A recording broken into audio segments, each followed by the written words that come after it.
So, welcome to Carmen Sandiego's Great Chase Through Time. This time I will be providing commentary, considering I have to do this over again and I didn't last time.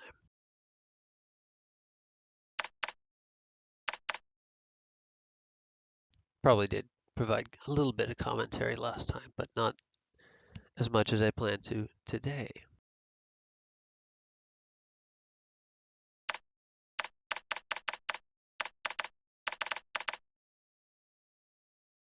Recall that whenever I play Salem, I name myself Carmen Sandiego.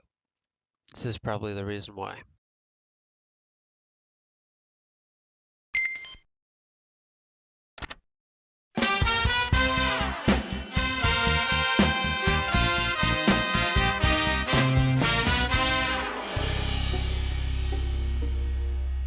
Let's go.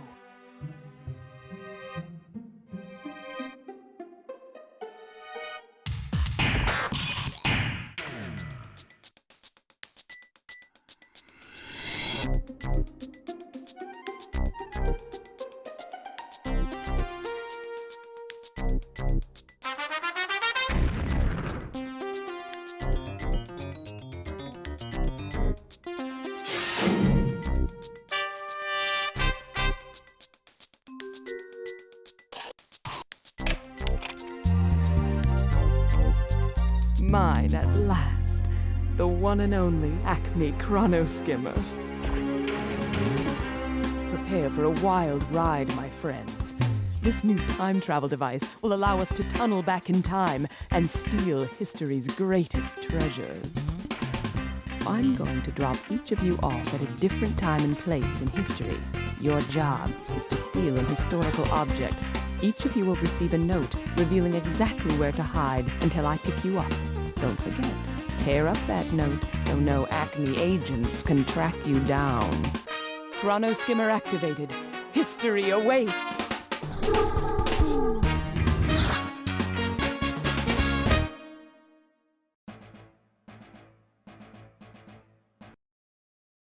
Welcome to Acme Time Net Time Pilot.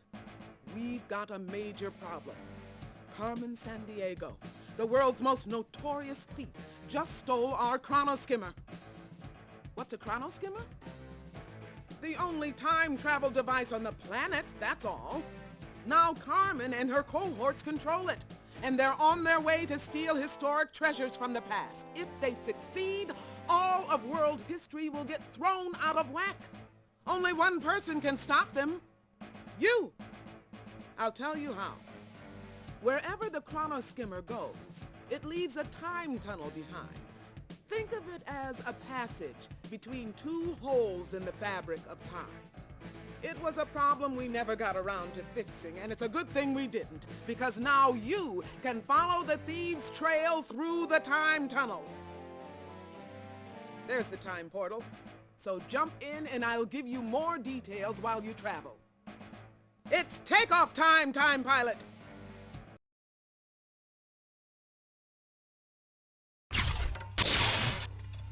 When you're here in the tunnel, I can talk to you, but once you're in the past, I'll be out of contact.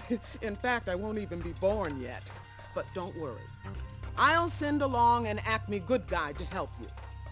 This first trip is a long one. You're going all the way back to ancient Egypt, where there's something vile on the Nile. Queen Hatshepsut should have taken the throne by now, but it hasn't happened. Find out why. Here's Antiquity now. She's got your Chronopedia and your Acme time cuffs.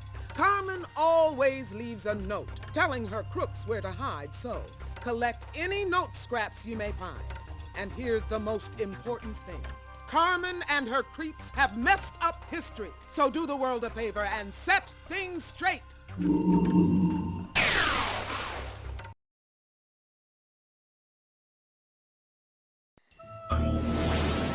Whoa, time traveling always gives me a head rush. Cool! Hi there, pilot. I'm Antiquity, your trusty Acme good guide. We're in ancient Egypt, circa 1490 BCE. That's over 3,000 years backwards in time. We'd better get investigating. Just tap on that boatman to talk with him. Then select a question to ask him. Oh, and remember, I'm here to help. If you get stuck, you can ask me for advice anytime. I always feel so good when playing this game. It's my, I would say my childhood game. It came out back in 1996. This version in particular is from 1999. I don't know what the difference is. But anyways, sorry about all the black spots. That's just natural when you're playing such an old game like that on a newer computer.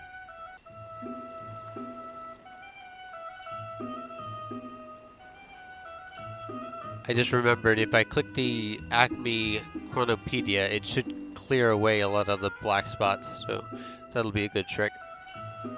But anyways, yeah, so Carmen Sandiego, stellar character. So is the Chief. I love the Chief. Chief is so charming, so is Carmen. And now we have Antiquity here, one of our Acme good guides. A lot of people don't like her pun of a name, but I think it's pretty cool.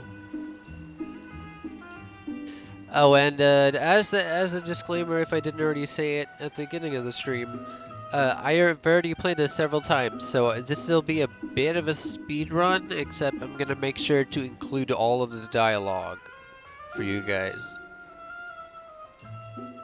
because it's very entertaining most of the time.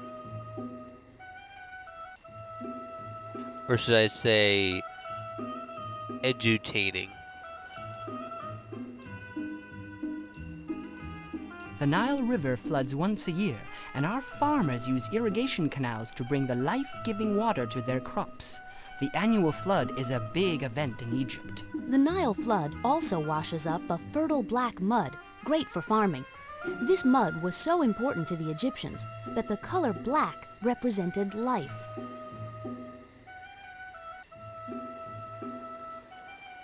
The Sphinx is a curious old creature with a pharaoh's head and a lion's body. It was built during the reign of Pharaoh Khufu in the Old Kingdom over 1,000 years ago. Now that's old. The Great Pyramid is considered the best crafted structure on Earth. It's made of thousands of huge stone slabs, carefully fitted together. It's a staggering feat. 3,000 years of human history doesn't mean much to those stars. They've been shining for millions of centuries.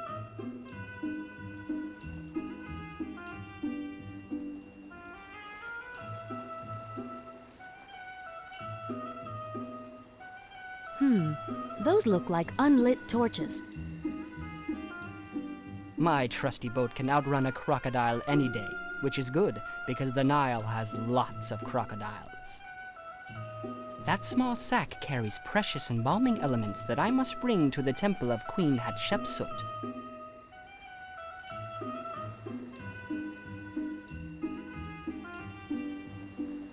The time cuffs are inactive.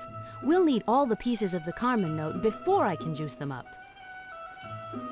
Welcome, strangers. You can talk to me by selecting any of the questions below. Thank you, Meta. What do I call you? You're Meta. You are a tutorial person. Yeah, that's what I'm looking for. Who, you ask? Why, Hatshepsut is the great queen and pharaoh of Upper and Lower Egypt. A pharaoh is a descendant of the gods who rule over all the people of Egypt. And if we didn't know this stuff, this guy should be pretty suspicious. Ah, the very name yields a clue. The word pharaoh means greatest house, and all the great pharaohs live in splendid houses indeed. Palaces, really.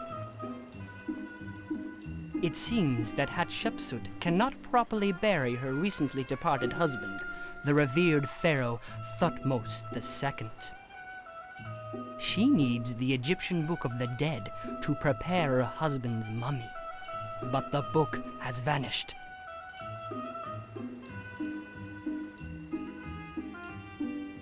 So the thing is, we're not actually going to recover the book in this case. We're just going to help her do the things she needs to use it for temporarily. Some say that a strangely attired rogue stole the book outright. The theft has sent a shockwave up and down the Nile. Certainly, but first you must assist me. That sack on the riverbank contains my supplies for preparing mummies. Please move it onto my craft. To move that bag, pilot, click down and hold. Then drag it up onto the boat.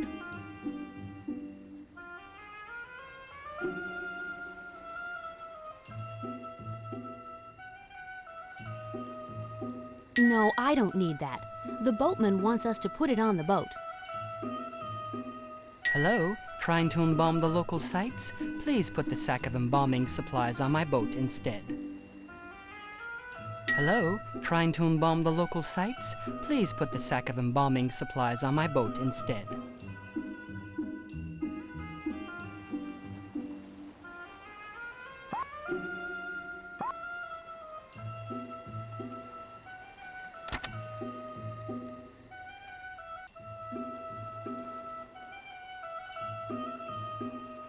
Hello? Trying to embalm the local sites? Please put the sack of embalming supplies.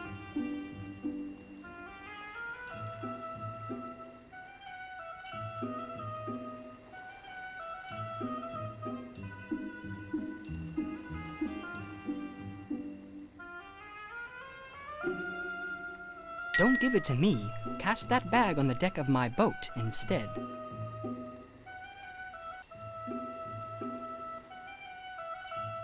Hey, that won't float. Put it directly on my boat.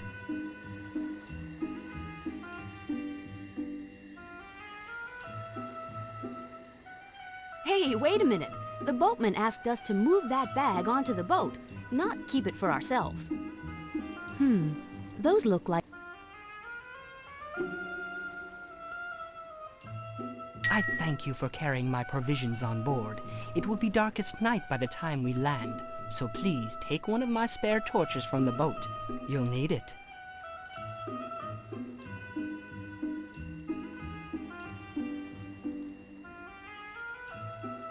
Nice torch.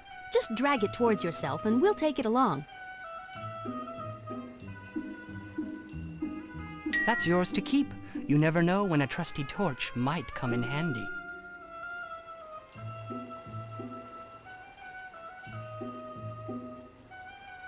Nice try, but it doesn't work there. I'm impressed by your enthusiasm, but please, don't torch the stonework.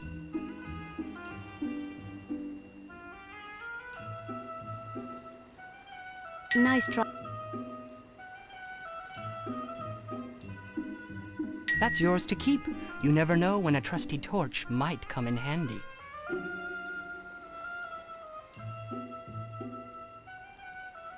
All is in order. Now my oars will carry us to Hatshepsut's temple. We're ready to shove off. Take another look around if you like. If not, let the boatman know we're ready to cruise the Nile. We're ready to shove off, as people in The Witcher 1 would say. The Nile River floods... The Nile...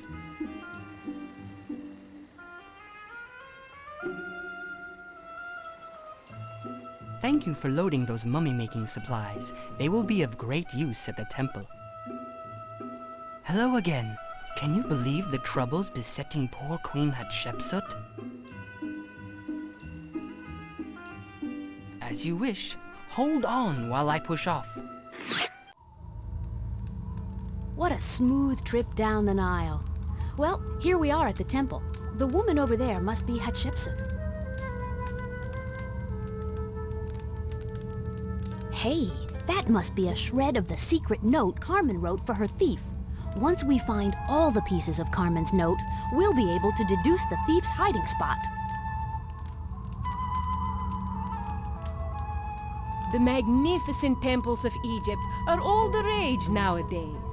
They're much more popular than those stuffy old-fashioned pyramids. My temple at Der El Bahri is the grandest of all. Queen Hatshepsut built many monuments, but when her nephew Thutmose III succeeded her, he destroyed most of them. This temple is the only one that will survive to the modern age. Blessed star! By watching Sirius, the brightest star in the sky, I can make a yearly calendar. I can also predict when the Nile will flood its banks. Only we pharaohs have this secret information. This ability to create calendars and predict the flooding of the Nile helped convince ancient Egyptians that the pharaohs were gods. That flaming torch may serve to enlighten our investigation. These myrrh trees weep precious oils valued for their healing properties and scented smoke. My traders brought them back from their voyage to Punt.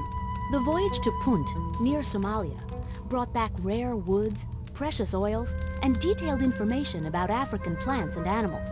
Murals of these African species can still be seen on the walls of Hatshepsut's temple in the 20th century.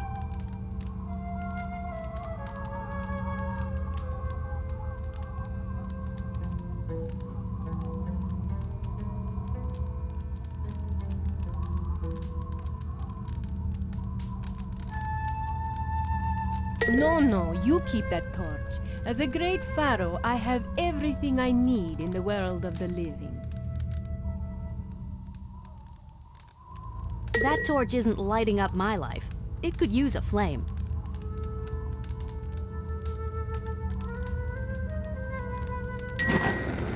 Way to go. Now we'll turn up the heat on this case. That's the lit torch, and it is hot. A bright torch can shed a lot of light on a history mystery. Careful, or you'll singe my false beard. I need this ceremonial beard to prove I'm pharaoh. Good day, travelers. Have you come to offer aid? All is in crisis. First, my husband, Pharaoh Thutmose II, passed from this life. And now I cannot even arrange for his safe passage to the next world because someone has stolen the Book of the Dead. The Book of the Dead is not just any book. It helps us Egyptians prepare a body into a well-preserved mummy. The book is then entombed with the mummy to serve as guide in the afterlife. If not properly mummified, my husband will be vulnerable to evil spirits. Only the Book of the Dead can guide and protect him in the realm of the dead. And who are you that you do not know? I am His Majesty, Makare Hatshepsut, esteemed pharaoh over the upper and lower lands of Egypt. Indeed, I am a woman. But since Egyptian pharaohs are typically male, convention demands that I be addressed as a man and wear an official beard. It is a strange situation, but nothing I cannot handle. When my husband Pharaoh Thutmose II passed on, his son, Thutmose III, was only 5 years old and too young to rule. I, therefore, took the throne for myself, and I've discovered it suits me exceedingly well. Observe the distant tomb in the Valley of the Kings. Within, my head priest labors at the side of my late husband. Please, enter the tomb and help the head priest finish the mummification ceremony. Hey, don't forget, we can always re-ask any questions we've already brought up.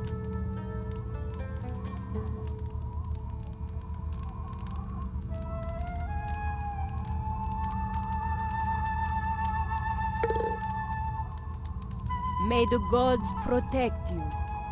Welcome. Have you come to help me prepare the deceased pharaoh for his mummified voyage to the afterlife? First we meet a pharaoh with a fake beard. Now we need to make a body into a mummy. This is one strange investigation.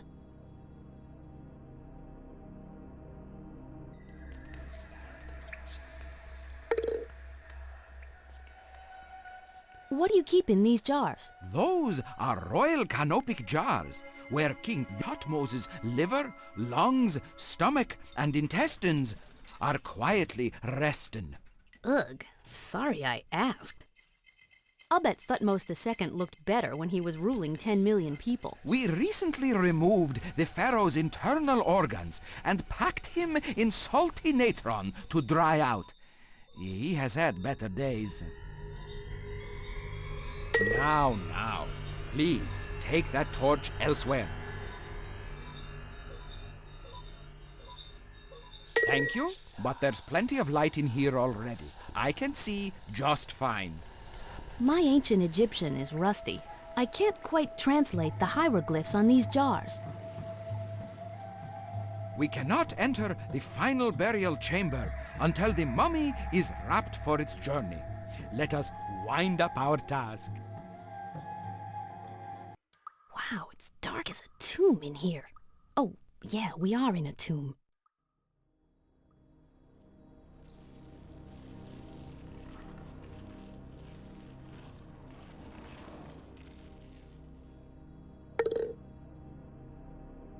Our time thief was in this tomb and dropped a piece of Carmen's note.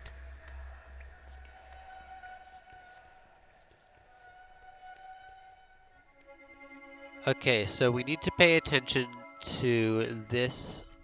Use the torch over here to see in the dark, but we need to pay attention to the order of these are the jars in the other room. So let's say the first one is staff. Oh wait, they're both staff.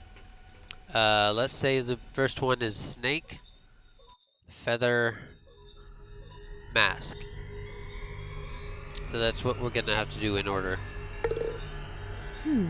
Did you see those hieroglyphs on the wall?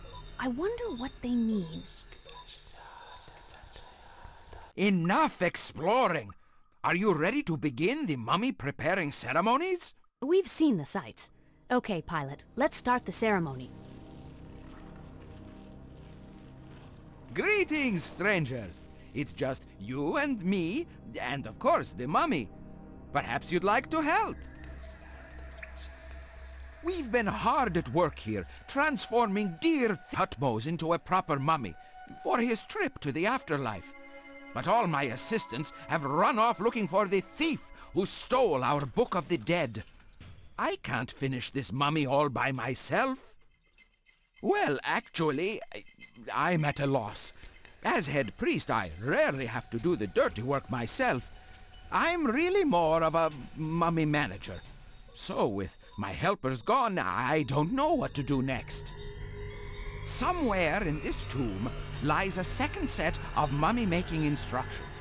But protocol demands that the head priest, that's me, avoid getting dusty. Luckily, you scruffy-looking visitors look perfect for the search. Ah, you must mean my ceremonial mask.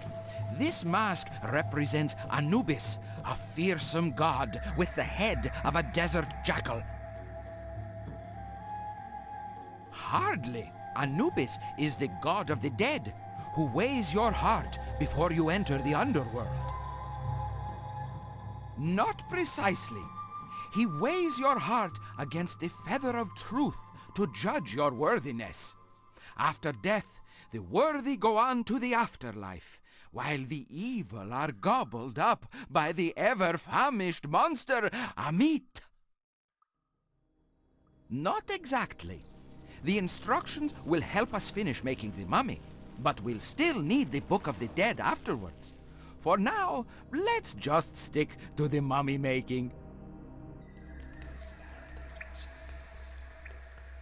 So the best part about this game is messing things up when you know what the right answer is. So we're gonna do that a few times.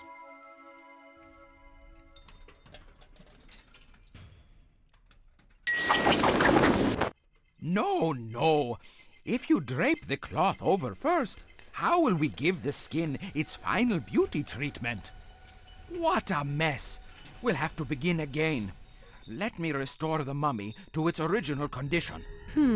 Let's have another look at those hieroglyphs while the priest cleans up in here. Everything... Stop!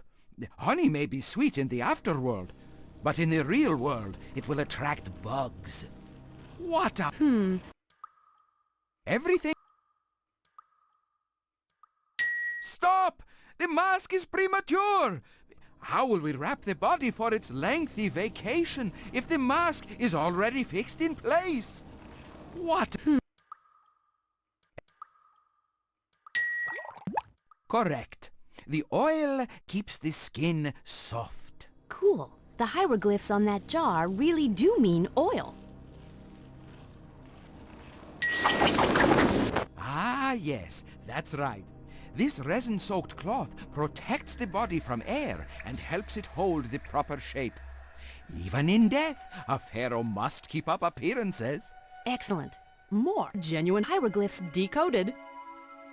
This mask is adorned with prayers to protect the mummy's head from evil spirits. Praise the gods! That's a wrap. We still need the Book of the Dead, but for now, let's move the mummy to the final burial chamber. Whoa, we're in the burial tomb. Let's dig out our thief and recover the Egyptian Book of the Dead.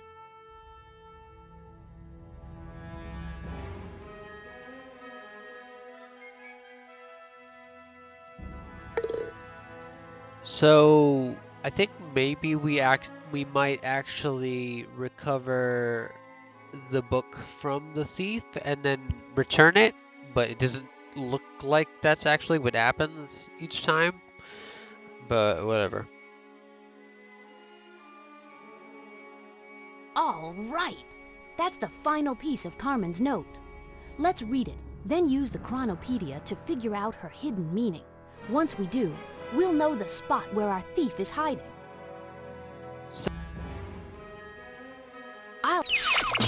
So it says in a pharaoh's resting place. If you need more information, use the Chronopedia. It'll tell you where to. It'll give you some hints.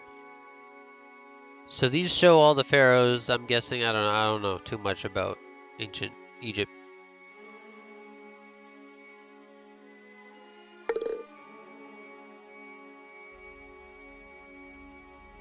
That's the lit torch, and it is hot.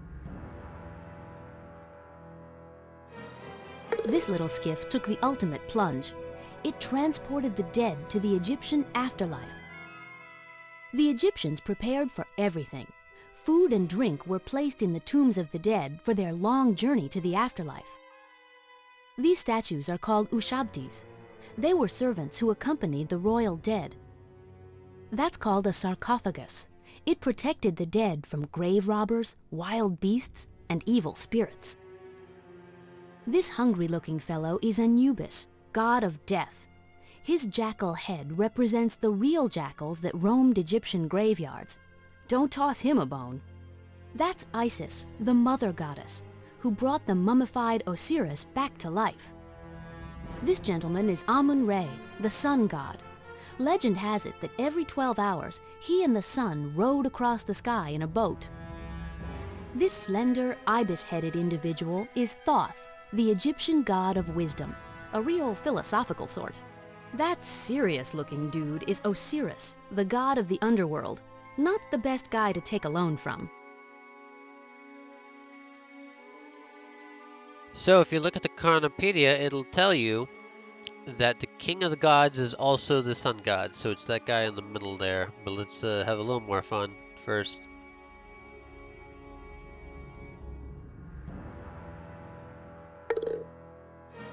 The time cuffs are active now. Let's read the Chronopedia to deduce the hiding spot described in the Carmen note. Then we can use the cuffs on that hiding spot. I don't think she gives any extra commentary, like special commentary, if you use the cuffs on anything but a person. So let me just try it once. Nobody there. Try again. Our rascally rogue's not there. Try another spot. Yeah, it's just generic commentary. Our rascally rogue's not there. Try another spot. Okay, so the correct spot is in the middle. Bullseye! Carmen's note pointed to the king of the gods, and that means Amun-Re, the Egyptian sun god.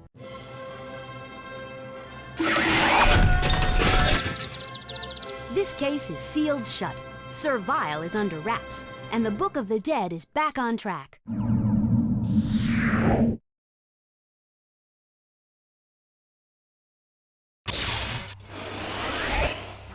Let's go, Sir Vile.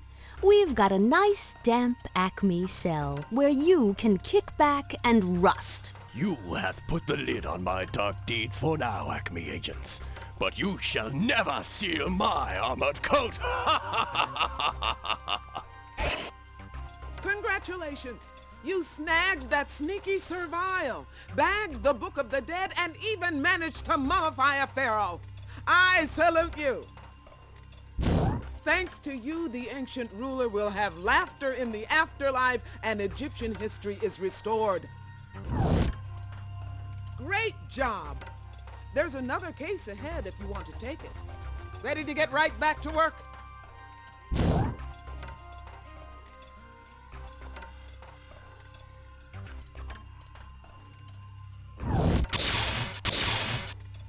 Tie on your toga, time pilot. This time tunnel terminates in ancient Rome, circa 50 BCE, during Julius Caesar's reign. For some reason, Rome's amazing water system is completely dry. You'd better find out why. This case calls for a master engineer. That's why I'm sending along Acme's inventor extraordinaire, Ivan Idea, as your good guide. He's got your time cuffs and your next Chronopedia chapter. Good luck with the case, time pilot, and dip a toe in the Po if you get a chance.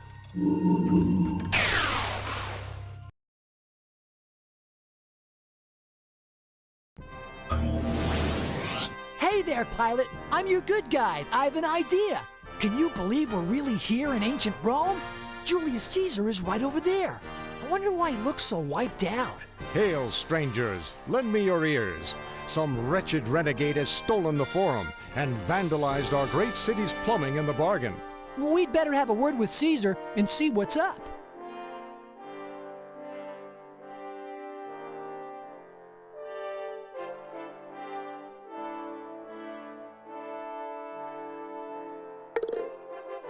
Fun fact, this is actually case number 3. There used to be a case number 2 in the original development, but it got cut for some reason. I don't know exactly why.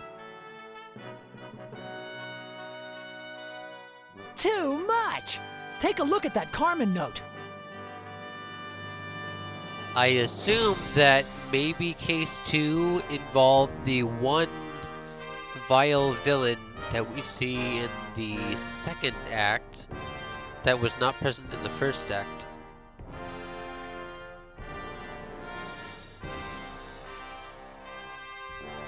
What a hairdo at the top of that column! Indeed. The ornate style of that column is one of my favorites. Makes one think of beautifully sculpted leaves, don't you think? Heavy. That looks like a statue of the Greek god Hermes. The Greeks called him Hermes, but we Romans call him Mercury, messenger of the gods. His winged ankles make for fast deliveries.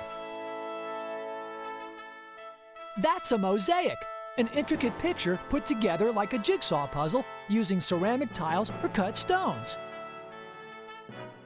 This column seems to be lacking vertical flutes. Its sides are smooth as silver. Ah, yes, we Romans used several different types of columns in our buildings. The variety was inspired by our Greek predecessors. I like the simple elegance of this column. I wonder if the Chronopedia has any details about it. Wow, look at that fine furniture. These Romans had epic accommodations. Such furnishings represent the taste of the upper class, of course. The lower classes live more roughly, which accounts for the annoying rebellions we must occasionally crush. That's a rotarius, which means net man in Latin. A rotarius was a kind of gladiator who snared his opponent with a net and finished the job with a three-pronged trident. Believe me, a gladiator's life in the Colosseum and a politician's life in the Senate have much in common. Well, just watch your back, Julius.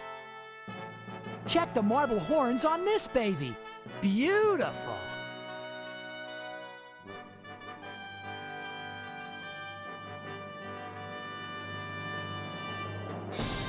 Good day, and forgive my distracted state. The sewers are in an uproar.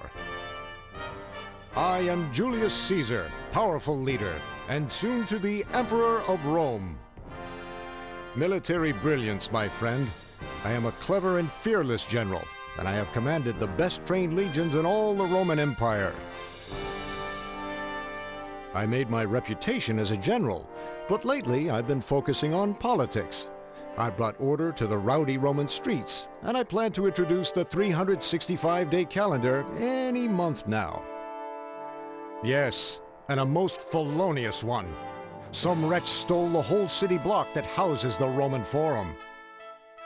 The Forum is the center of all government, business, law, and religion. Rome will be lost without it. The villain escaped through our sewer system before my legionnaires could grab him, wrecking the pipes in his rush. When the thief escaped, he knocked many of the sewer pipes out of place. We have a serious failure of flow as a result. Why? Everyone needs clean water to drink and bathe, and the latrines must carry away unhealthy wastes. If the sewers are not fixed, things will get ugly, fast. I thought you'd never ask. Go find my head plumber who is working beneath the streets of Rome. He could certainly use your help fixing the scattered sewers. Until later, farewell. It's about time you laborers arrive to fix the plumbing. No one can bathe properly without flowing water.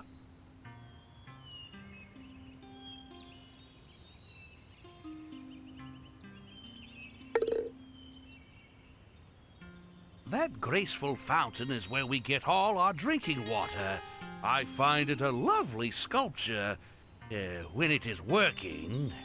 The Romans used hidden tanks and the force of gravity to make water jet out of their fountains. Cool.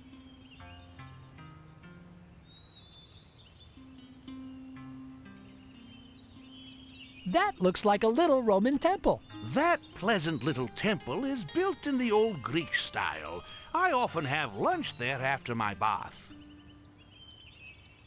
Potato! That latrine looks backed up. The smell alone could overpower a fierce enemy. Latrine is another word for toilet. So, hey, where do you guys keep the toilet paper? Oh, paper is much too rare and expensive to be used in that manner. We prefer sponges attached to sticks. This tepidarium is usually a comfortable place when the bath is filled with warm water. But not today.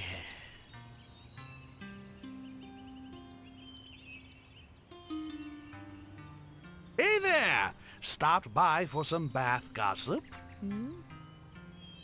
Justinian is my name.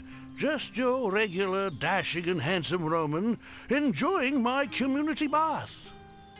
Why, they're a welcome event for me. I come to exercise, cleanse my body, and listen to gossip. Unfortunately, there's not much of a crowd today. Soap? What is soap?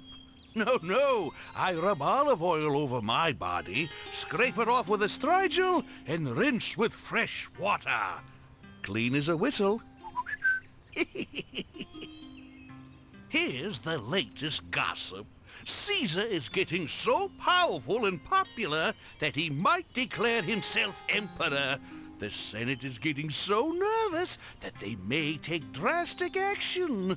Juicy stuff, no? Ah, now there's a debate needing more than one bath. Put briefly, the Senate and Caesar share power in Rome, but tend to try and outdo each other. I'd love to, but without water there is not much of a bath.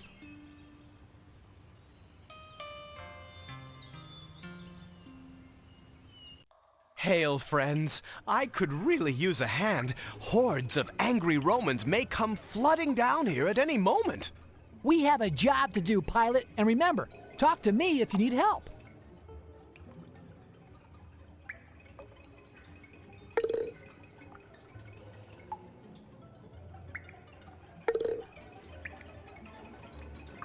These parts will help us rebuild the sewer system. This pipe is heading down from the latrine, alias toilet. That's Latin for bath, so this pipe must be leading up to the tub above. This is the freshwater inlet pipe. Sounds refreshing. Where does all the water come from? All of Rome's water comes from distant rivers. We cleverly transport it here through long underground channels. We may even build above-ground channels someday and call them aqueducts. Greetings. I hope you've come to help solve my plumbing predicament. I'm Marius Maximus, plebeian plumber of the Roman Republic. My job is essential. Roman plumbing brings fresh water to the public baths and fountains while also carrying away waste. Without my services, Rome would be a mess. It seems an escaping thief knocked many of these sewer pipes out of place. If things aren't fixed fast, the Roman citizenry will soon be thirsty, dirty, and sick. Try putting these sewer pipes into place. When you finish, we'll arm the pumps and get the water flowing. Like this. It is quite simple, really. We need to get clean water flowing up to the fountain and bath above, and we need to drain the dirty latrine water down to that trough on the floor.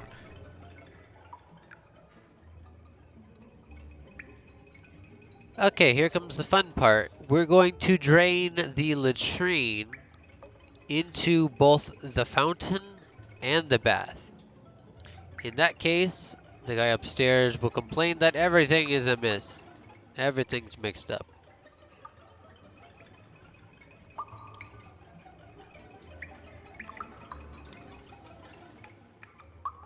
Now I just gotta figure out how to do that.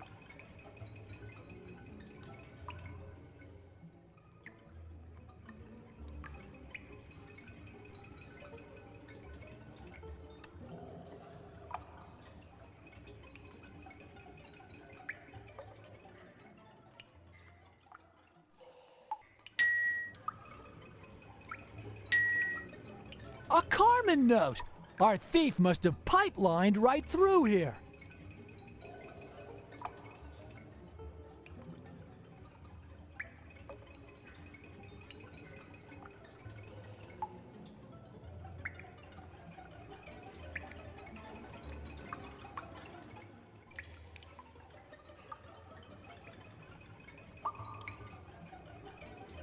Say, no souvenirs. The pipes are only for use on the Roman sewers.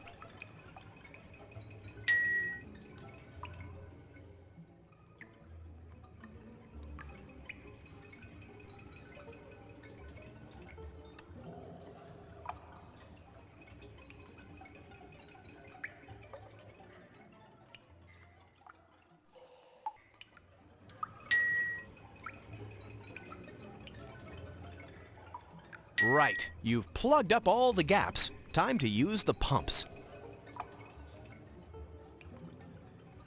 Let me just make sure this is correct. I assume that the blank ones mean up, since this one says down on it with the arrow symbol.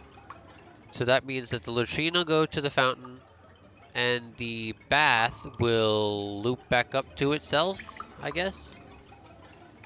That seems like what it's gonna do.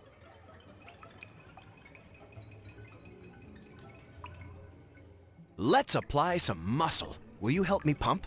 Primed and ready to pump. Why don't you journey up to the surface and see if our pipes are working in the daylight? We have flow up top.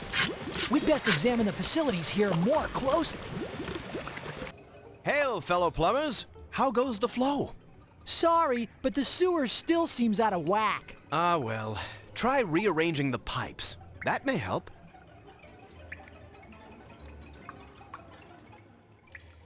That was not my intention. I meant for both the fountain and the bath to be backed up. Let me see how I can change this for that to happen.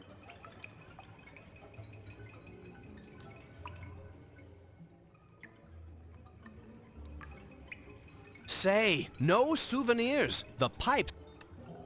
This pipe is heading... No.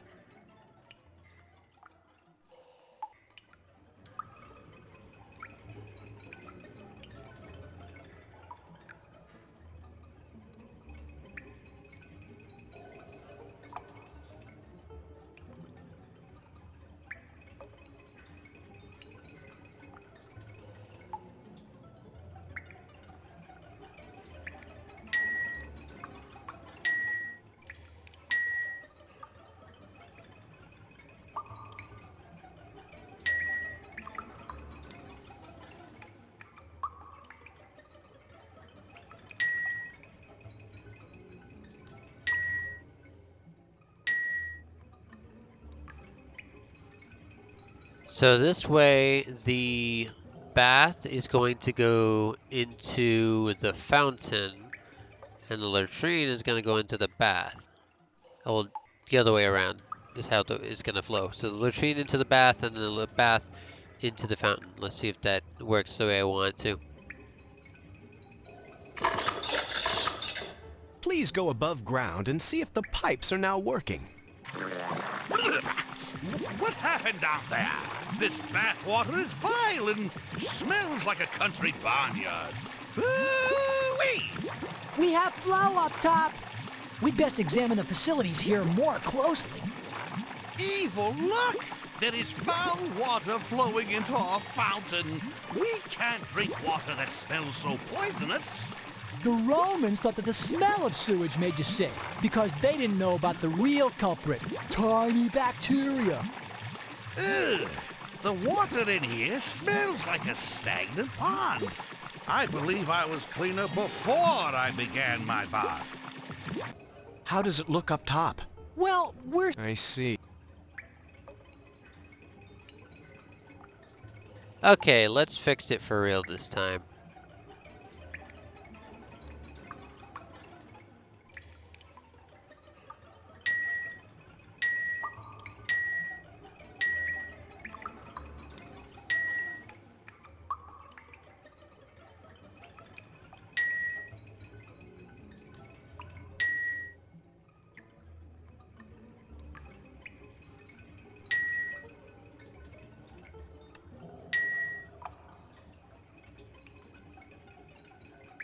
It's either going to be like this, or I have to swap these two pipes. I'm not sure.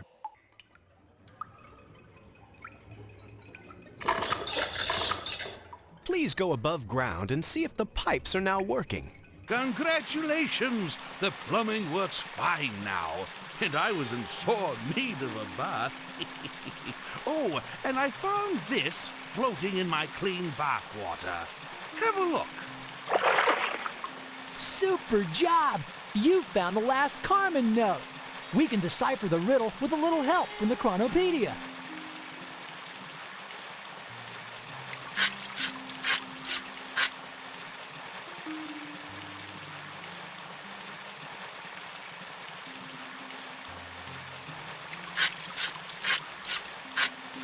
I'm charging up the time cuffs. Let's use them where the thief is hiding.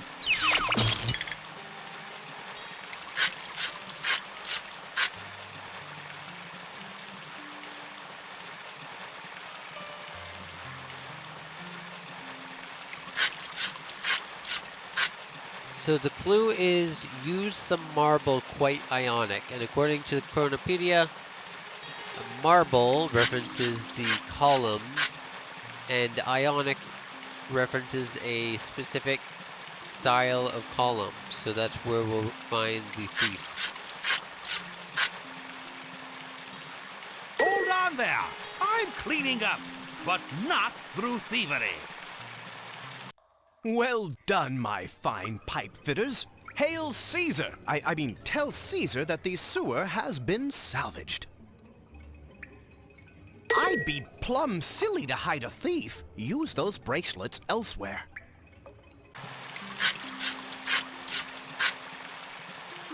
Our plumbing is ailing no longer. In gratitude, I shall host a party in your honor. We can all wear our most elaborate togas. My first toga party! Stoked! Oh, but wait, almost forgot. We're here to catch a thief. Sorry, Caesar. We'll have to catch a Roman scene some other time. As you wish. All the 7 hills of Rome, thank you. How come Ivan's not up for a party, but Antiquity is? You'll see what I'm talking about later.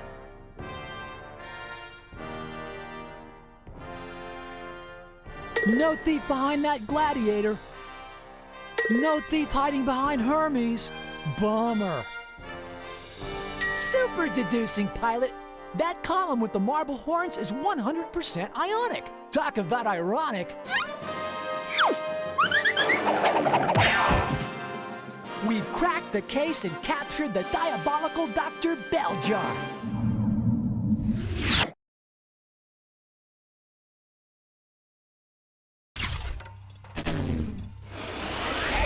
Tough luck, Belljar. Your formula for fiendishness has failed. You're due for a long tune-up in the Acme jail. You've pulled the plug on my prank, but Carmen won't leave me short-circuited for long. Way to go, Time Pilot! You busted that beastly bell jar, found the forum, and restored the history of civil engineering. Thanks to you, Rome's sewer system is in top working order, and because of that, we all have indoor plumbing today. For that, you deserve recognition. I'm promoting you to Time Scout. Now you've got something to scout about. There's a whole new case just up ahead. Can you take it on right now?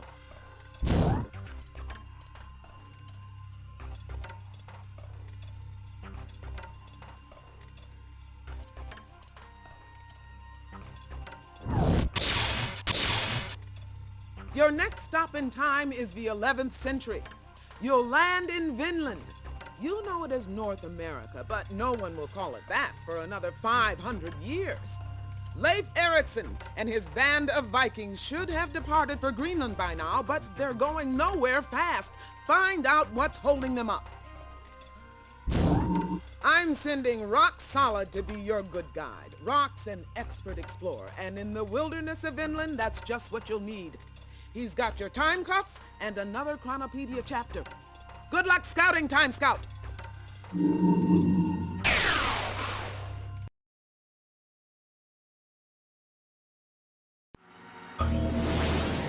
This must be where the Vikings landed in North America in 1002. But the Vikings should have sailed home by now. We better find out what went wrong.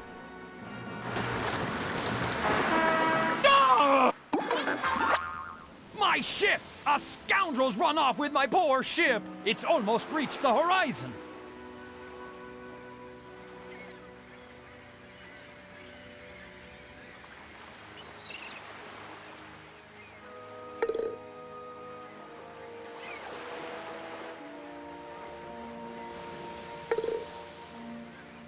Vikings were expert sailors and used vessels like that Canoe ship to travel and raid throughout Europe.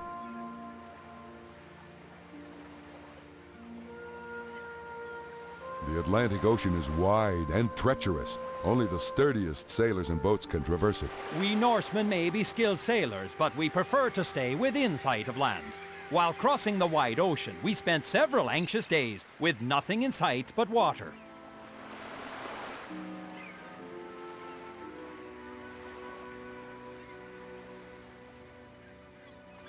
By Thor's hammer, my ship has been pilfered!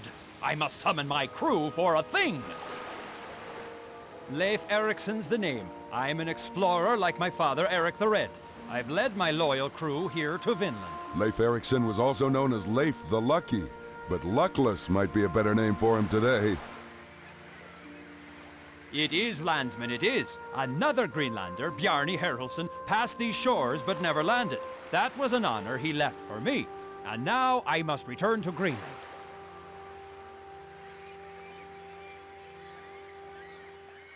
Why, to spread tidings of my discovery to the Norse people. And after 8 long months here, even a mighty explorer can get homesick. A thieving rogue took our ship. Without it, we'll be marooned in Vinland forever.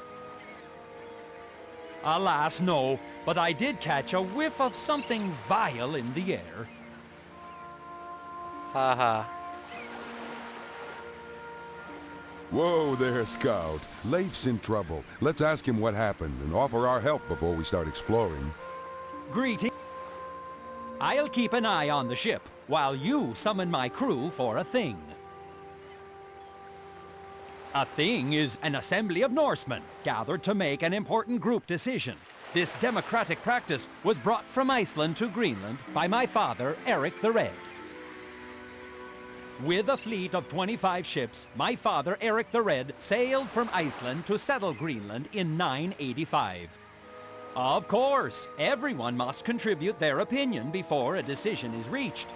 There'd always be doubt if we left someone out.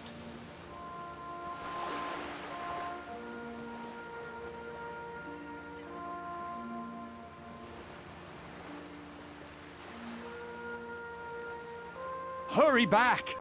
Remember, just talk to me if you need any help, partner.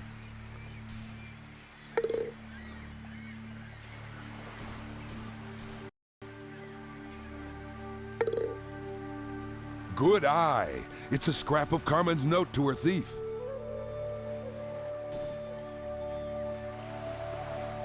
In places where wood and stone were rare, Vikings built houses like these out of grass sod.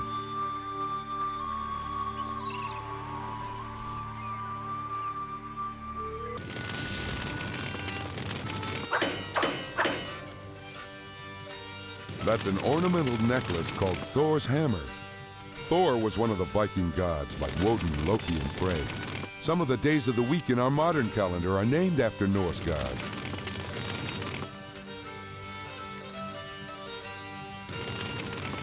The Viking shield was brightly painted and usually made of wood, with iron in the center and around its ring. That Norse shield can be held by hand or hung from a ship's side during fierce sea battles. That's a battle axe, a weapon well known for its smashing and cutting power. Looks like a handy tool. My axe loves the taste of enemy shields. Feel free to borrow it.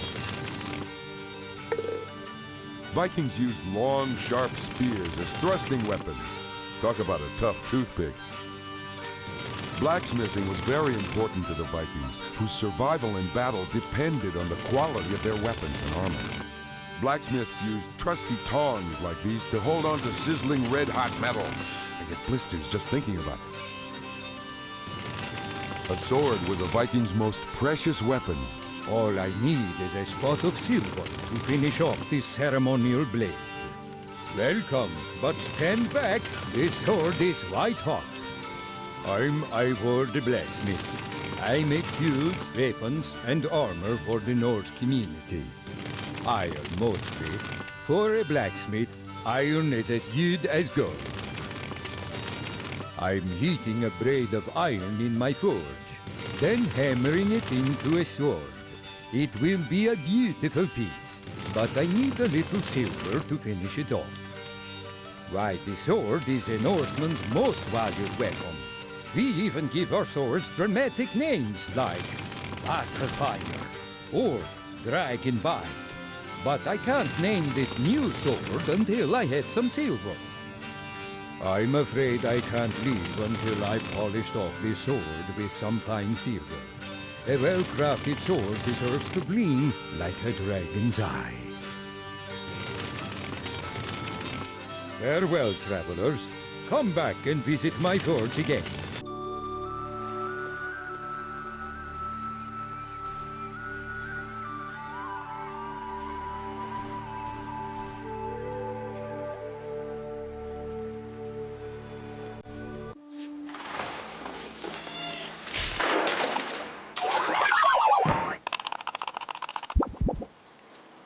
A silver nugget. The Vikings used silver and other precious metals for trading and metalwork. Those rocks don't look too solid. Unlike you, rock solid.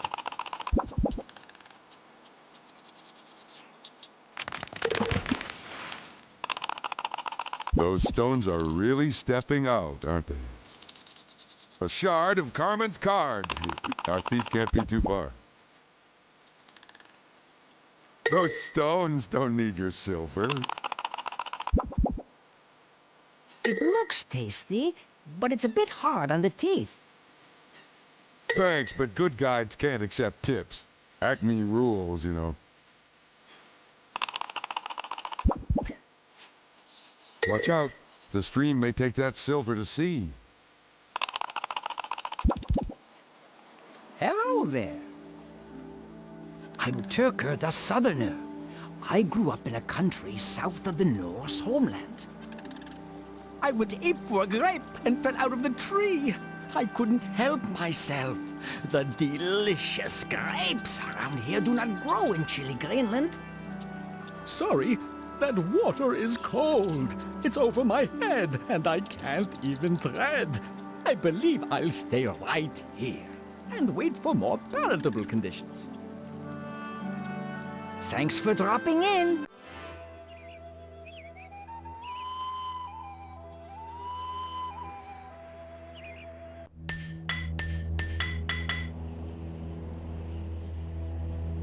That tough old stump has quite a weight on its shoulders. That is one big boulder. Solid as a rock, if I do say so myself. You know, real Viking helmets didn't actually have horns. That's just a myth. Horns? On a helmet? Who starts these crazy rumors anyway?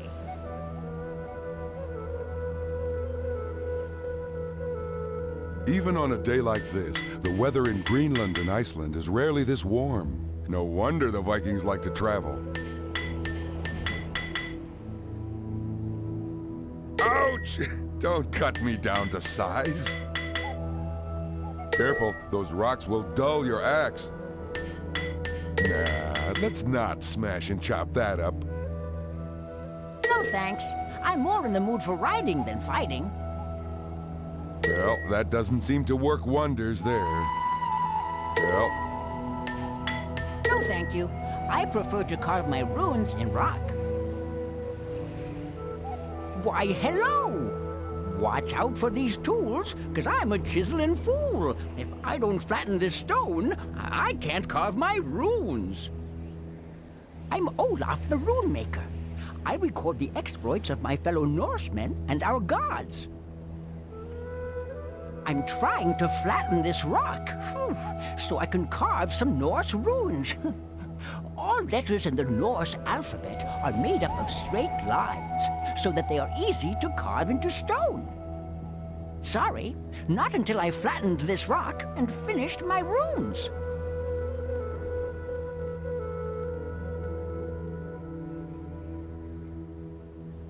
Put your shoulder behind it and give that stump a solid thump.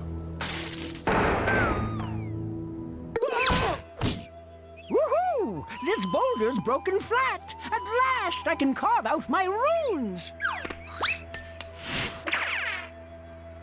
Runes often described details of Norse mythology, but these runes are more personal. They say, I, Olaf the Rune Maker, defeated a mighty boulder here in 1002. Sure he did. You know, Leif may have named this country Vinland because of all the grapes growing here. A rock on a rock is just what we needed. We've got the grapes. Be careful, grapes don't float.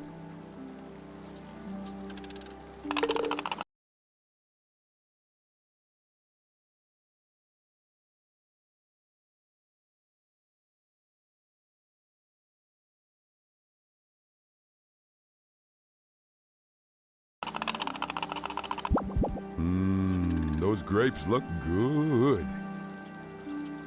Yum! Grapes! My favorite! What an appetite. I bet he'd jump at a chance for some more fresh grapes. Be careful, grapes don't float. Be careful.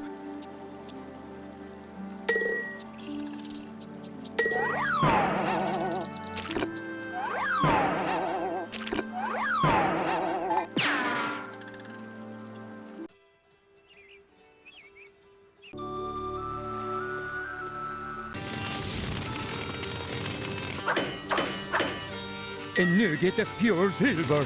Thank you. Now I can finish my sword.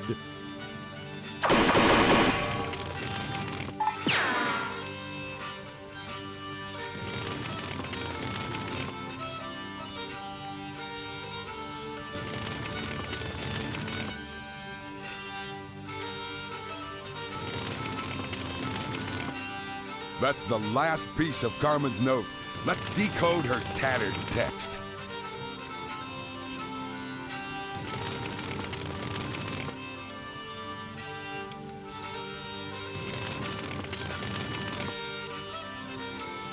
Now that the note's together, it's time to fire up the time cuffs for an arrest.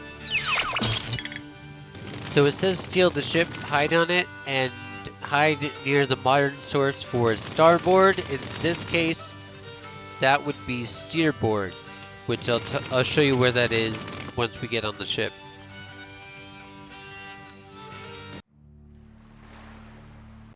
Welcome to the thing. We have a decision to make. Shall we recover the stolen ship and return home, or instead accept where Thor's hammer has fallen and settle here in Vinland? Personally, I would like to return to Greenland with news of our discovery. I've had enough fighting and raiding. Vinland is pleasant enough. We Norsemen should strike fear into the hearts of our enemies. Let's reclaim our ship. Now that the choices are clear, let's vote and decide what to do. All who prefer to remain in Vinland, show your cowardly mitts. And let no one say this thing is rigged. Now, all those noble souls who would prefer to reclaim our ship and return in glory to Greenland, please raise your loyal hands. Well, it doesn't take the wisdom of Woden to see that a tie won't help us decide. Let us reconsider the issues at hand.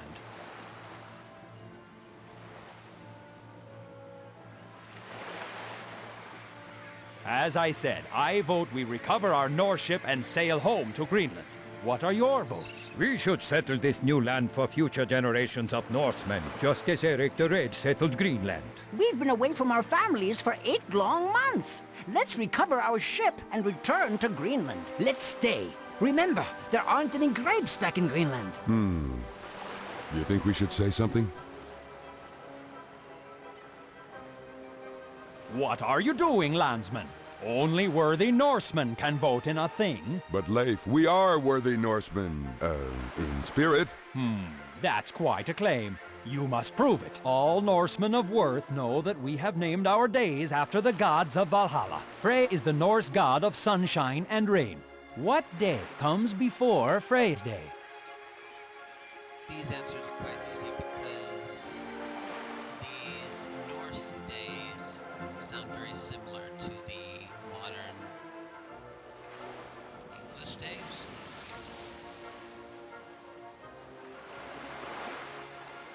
Hurry back! As I said, Let's... What? But Leif, we are...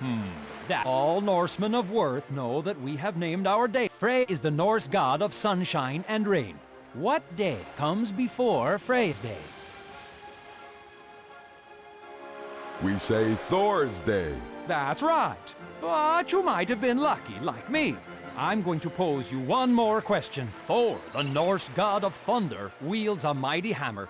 What day comes after Thor's day? We say Frey's Day. Right again. You must be Norsemen after all. We'd be honored if you'd vote in the thing. Now that the choices are clear, let's vote and decide what to do. All who prefer to remain in Vinland, show your cowardly mitts. And let no one say this thing is rigged. Now, all those noble souls who would prefer to reclaim our ship and return in glory to Greenland, please raise your loyal hands. Well done.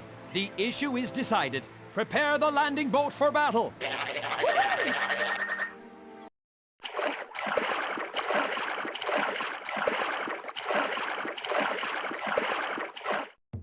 Great job. With our help, the Vikings have reclaimed their stolen ship. The Vikings are ready to set sail, but we still need to catch a stowaway. Take a look at Carmen's note and remember the time cuffs. That's the steering board, used by the helmsman to steer the ship. This chest on the right-hand side of the ship is full of supplies for the long voyage back to Greenland. The Vikings used a single square sail to harness the wind. When sailing or rowing, the Vikings slide these sturdy sea chests to the sides of the ship and use them as benches. Knorr ships like this one generally used about 20 oars, but big long ships built for war had as many as 80. Talk about having a lot of pull. This old shield has certainly seen some action. It's full of spear and arrow holes. Vikings used tarred rope to seal the seams between a ship's wooden planks. A little tacky maybe, but effective. This chest along the left edge of the ship is full of tunics, cloaks, furs, and other clothing.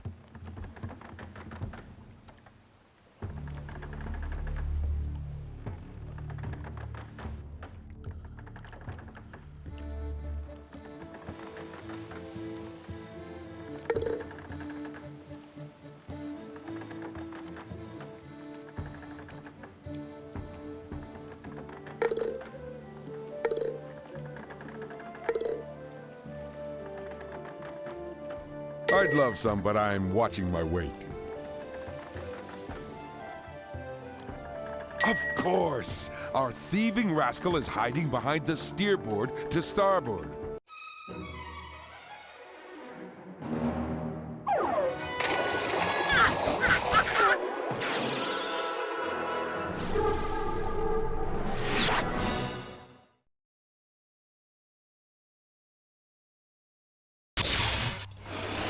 Come on, Baron. We've got a nice bare cell ready for you at Acme headquarters.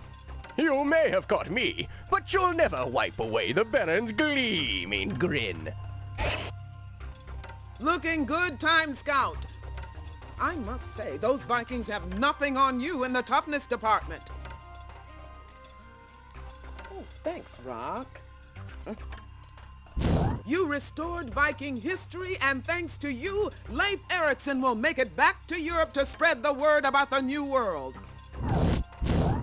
Well, Time Scout, you're quite an opponent. You apprehended the Baron, but there's no way you'll foil my next foray. It's already underway. Ta-ta.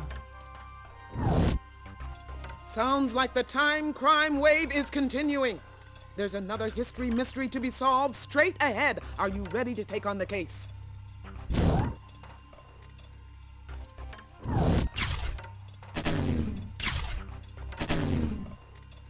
This tunnel only jumps ahead a dozen years to 1015.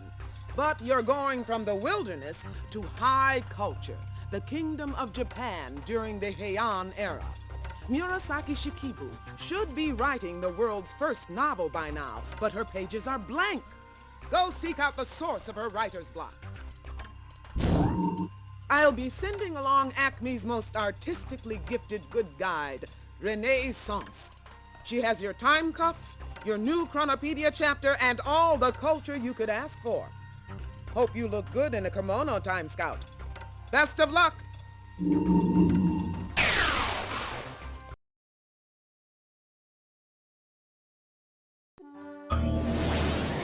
Welcome to Heian era Japan. It's nighttime in the year 1015. There's Murasaki Shikibu, who should be cooking up her famous novel, The Tale of Genji. But it looks like her creative sizzle has fizzled. My heart drifts aimlessly like the hours on a moonless night. I feel more sadness than I have for many seasons. What a syllabic slip-up! The Tale of Genji is supposed to be the world's first novel. We better track down what's troubling Murasaki and get her weaving wondrous words again.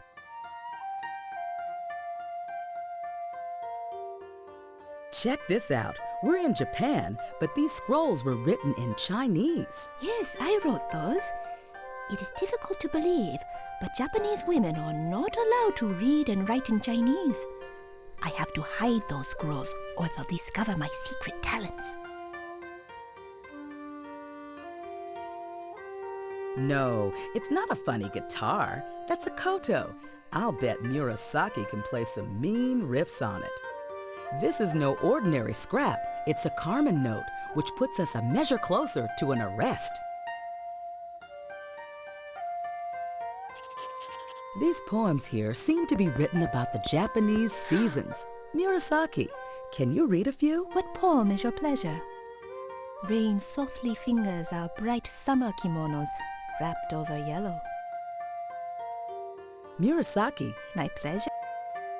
The harvest moon's hearth warms our autumn kimonos splendid over green.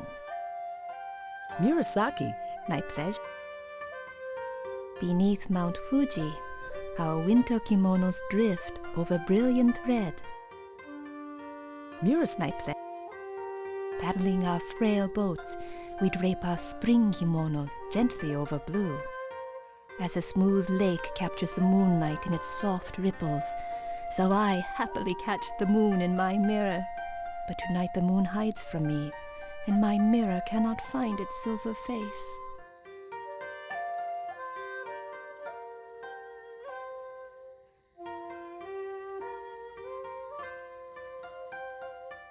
Hello.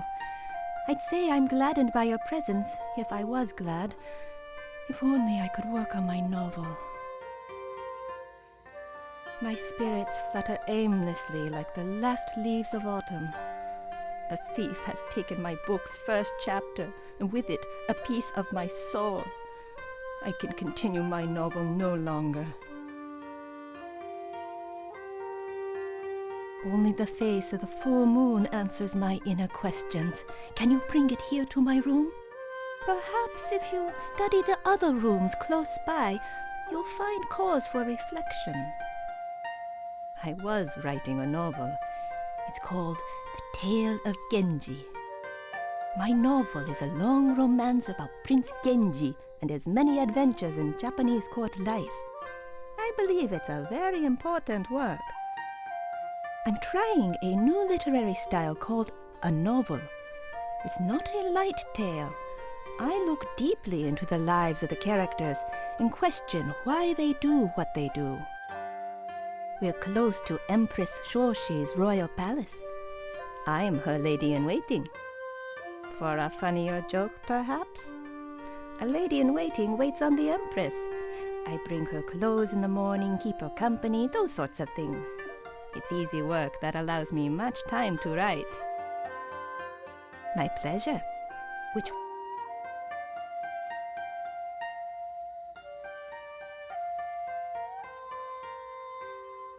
My friends, your curious clothing may cause a court scandal.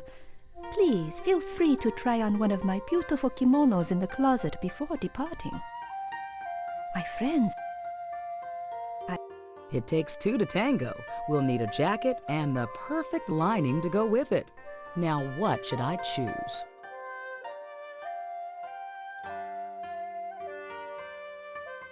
I love... My quill quiver. Ah, the...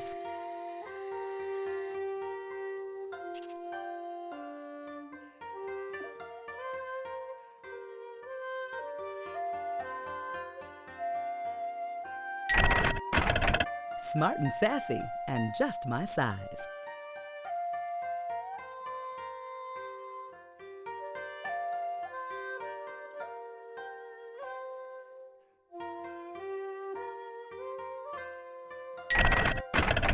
But does it match my eyes?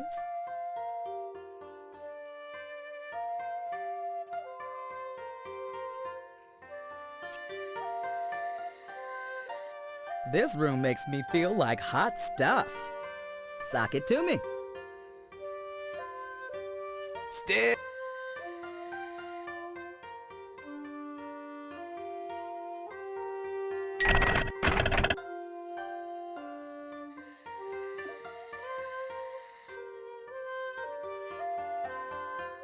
Still.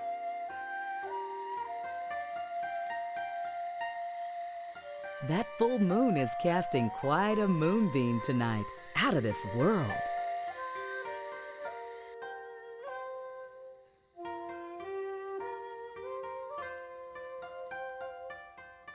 Those are rain clouds. The rainy season in Japan lasts from June through July, and nobody's dry by the time it ends. Those dreamy blooms are water lilies.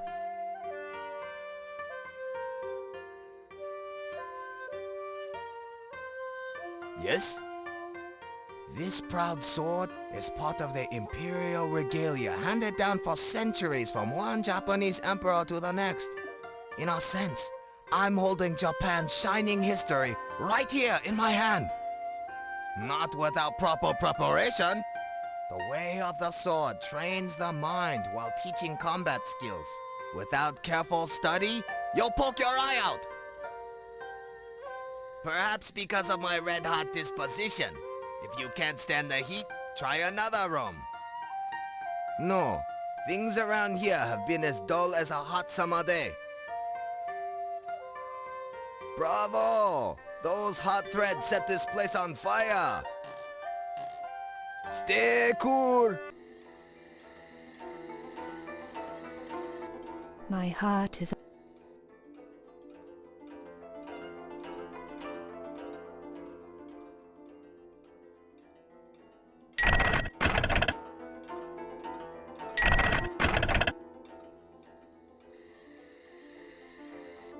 This is the season to turn over a new leaf.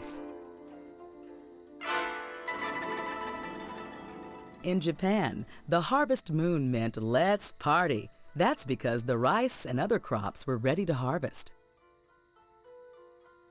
The leaves on these maple trees make like chameleons in the fall and change their colors.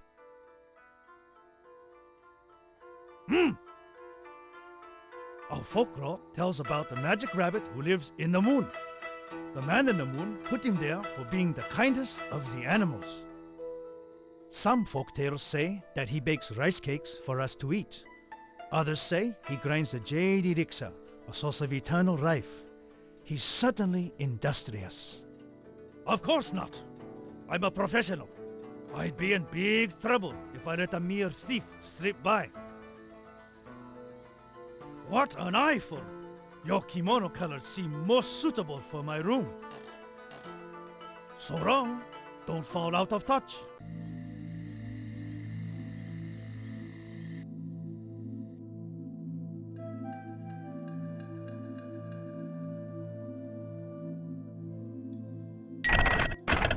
If I ever get tired of Acme detective work, I could be a supermodel.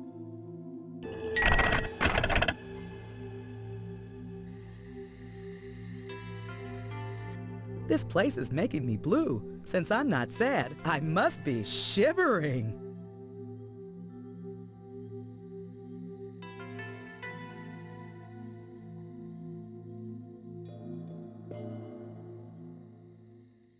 It's green tea. Delicious. So, this is exactly what I was talking about the other day about a kotatsu. This is what a kotatsu is. And this is where I found out what it is. The Japanese call this a kotatsu. We'd call it a heater. You sit at a table and toast your toes over a hole filled with smoldering coals. Don't get a hot foot. When the wind beckons, I wrap this table above the kotatsu with a quilt and hold a cozy pocket of heat inside. Cranes like to spend the winter in Japan. The weather here fits the bill. Mount Fuji's no pile of rock to the Japanese. It's a sacred mountain, celebrated in paintings and verse. What do you want here? Why, yes. And she stumbled over my kotatsu. And if hitting my heater wasn't enough, she also tossed this litter on the ground. That C note means we're right on track. You're back for another frosty reception, I see. Of course, I'm an Imperial Guard, right? I'll ice any intruders. Why, yes. I wanted to study interior design, but father insisted on guard school. Now there was a man with no fashion sense.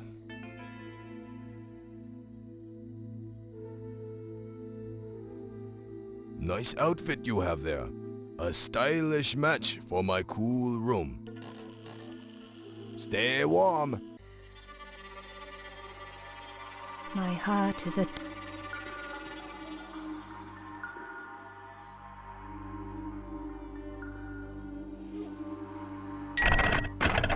But what would my mother think?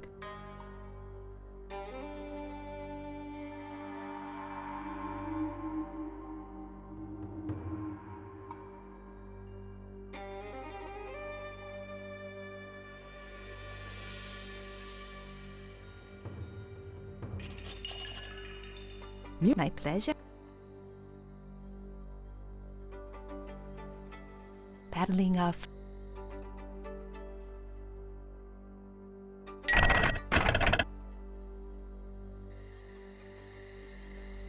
This spot puts a spring in my step.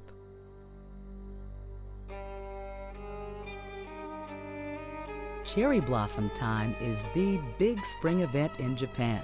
Beneath the trees, people watch the slow dance of unfolding cherry tree blossoms. That's a sweet flag leaf, which protects boys from evil spirits during a traditional Boys' Day celebration here in Japan. Japan got wise and changed Boys' Day to Children's Day. They realized that it's only fair for both boys and girls to have their share.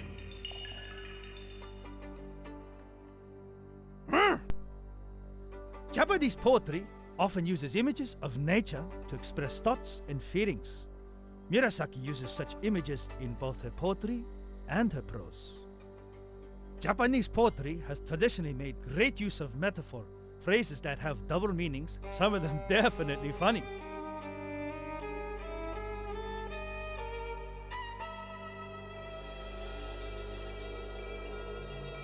I eat thief for breakfast, but sadly, no one has stopped by for a meal.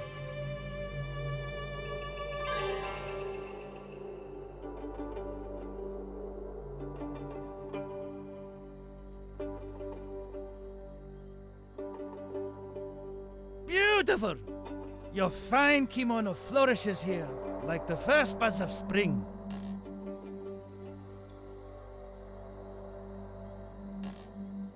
Do come again.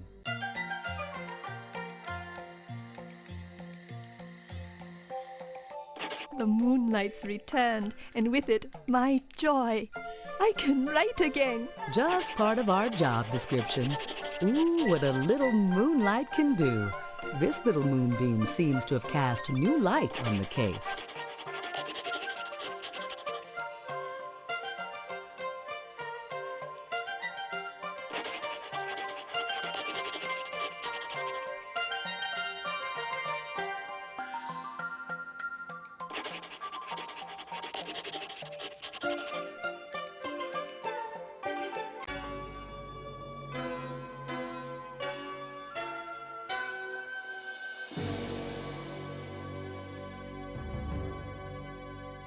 High five! Let's see how these puzzle pieces harmonize. So the clue With Carmen's says... note in one telltale piece, I'll activate the time cuffs. So the note says a zodiac sign, short whiskers and naked tail. That means rat. If you look in the Chronopedia, it shows that rat is this symbol, so we put the time cuffs on. The cuffs are ready to go, but the thief's a no-show. Let's recheck the Carmen note to figure out where our vile villain is hiding.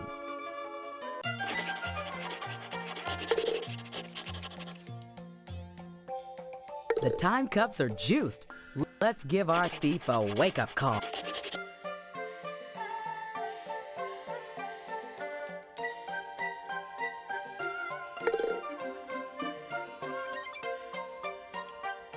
The time cuff.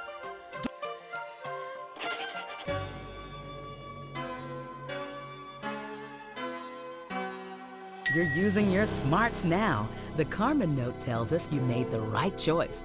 Naturally, you smelled a rat in that zodiac drawer.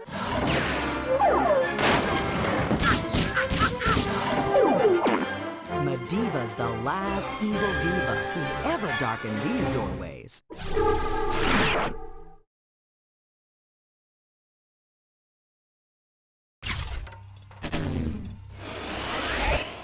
It's back to Acme headquarters for you, Mediva, for a long spell in solitary.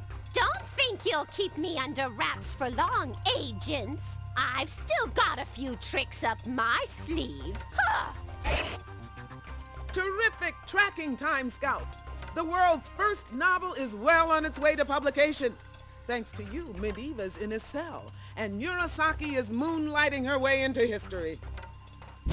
Because of you, the novel will become the world's favorite literary form. Readers around the world, thank you. You're doing excellent work, and now's your chance to do more of the same. Another case is coming up fast. Will you take it on?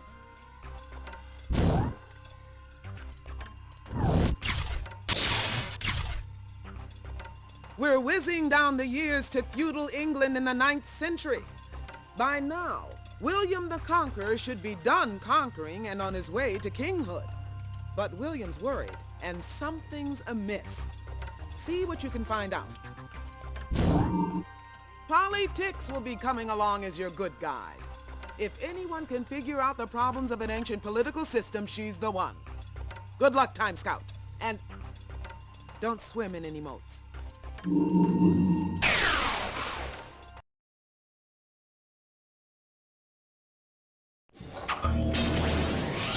why the Chrono Skimmer rules? 'Cause we always arrive right on time. We're in England, 1086, and I'm standing by William the Conqueror, the French ruler of Normandy and England. Hey, you two! Watch your heads. There's a siege going on. A siege? That explains all the soldiers outside. We'll help you withstand this siege, King William.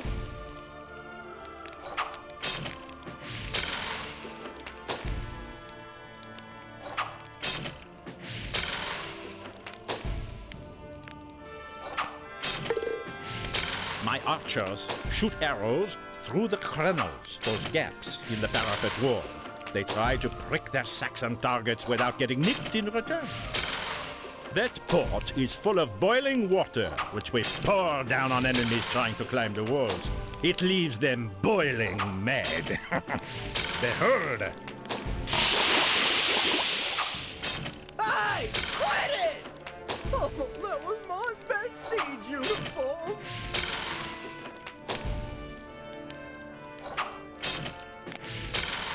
Those pesky Saxon archers use wooden shields to hide behind, and only peep out when they're firing a volley of arrows. The cowards! That giantific device is a battering ram. It knocks down castle gates or walls, so the foot soldiers can run in through the hole, called a breach. That mangonel hurls huge boulders up and over the walls. It can even fling dead animals, which spread disease inside the castle. Grossola! That machine is a ballista, a giant crossbow that shoots major spears, even flaming spears. Yes, ballista spears are often covered in a flaming goo called Greek fire. Quite awful stuff. Its formula is a big secret.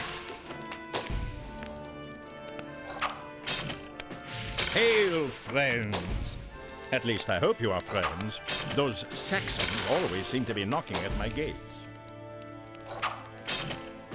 I am William the Conqueror, Duke of Normandy and also King of England. Although those Saxons seem to disagree with that last part. Although I am from Normandy, I had a legitimate claim to the English throne, so I invaded in 1066. I conquered my rival, Harold, at the Battle of Hastings. As king, I created a feudal society where peasants worked for lords, lords worked for barons, and barons worked for me. It's good to be the king. Oh, the Saxons are revolting. Again.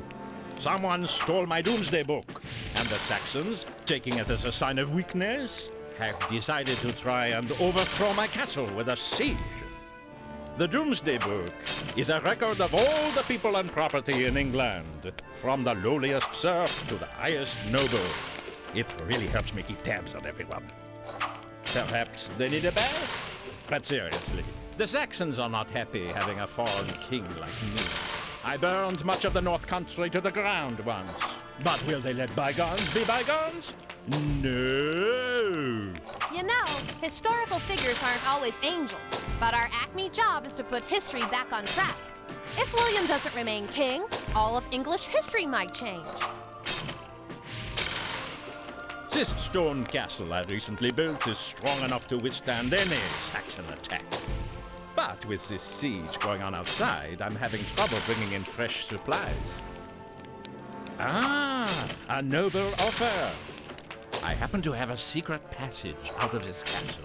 Squeeze through and go find my barons and lords. Tell them my soldiers need some bread. This Saxon siege is exhausting our supplies. I need bread for my hungry men, or they'll soon starve. It's a Carmen note. Our thief must have slipped through this secret passage. Au revoir. Hurry back.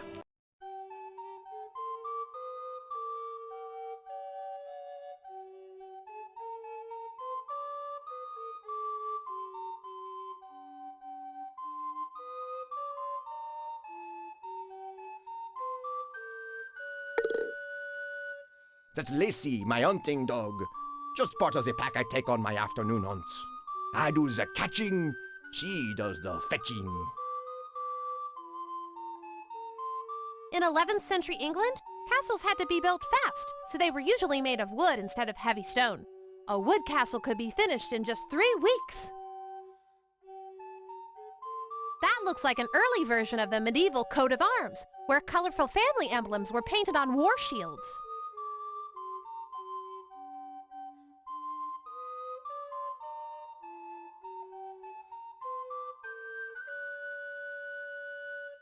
Hello? Welcome to my castle.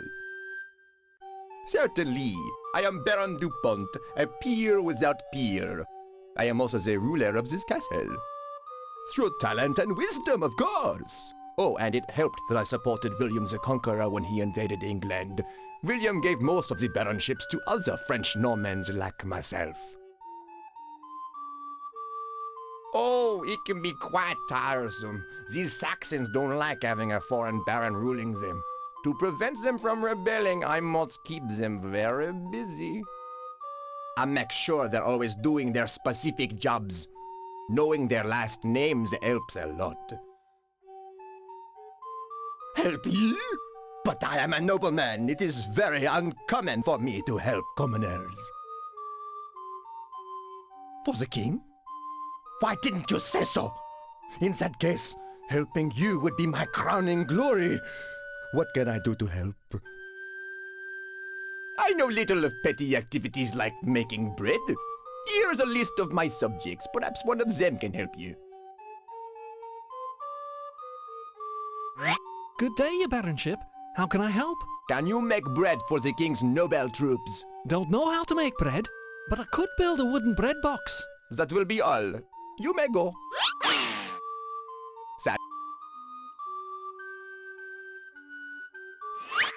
Good day to you all. What is the Baron's bidding? King William needs bread for his troops. Can you help? Oh my, you've missed the bullseye. I know next to nothing about baking bread. Well, thank you anyway. Good day. Certainly. Hello, my Baron.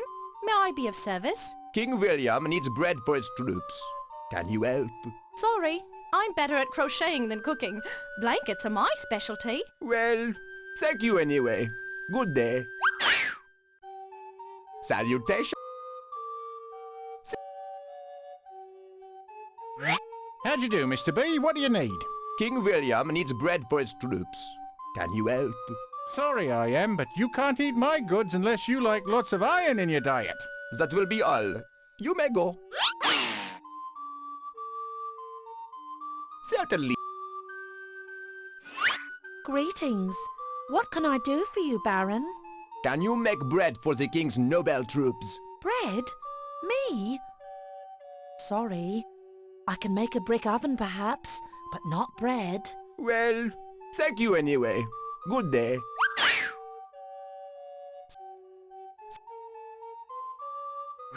Salutations, dear Baron. May I help you? Can you make bread for the king's noble troops? I would love to bake you some bread, but I am flourless and thus powerless. Do you have any flour? No flour? Well, check with the lord down the road. As I am a baron and he is only a lord, the feudal system requires that he help me out. We need to finagle some flour for that baker. We're off to the Lord.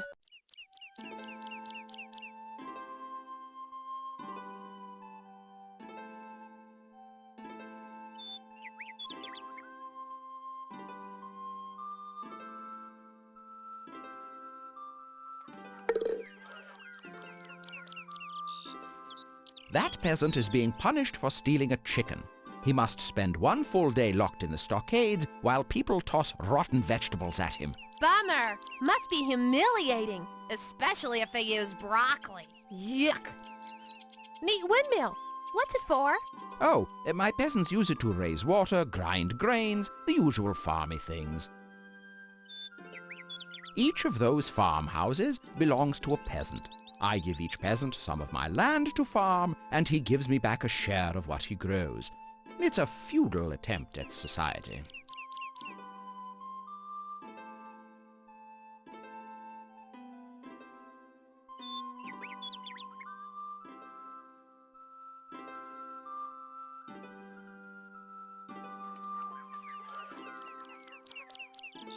Welcome to my estate, travelers. Of course, I've forgotten my manners.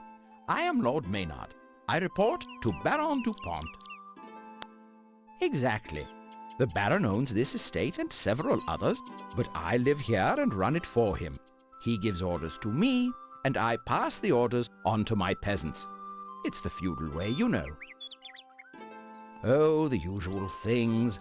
I dispense justice, I listen to peasants complain about taxes, that sort of nonsense. A nobleman's work is never done. Well, not really. Most of this land was lent to me by Baron Dupont. In turn, I lend some of the land to peasants who work the soil. The French would call these peasants villeins.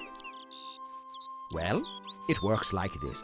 I lend some land to the villeins, and they in exchange give me part of the food they harvest from this land. Such are the ways of the feudal system. The Baron needs flour?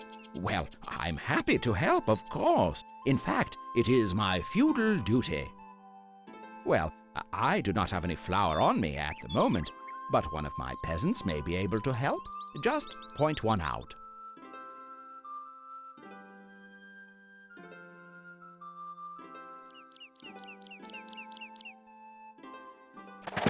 Greetings. What can I do for you, Lord? The Baron needs flour to bake bread. Can you help? Dear me, I can't make flour. Sewing is more my specialty. Thank you anyway. Now be gone. Greetings. Hello, Lord. How can I help? The Baron needs flour to bake bread. Can you help? Sorry, I don't know how to make flour, but if me guide hunting pet sees any, I'll let you know. Oh, well, it was worth a try. That will be all.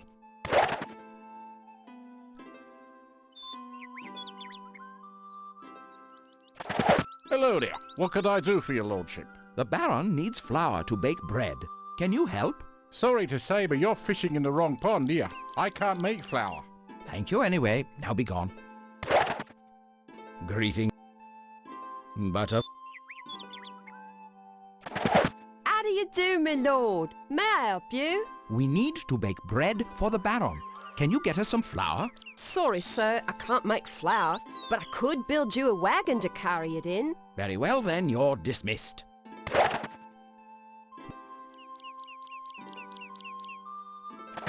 Hello, good lord. May I be of service? We need to bake bread for the Baron. Can you get us some flour? My, I know nothing of flour. But if you need a hoop tub for your flour, I'm your man. Thank you anyway. Now be gone. Greeting. Lordy lord, good day. What can I do for you? The Baron needs flour to bake bread. Can you help? Yes, I can make some flour for you. I am a miller, after all. Here it is. Freshly milled flour for the Baron's bread. All yours.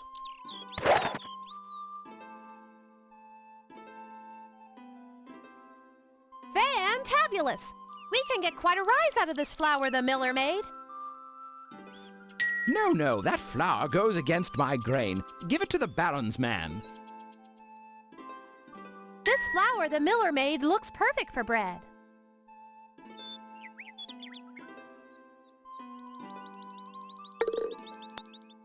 Alrighty then, let's head back to Baron DuPont. Trying to get a rise out of me? A royal baron does not bake bread himself. This flour the miller made looks perfect for bread.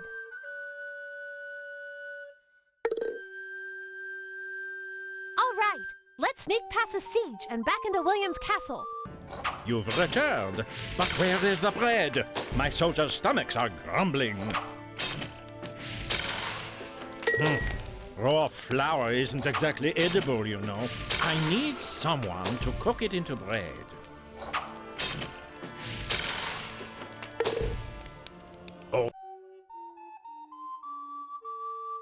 Oh, this flour is perfect. I'll see what I can bake up. Hold on. Voila! My best bread for the king's best men.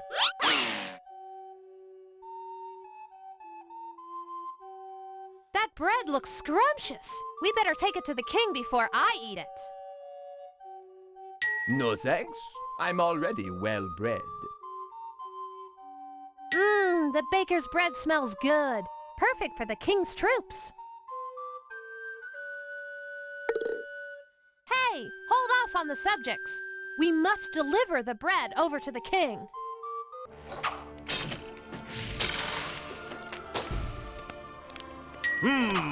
Fresh bread. My hungry troops and I thank you. And now, my next task. We need more weapons. Could you stop by the Baron's place and see if he has any swords? Absolutely. Happy to help, your kingship. Au revoir. Hurry back. Salute. Good day, your baronship. How can I help? The king needs more swords. Can you forge them? Swords aren't my specialty. How would you like a nice hardwood cabinet instead? Well, thank you anyway. Good day. Salute. Good day to you all. The king needs more swords. Oh dear, heavy swords are not my specialty. I make my point with a flightier weapon. That will be all. You may go. Salute. One of my... The king needs swords? Gracious. In my line of work, the sharpest thing I need is a butter knife. Well... Salute. One of my subjects might give you the edge you need. With whom do you care to speak? Hello, my bear. I'm afraid I don't deal in swords. They might cut the many threads on my loom. Thank you. You are dismissed. Salute. King very... Swords? No, they're no good for spreading brick mortar. Well, thank you anyway. Good day.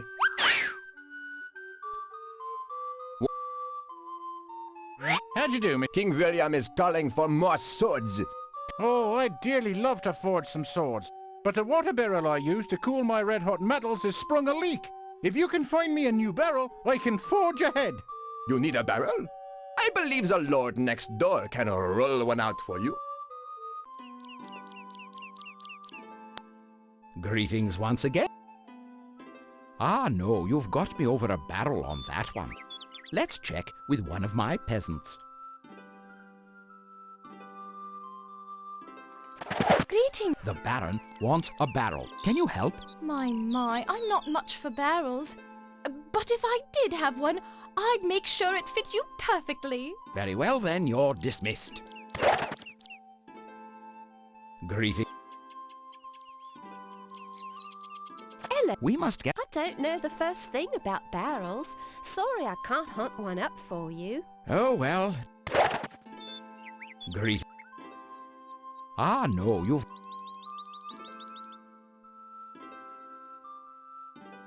Hello there. We must get... I know nothing of barrels, I'm afraid. I deal with what's in the water, not what holds water. Oh, well, it was worth a try. That will be all. Greet.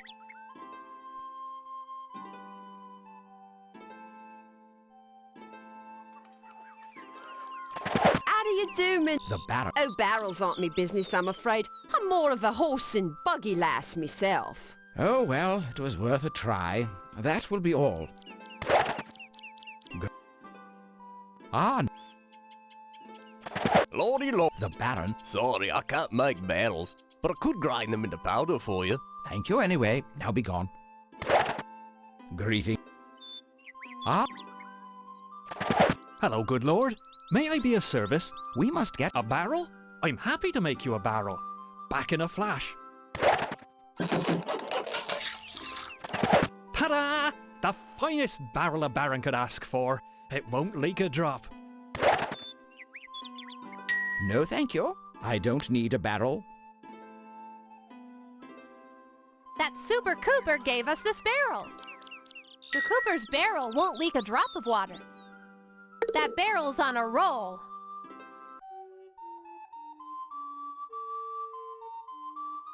I don't need a barrel. However, someone around here might.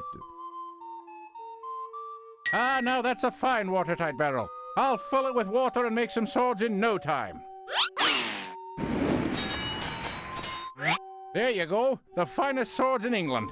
A real cut above the ordinary. No, thank you. I already have plenty of arms. Ah, two in fact. But the king might need more. The king will be smitten with the smith's swords. Keep a sharp eye on those sharp swords. Let's take them to the king. Watch it. Those swords are sharp. These swords will give me the edge over those Saxons. But now, my archers are all out of arrows. This is your final task. Check with my baron and see if he has any arrows to spare. Sheesh. King William's got us pulling a lot of strings. Au revoir. Hurry back.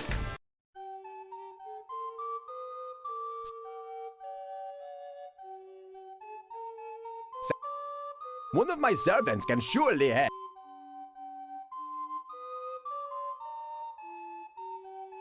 Good day, your baronship. How can I help? William's men need a new batch of arrows. Can you... Salute.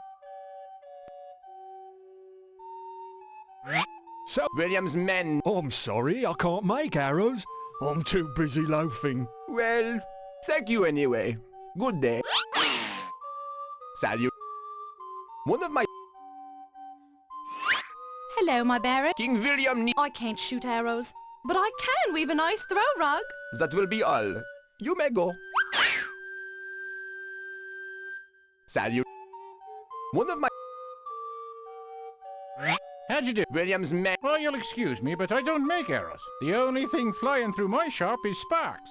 Well, thank you anyway. Salute. One of my... Great. King William... I can't help you make arrows. I do have a knack for stone battlements, though. That will be all. You may go. Salute. Good. William's... Sorry, I'd make you the straightest arrows in England, but I'm a little light on feathers right now. Do you happen to have any? No feathers for the arrows? You might be able to pluck some from the lord down the road. By feudal law, he is obligated to help me.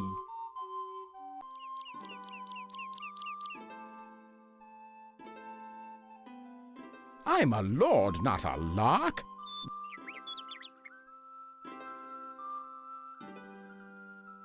Greeting. Feathers? No feathers from me, I'm afraid. How about a finely tailored jacket instead? Very well then, you're dismissed. I'm a... Hello there. What could I do for your lordship? My friend the Baron requires some fine feathers. Do you have any? Sorry, I haven't a single feather. If I did, I'd go fly fishing. Thank you anyway. Now be gone. Greeting.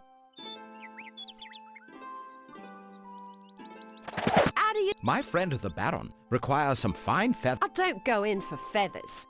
They just clog up the axles on the carts I make. Very well then, you're dismissed. Greet.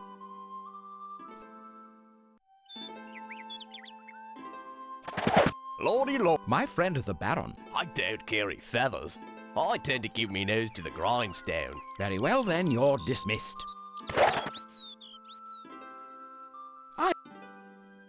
Hello, good lord. Feathers would tickle the Baron's fancy. Do you have any? I don't go in for feathers, I'm afraid. I prefer working on watertight containers. Thank you anyway. Now be gone. Greet. Hello, Lord. Feathers would tickle the Baron's fancy. Feathers? Certainly. I'll use me hunting falcon to bring down some birds for you.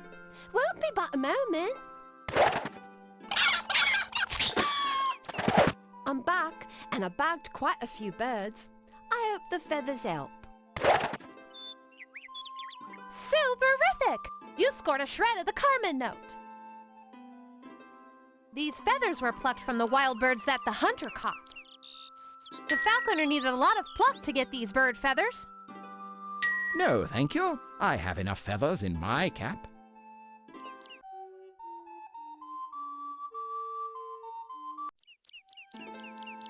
They're light as a feather, 'cause they are feathers. I'm tickled that you'd think of me, but I don't need feathers. Perhaps one of my servants might. No arrows? The castle may fall if you don't bring me some soon. No. Give those to a professional who can use them to make proper arrows. Well, look at all these feathers. Just what a Fletcher needs. They'll make my arrows fly straight and true. Here you are. These are some of my finest arrows. No thanks, I'm a baron, not a bowman. Those are arrows made by the Fletcher. Let's fly these arrows straight back to the king. Bullseye! Those are arrows. Aha! Once I pass out these fine arrows, my men will easily repulse the Saxon siege. Victory is certain! How about joining me in a celebration feast? Well, I'm not sure, your kingness. Come on, you can do a jig with my dancing bear. A dancing bear? Fantabulous! Count us in! William was right. The arrows we brought did the trick, and the siege is over. It's time to celebrate at this wild Norman dinner party. Yes, eat! We Normans specialize in fine feasts.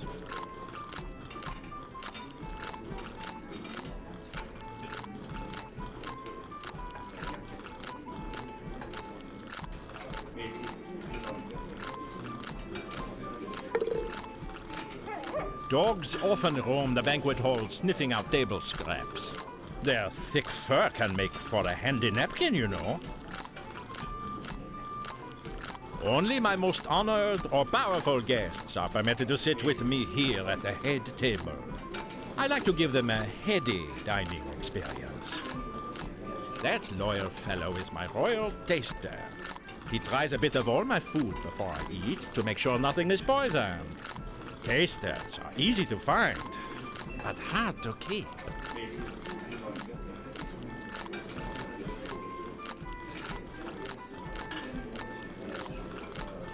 This is the Bayeux Tapestry, created a few years back in 1077. Tapestries like this often told stories using pictures. In a way, it means the writing's on the wall. We Normans use live bears for entertainment. I love it when they stand on their hind legs to dance. That poor bear looks all jigged out. In feudal England, the fork wasn't invented yet, so folks ate their meat with their hands, or from the tips of their sharp knives. Sometimes, instead of bowls, the Normans ate soup using tough bread called trenchers that could soak up the grease. I don't suppose they used napkins either. No vegetarians here. Upper-class Normans thought vegetables were fit only for peasants, so they didn't eat many. That excuse never worked with my mother.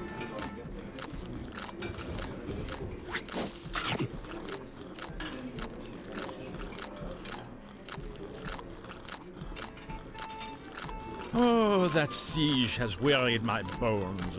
I'm much too tired to talk. No wonder. When he's not battling, William I must juggle being King of England and ruler of Normandy and France, both at the same time.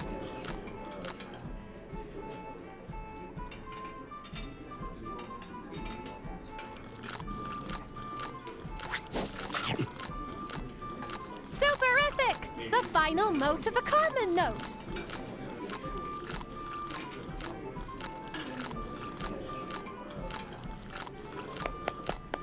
Hold on, I'm activating the time cuffs. This one's easy.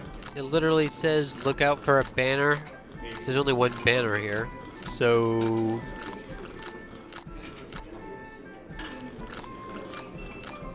Good thinking. The Bayeux Tapestry is...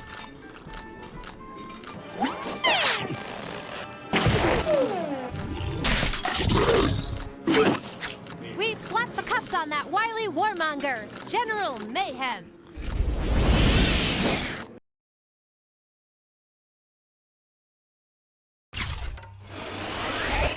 No more warmongering for you, General Mayhem. You're heading back to Acme. I'll just have to plot a whole new campaign while stationed in the slammer. Congratulations! You clapped the cuffs on General Mayhem and put that big old Domesday book back on the shelf. Old King William is a happy conqueror. And thanks to you, England's noble traditions will survive the centuries. I've decided to promote you. Consider yourself a time trooper. Congratulations! If you like, we could troop on ahead where another case is waiting. What do you say?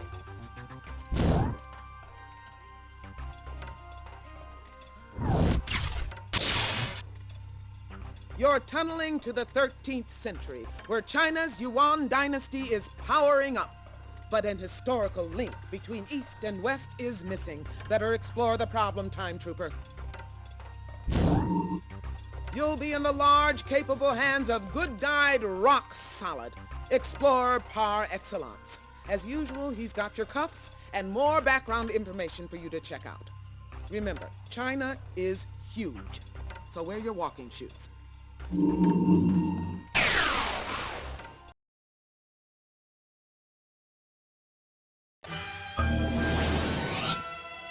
We made it, Trooper. We're in China in 1271. This year marks the start of the Yuan Dynasty and the reign of Kublai Khan. And look, there's the wise Khan right over there. The Khan is not pleased. I was looking forward to a visit from the Polos, and now this. Say, the Khan looks pretty put out after scanning that scroll.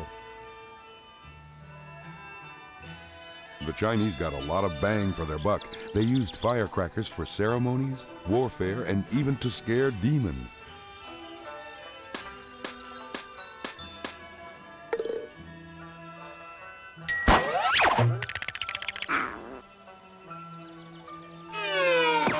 Come, come, Sung. The Khan's cat must be braver. The mighty Khan is in no mood to celebrate. My spark has dimmed in the absence of the Polos. No, thanks. I think you might get more of a bang by using that elsewhere.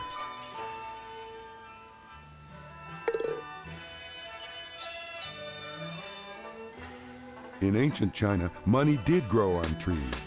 The Chinese used the bark of mulberry trees to make paper money and the leaves to feed their precious silkworms. I think we're barking up the wrong tree. Say, that's a fine example of a juicy mulberry branch. Those mulberry leaves came compliments of Kublai's tree. The Khan's firecrackers are a real blast. The great Khan needs no more mulberry branches. I already have plenty of bark for making paper money. In ancient China, money did grow. That Khan's got one cool cat. The Mongols often used cats and birds when hunting. We'll need a can-do from the Khan before that Mongol guard will let us pass. Let's keep conversing with Kublai. Hey, wait! It's not a great idea to travel in Mongol China without the Khan's approval.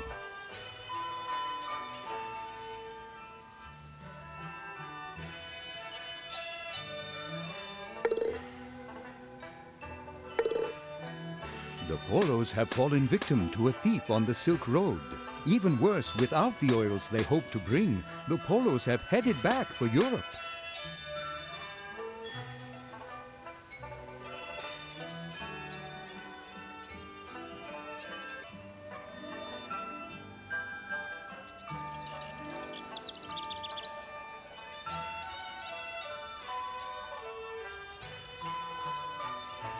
I am Kublai Khan, ruler of the Mongols and conqueror of the Chinese Sung Dynasty. Only a few rebels in the south still defy the power of my mighty Mongol army. My people, the Mongols, are a great warrior tribe from the northern highlands. We've ruled China since the time of my grandfather, Genghis Khan. My grandfather, Genghis Khan, was a Mongol warlord who overran the Great Wall, ruthlessly conquering northern China and ferociously battling to the very edge of Europe. My rule, fortunately, has been a bit more civilized. My foreign friends, the Polos, were bringing precious oils from their distant homeland, but a dishonorable thief has stolen this gift. The Polos are merchants from a place called Italy, far to the west. They came here years ago and promised to return with gifts from their homeland. The great Khan has learned to trust foreign visitors and accepts your offer. Please help the Polos for me. To speed your travels, I grant you full use of my golden tablet of passage, which allows safe travel throughout my domain.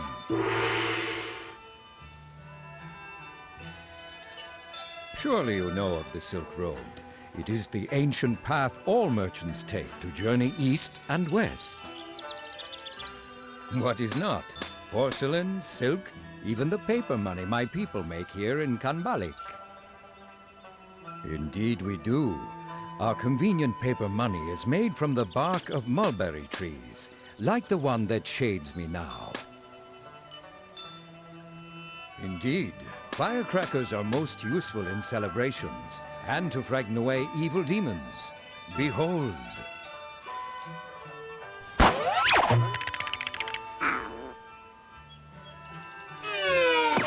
Come, come, Sung. The Khan's cat must be braver.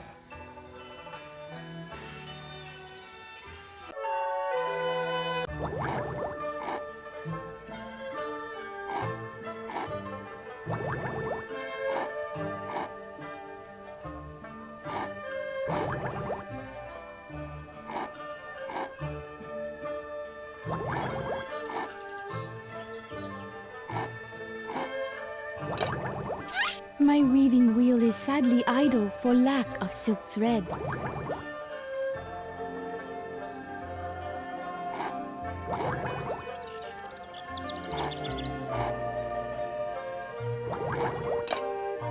I see you want some wonton soup, but I have only enough for one.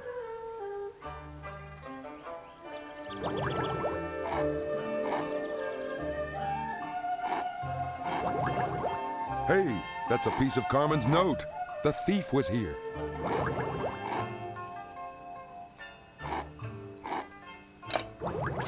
Silk is produced by silkworms like these. Unfortunately, my worms no longer want to spin.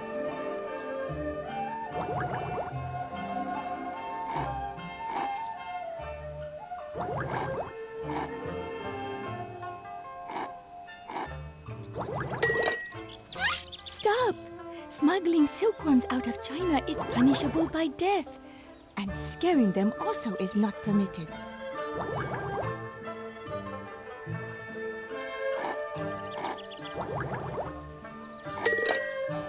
My spinning spoon is a nuisance, but I don't want to break my bowl.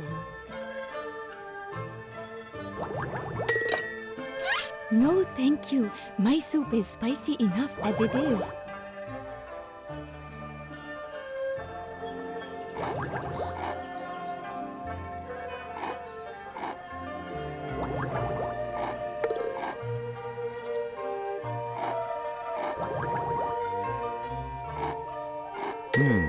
That didn't get us very far.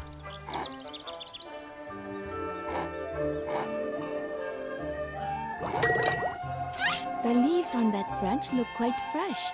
Perhaps my hungry silkworms in the tree would find them appetizing. Wow, those worms have an appetite just like mine. Big.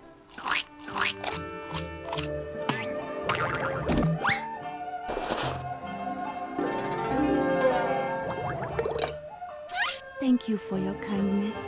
Please accept this gift of silk in gratitude. No, you keep it. Thanks to you, I now have all the silk I need. This smooth silk is quite valuable. I'll bet we can find a good use for it. That silk is as soft as, well, silk.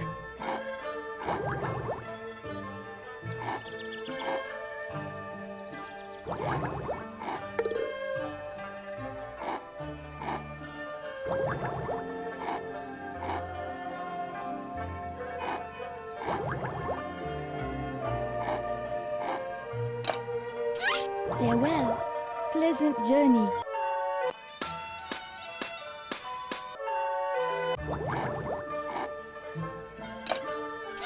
Farewell. Pleasant journey.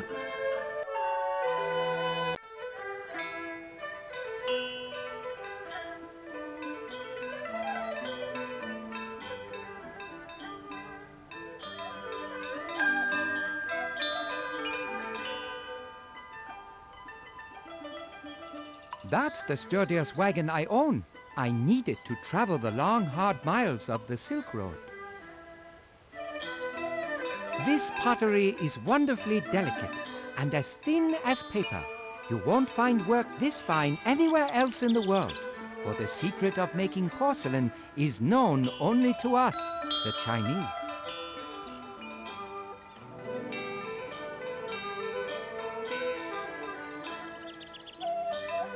This pottery is wonderfully delicate and as thin as paper. You won't find work this fine anywhere else in the world, for the secret of making porcelain is known only to us, the Chinese.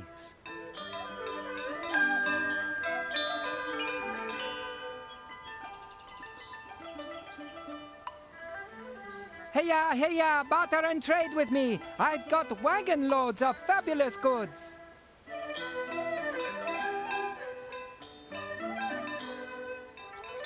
Honest travelers, I am Huang, a merchant who travels the Silk Road. The Silk Road stretches countless miles. Goods pass from merchant to merchant, making their way from east to the distant west, though I myself have traveled only as far as the nearby desert.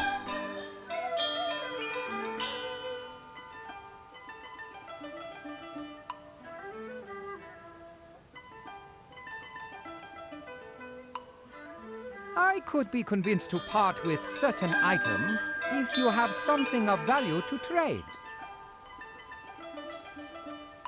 I have a passion for silk. I can trade it anywhere from Kambalik to the Great Desert.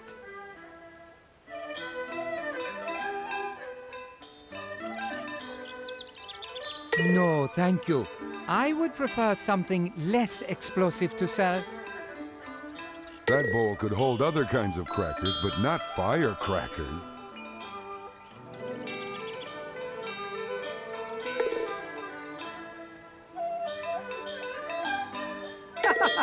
You must be cracked to try dealing with a porcelain bowl.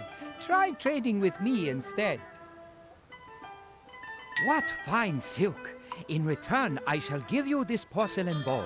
And to prove my generosity, I'll add the spoon for free.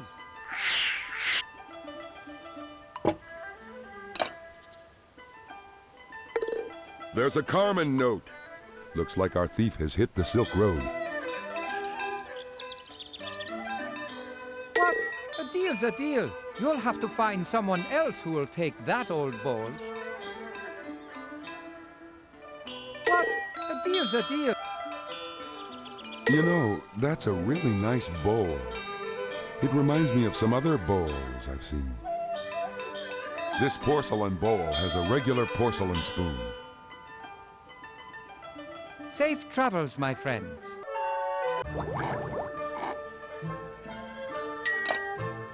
Many thanks for the new bowl. Let me give you this bowl and spinning spoon in return. Farewell.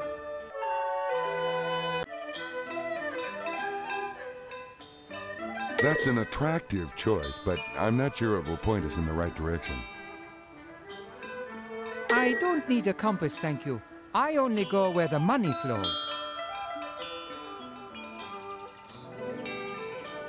Safe travels, my friends.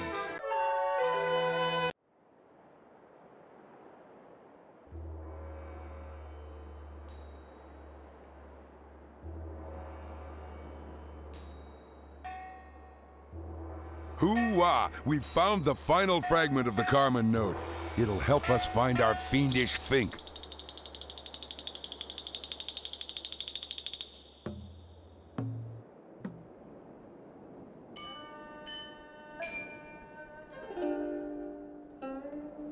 Now that the C note's complete, I'll activate the time cuffs.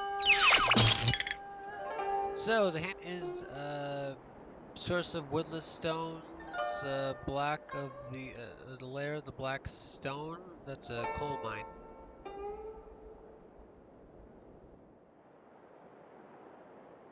I don't detect any wrongdoers here.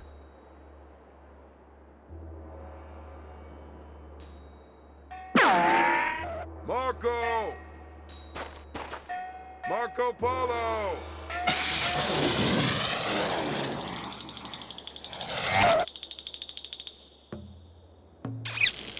I got lost. We need some device to find our way through this land of sand.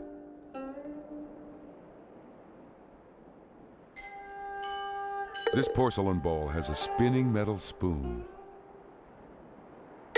I'm a good guide, but I'm not that good.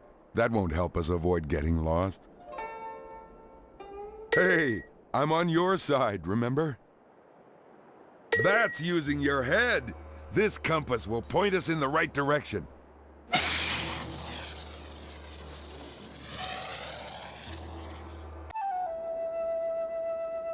Phew, your soup bowl guidance really helped us cook through that desert. And say we're not alone. I do believe we've found Marco Polo and his party. I've joined my father Niccolo and uncle Maffeo on their second visit to the Khan. But without our oils, our caravan will have to turn back.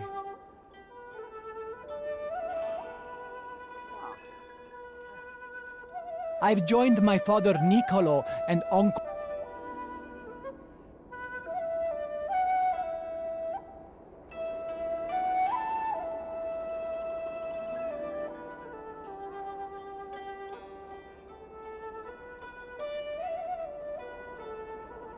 This marvelous device could take European exploration in a whole new direction.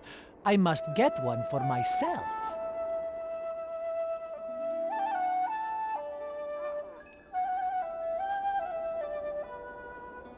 The Chinese believed compass...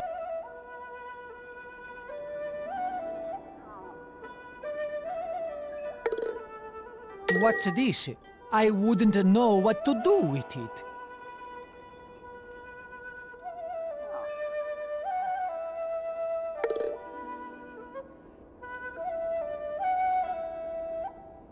Buongiorno. Have you any oil? Ours was stolen. I am Marco Polo, the son of a merchant, and I have come here from the faraway European land called Italy.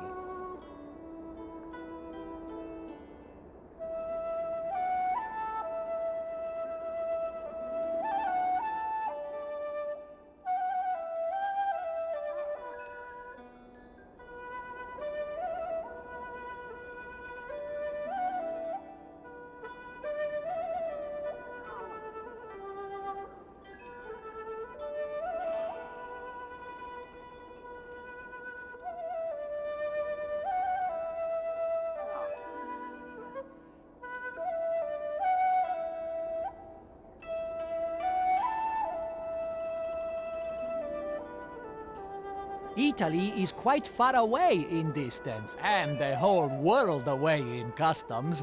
I have much to learn about China and its people. Our plan to bring precious oils to the mighty Khan was foiled by a thief in strange garments who looked neither European nor Chinese. The oil thief proved too slippery to catch, but I'm sure he's around here somewhere.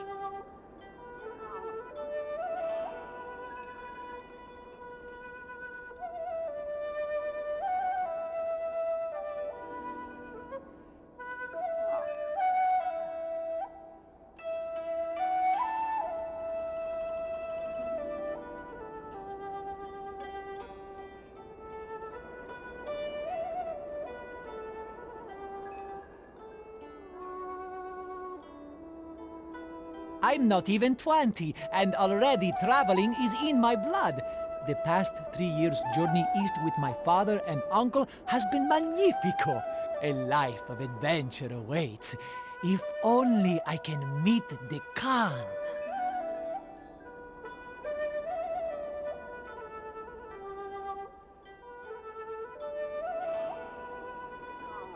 So long. Best of luck bringing down that bandit. I think he already knows his way around. Yikes! That's a Siberian tiger, one of the largest cats in the world. I hope you're ready to earn your stripes. There's no rascal around. Check that Carmen note against the Chronopedia.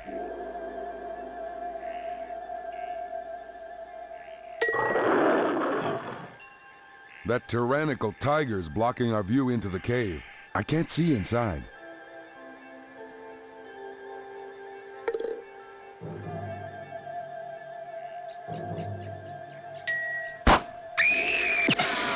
Nice job, Trooper. You really made that tiger turn tail. That's an attractive choice, but I'm not sure it will point us in the right direction. Right! The lair of the black stone must be a Chinese coal mine.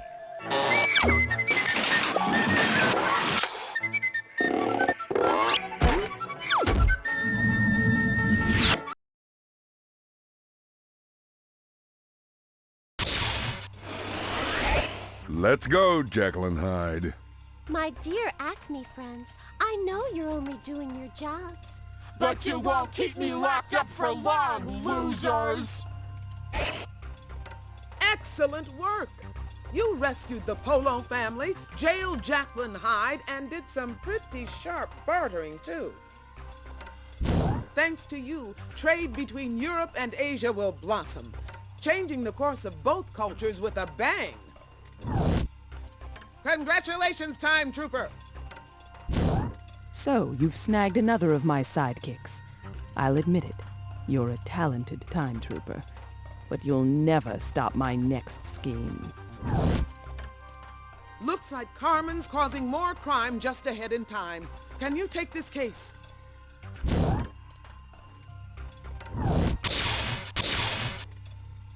This time tunnel leads to Western Africa in the 14th century.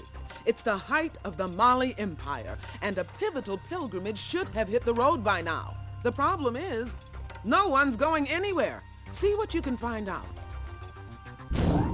If there's one good guide who knows great empires, it's antiquity. She's going with you, so look to her for guidance, time cuffs, and another Chronopedia chapter. Better dress for warm weather, Time Trooper. Good luck. Whew, another day, another time period. How's this for heat? Welcome to sunny West Africa in the year 1324. We're just outside the city of Niani, and the fabulous-looking fellow there is Mansa Musa, Emperor of the Mali Empire. Well, now, if that isn't the straw that broke the camel's back. A man most strange just stole my only block of salt. My pilgrimage cannot begin without it. Aha! Sounds like our thief needs to cut down on his salt intake.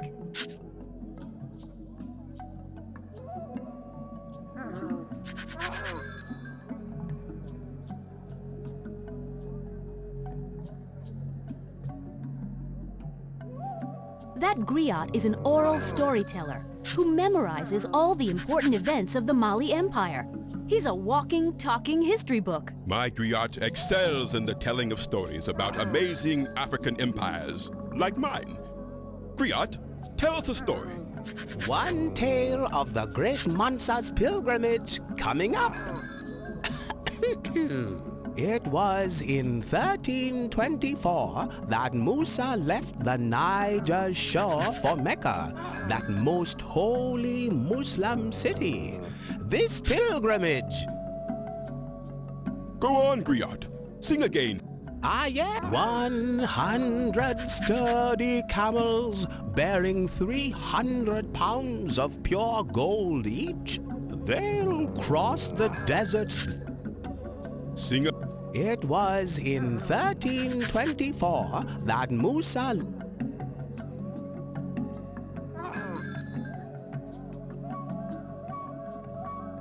Those are 2 of the 500 servants Mansa Musa is taking with him on his pilgrimage.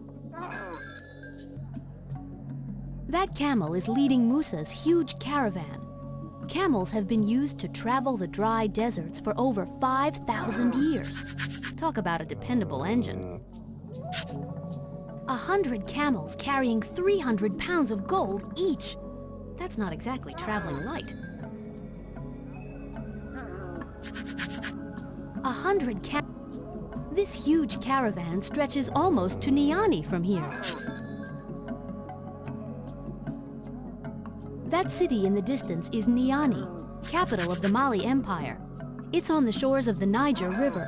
I plan to return from my pilgrimage with important artists and scholars. They will assist me in turning Niani and Timbuktu into famed centers of art and learning. That's an Arabian stallion, a small but powerful horse from North Africa. Only the Mansa and a few of his top officials got to ride horses. Everyone else hoofed it. Sand blast it! A gritty character just absconded with all the salt, my most precious possession. Without that salt, we're going nowhere.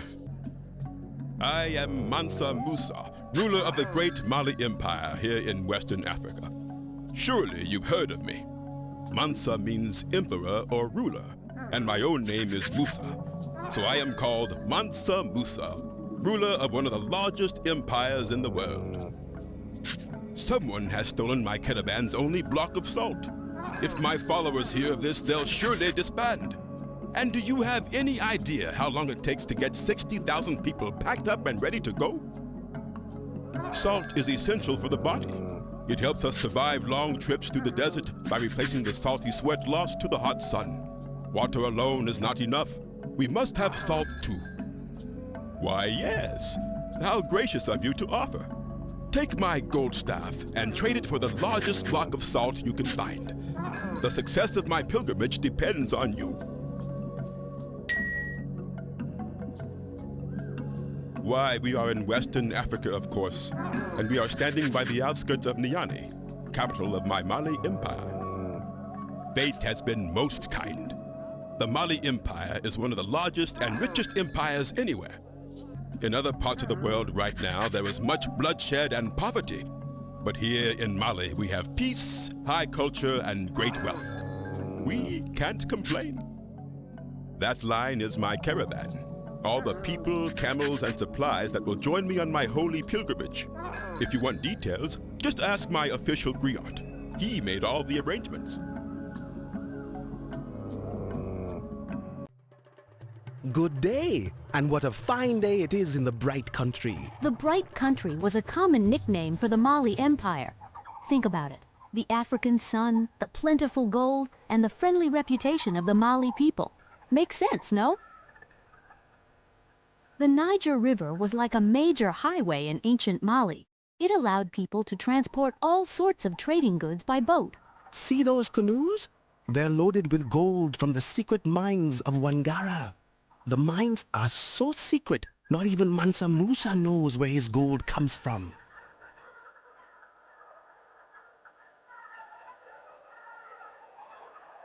That looks like Takeda over there.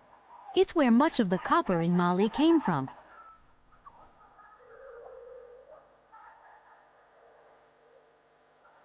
Oh, you are admiring my mask. It is one of my finest pieces and will bring me much respect in the village. I just finished making that piece of golden jewelry over there. Not bad, huh? I'm surprised to see those. Candles were common in Europe in 1324, but kind of rare in Africa. The Mali people weren't big on wax making yet. Ah, gold is such a pleasure to work with. So soft, so malleable. It only takes a little heat from a candle to melt it down. Now, copper and iron, on the other hand, those metals are tough. Copper pots are great for heating up an investigation. Those are my clay molds for casting melted metals. The different molds produce pieces of different sizes and shapes.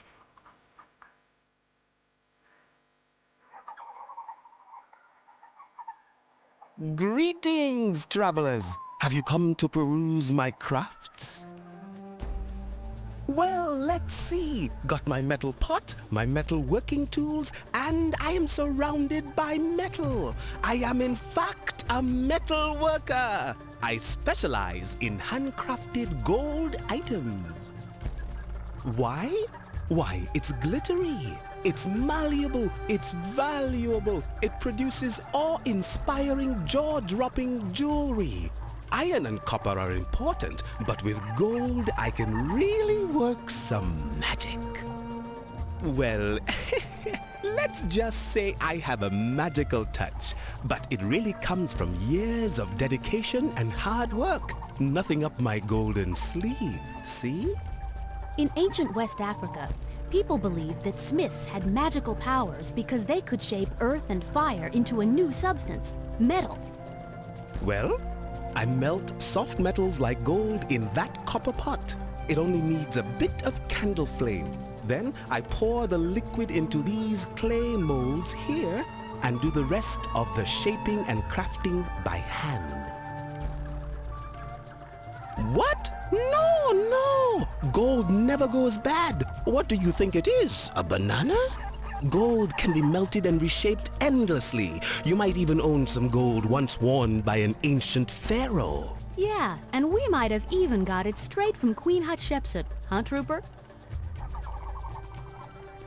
Gold is beautiful and useful for many crafts, so everyone wants some.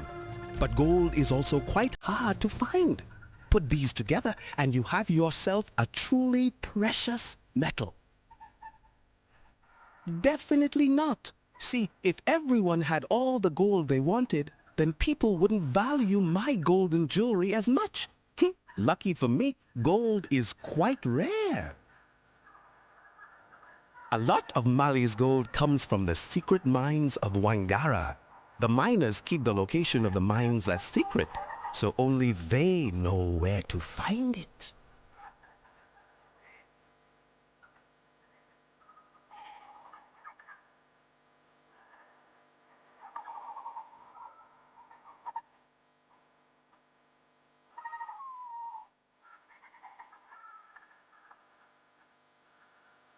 I don't need a staff personally, but it might come in handy for getting some salt, you know. Hold your camels! What are you trying to do, get me in trouble? I know a piece of Mansa Musa's property when I see it. This is his personal gold staff. I can't melt this down. There's no need to worry. We're on a mission from Musa.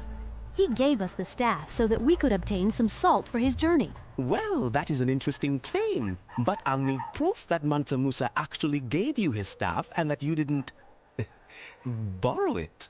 Fortunately, I'm well acquainted with Musa's pilgrimage.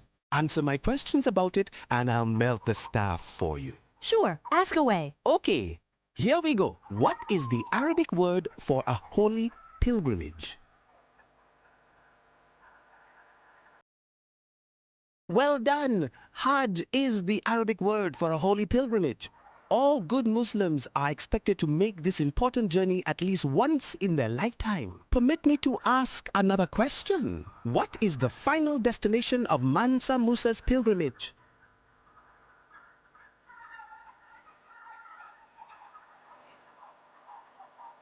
That's correct. Mecca is the holy city of Islam, over 3,000 miles away.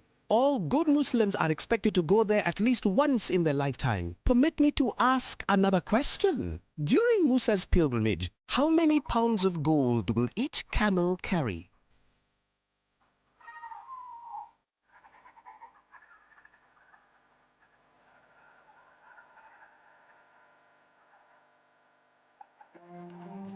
Correct! 300 pounds on each camel.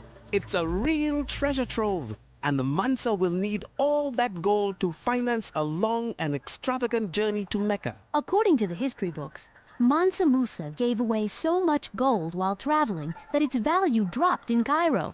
His wealth and generosity literally put the Mali Empire on the map. Permit me to ask another question. Musa's journey will take him through an ocean of sand. What is the name of this vast wasteland?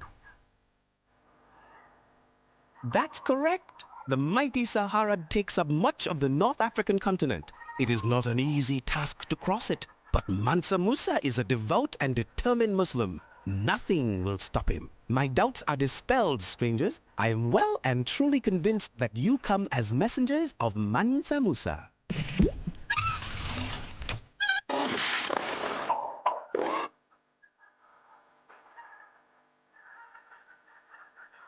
Well, I could sit here and melt gold all day, but I do have other work to do. Well, I could...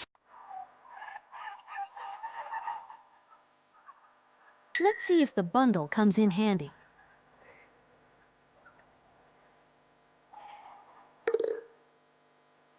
Goodbye, traders.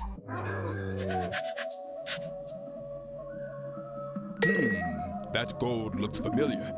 But no matter. I have gold aplenty. What I don't have is salt. May a camel drool on the thief who stole from me.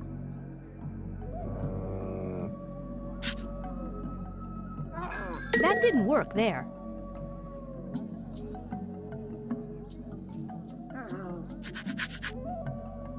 That didn't work there.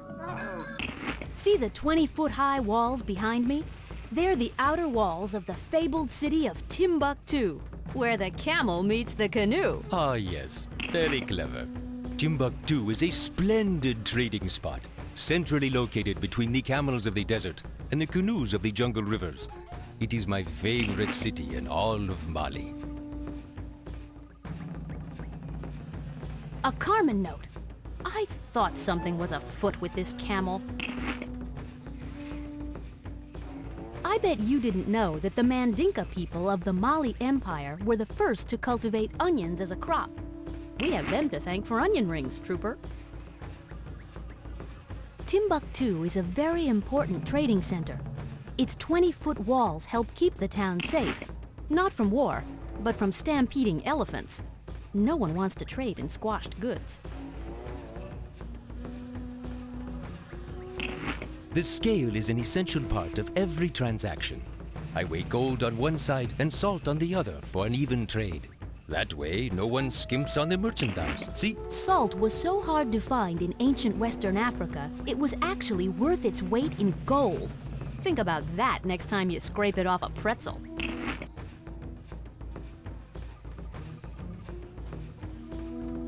The scale is... Salt Salt. Yes. That salt probably came from the salt mines of Tagaza, up in the north. That's quite right. Up in Gaza, there are no trees, so buildings are made out of huge blocks of pure salt. That camel has a pretty dry disposition. Too much time in the sun, I guess. My camel Camille may be ill-tempered, but she's a very shrewd merchant. She has a way of letting me know if a trade is not in my favor.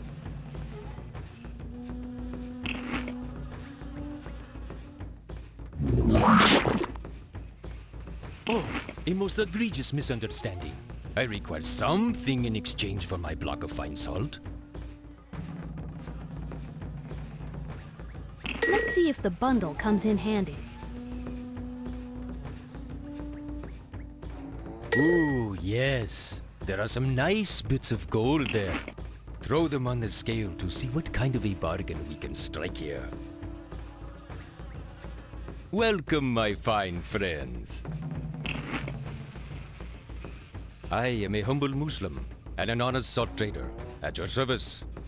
By Allah, being Muslim means I am a devout follower of the teachings of Islam. Most of the traders around these parts are Muslim. Over the years, we have established huge trade networks across Africa and Arabia. Well, hard work helps, of course, but it also helps that most traders are Muslim. And we Muslims tend to trust one another, even when separated by differences in language and culture. Common beliefs can make African and Arab traders act like brothers. Well, I have a nice solid block of salt, fresh from the Tagaza mines. Would I like to trade? I thought you'd never ask. Make me an offer of gold, and we'll strike up a deal. Well, I carry my salt by camel across the vast Sahara, all the way from the Tagaza mines in the north. Camels are amazingly efficient animals, quite well suited for desert travel. They can go for weeks without water. They also have wide, soft feet, perfect for walking on loose sand.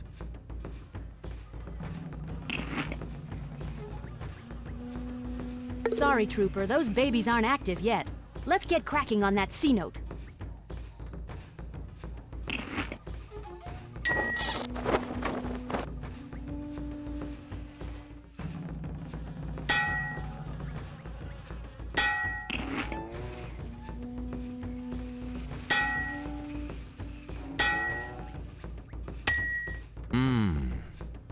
We can do.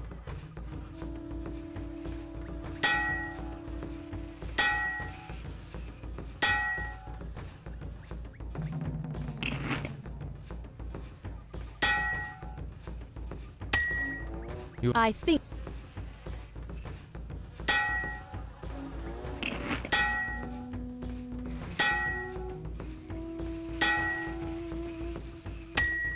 Let's see here. We can do.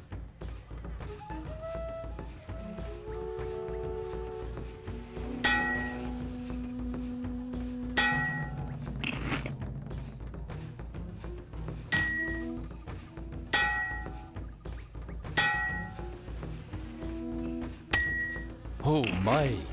I don't believe I have quite enough salt to match your offer. We've been a bit heavy-handed.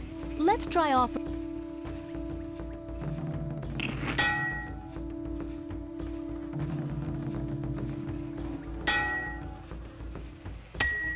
Your golden overture is tempting. We've been.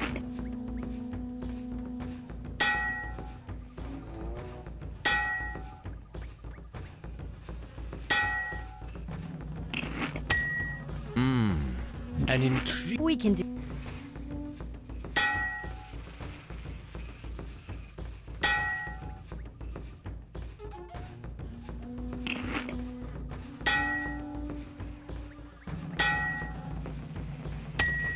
Your golden overture is. We've been.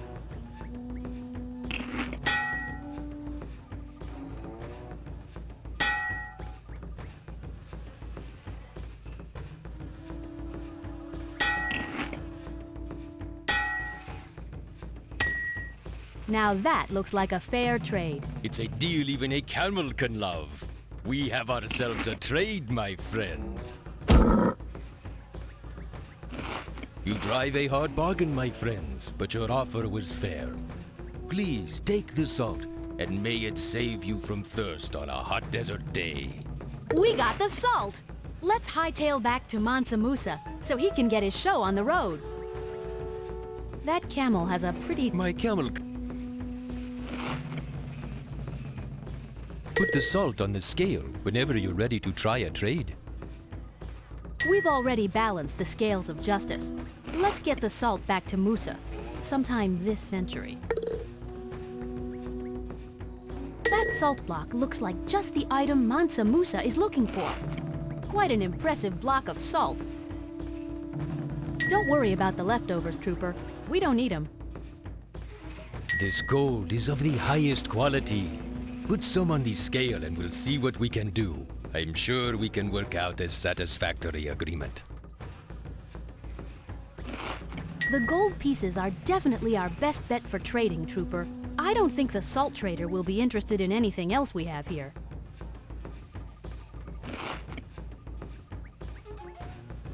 Don't worry about the leftovers.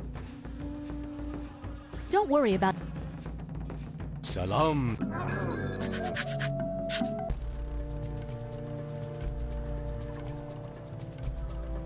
No thanks. I am not planning a desert crossing anytime soon.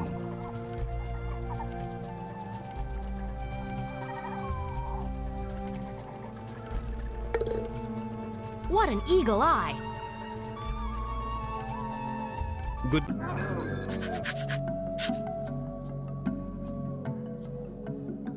Distinguished guests, my gratitude knows no bounds. How well and faithfully you have obtained this most excellent and essential salt. I must alert my retinue. Let the glittering pilgrimage begin!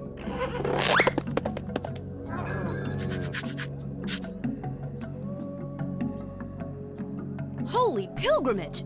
You found the last piece of the Carmen note. Let's have a look. Good job. I'll activate the time cuffs. So the note says, Ship of the Desert, and according to the Chronopedia, that means the first camel in the caravan.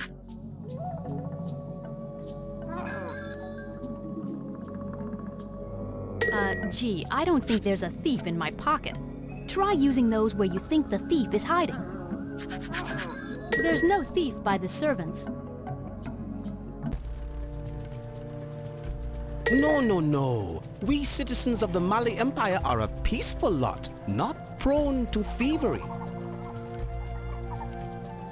I'll be brief. No thief. I'll be brief.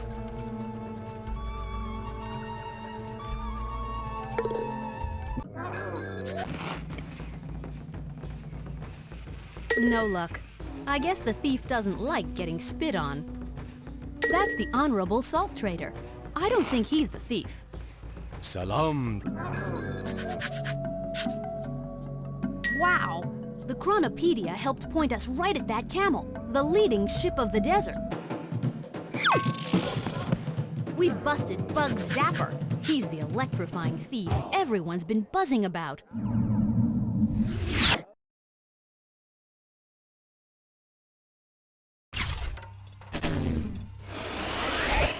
All right, Bugs. Gigs up. We're hauling your sorry mug downtown with us. You think you're smart, eh? Oh, get out of here. You won't keep me in the clink for long. Great going! You busted Bug Zapper and you saved the day for Mansa Musa by snagging that salt with your clever balancing act. Because of you, Mansa will make his Hajj to Mecca and spread his wealth around, and by golly, jolly old Molly will hit the heights of glory. You've done excellent work, as usual. Can you continue on and take another case?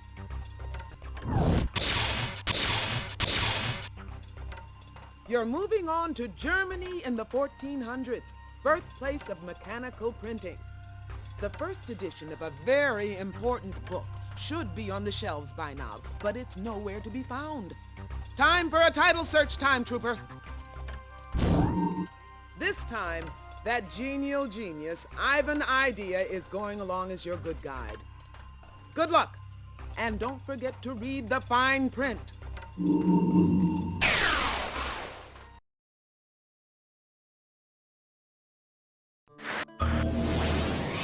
Tunneling through time sure beats taking the bus, huh, Trooper?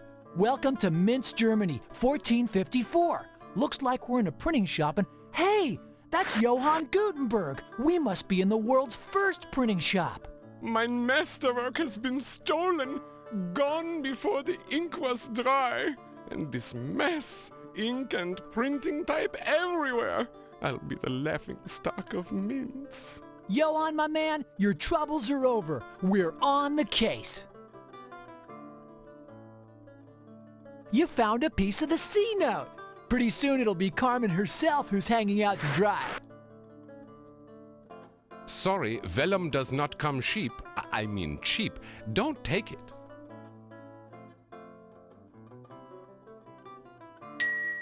Gutenberg didn't have to design that press from scratch. He took a simple wine press and with a few tweaks turned it into a reliable printing press. Way cool! Well done. Let's have a look at the notice. Oh, wunderbar. You've printed an invisible message. We will need some ink to produce legible results.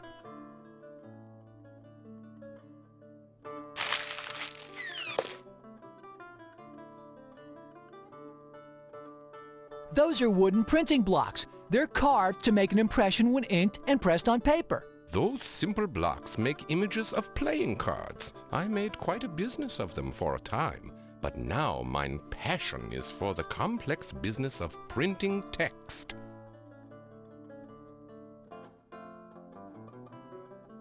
This pot is filled with clear linseed oil. All I need to do is add some rich, dark lamp black to make mine special blend of printer's ink. That's the ink ball mine wife so kindly designed for me. It's made of soft leather and it's used to smear ink on the printing type. That ink ball is for inking the chase, not your pocket.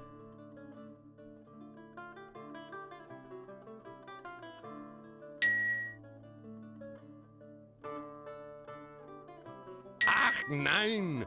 What a mess! We can't ink the chase after putting down the vellum.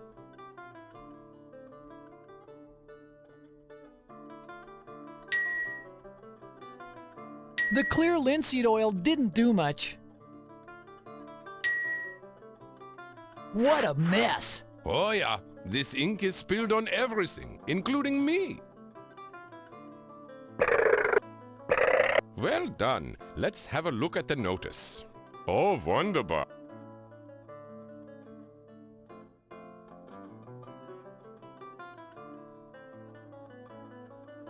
Tragedy! No print shop tour today, I'm afraid. My masterwork has been stolen. My name is Johann Gutenberg. I have just invented a bold new method of printing words using my clever invention, the printing press. Well, you see, I've been a metalsmith and jeweler most of my life, so I began experimenting in the design of a new movable type made from metal. Movable type are blocks of metal with a raised letter on top. The letter is set backwards so that it will print forwards when pressed to paper. Simple, no? Yeah, of course. My workshop has been robbed. A thief absconded with my Bible, the first printed book in all of Europe. Ah, and the villain also made quite a mess while running away. Ah, if only it was that easy. My printing ink is spilled, and to make a new batch, I'll need lampblack. Also, I need to create a notice warning the townsfolk of that thief in our midst. But covered in ink like this, I'm useless. Oh, yes, yes, yes! Bitte, find me some lampblack and print the public notice so we can warn the good people of Mainz. That, my young friend, is a printing press. When the lever is turned, the machine tightly presses a sheet of vellum against some metal type with a coating of dark ink in between. The result, a beautifully printed page.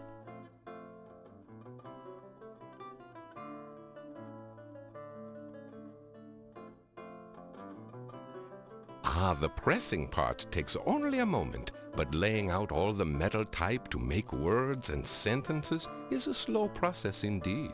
On an average day, my workers can lay out only one full page, 2 at most. Bitte, kindly remember to bring me some lampblack. Mine printing press is silent without it.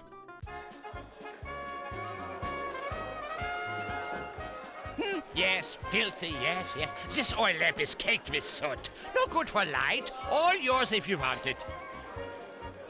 Don't roast my little friend. She's the only one in town who will test my youth elixirs. That chicken's seen cleaner days. She's covered in soot. Why did the dirty chicken cross the road? because it did not want to be roasted on an oil lamp. That dirty chicken does need a bath, but not in the town's drinking water.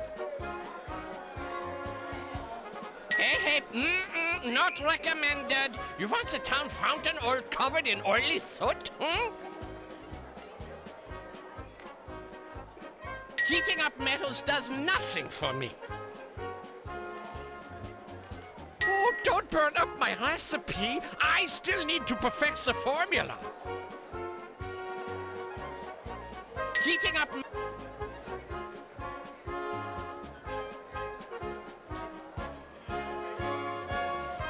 Oh, my, that oil lamp is a loss. You're welcome to it.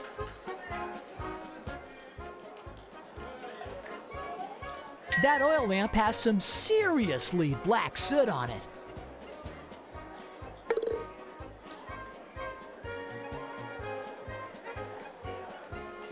Wow, that is one funky chicken, covered in soot. Ah, yes. That's my chicken. She's a bit of a pig, I'm afraid. Chickens are not allowed in my metals. Duncan.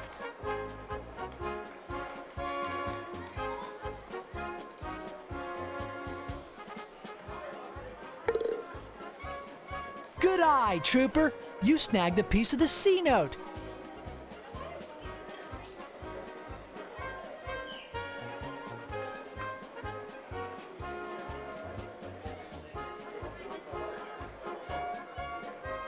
Copper, atomic numero 29, has been in use since the Bronze Age. Copper gives bronze its reddish color. That metal there is iron. Believe it or not, the Earth's core is mostly made of pure iron. There's a recipe for my new eternal youth elixir. 1 blackened chicken feather, a drop of acid, and a pinch of lead. Its effects are a bit too eternal. Want a taste? Sounds nice, dude, but, we just ate. Looks like pure metallic silver, atomic element number 47. That metal is lead, atomic number 82. The big number means big atoms, which explains why lead is so heavy. I'm thinking lead. Yes, lead into gold. It could work. This metal is zinc, atomic number 30. Zinc is useful in producing metal alloys, like brass. Ah, gold. Yes. As an alchemist, my goal is pure gold. I'm trying to discover the secret of changing boring metals like lead into real gold. No luck so far, though. Luck is definitely something you'll be needing. Hello, have you come for a potion or elixir? I use only the finest metal ingredients. Why, I'm the butcher. Oh, no, that's not right. Oh, yes. I'm the alchemist. The most renowned alchemist in Minsk. What indeed? Why, an alchemist, my friend, attempts to turn common metals into pure gold. I have all sorts of metals. In fact, I recently supplied Gutenberg with the metals he uses for his new movable print type. Things like tin, lead, and antimony. That old lamp was once a prime source of illumination. Yes, before I let the grime take over. It's covered with soot from the smoke of burning oil. Ugh, pee! Filthy mess. Who has time to clean silly lamps? I am devoted to loftier goals, like changing all of my lead into gold. Gold! Lamp? Did I have a lamp? If I did have a lamp, I don't really need it back. Lamp?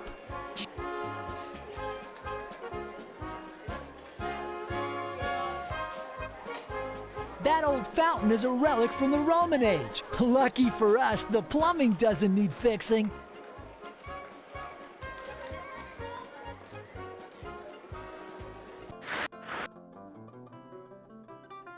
Ah, yes, this chicken is caked with soot. Unfortunately, it's the wrong kind. Soot from wood smoke does not produce good ink. Lamp black comes from a different kind of smoke. Ah, take it away. The chicken will muck up my press with its filthy feathers. Dummkopf. That is an ink pot, not a chicken coop.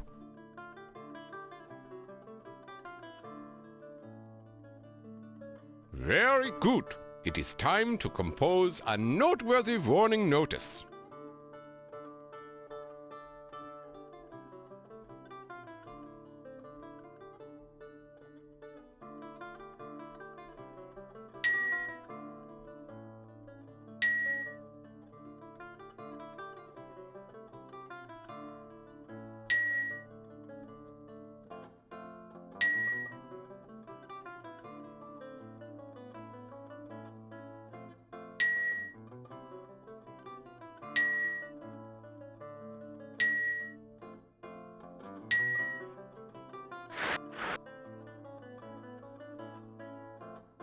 Wunderbar!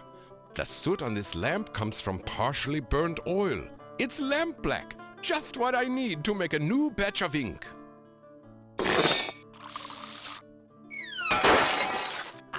Sorry about that lamp. Dummkopf. Good, let's ink. Well done. Let's have a look at the notice. Notice. Well said. A fine beginning.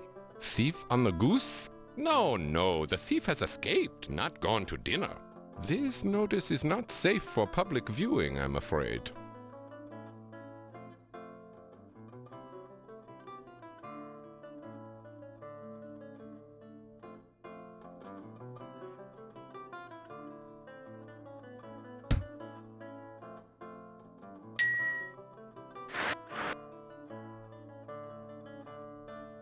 Good. Well done. Thief on the noose. Ah, no, no. That's only if we catch the scoundrel. This notice is not safe for public viewing, I'm afraid.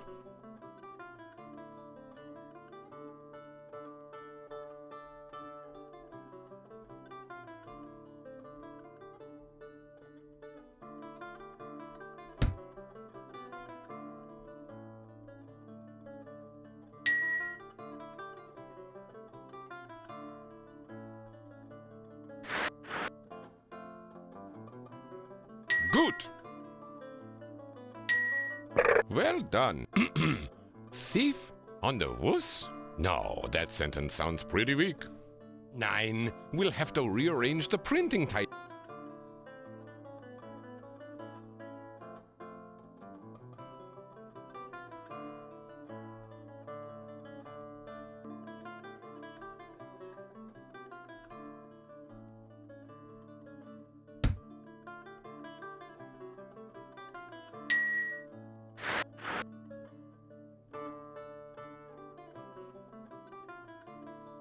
Good. That. But what is this? The second paragraph is gibberish. Nine. This notice.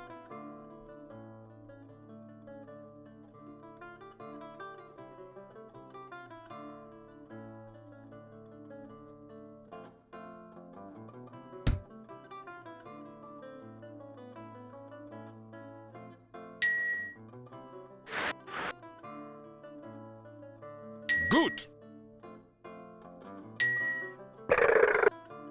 Well, but this.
Good.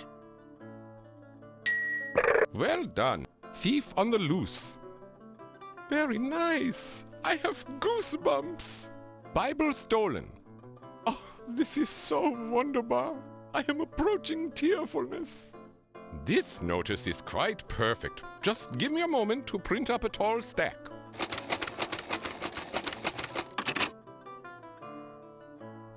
And voila! Enough notices to wallpaper the city twice over. I'm off to put up these notices and warn the good folk of Mainz about the thief.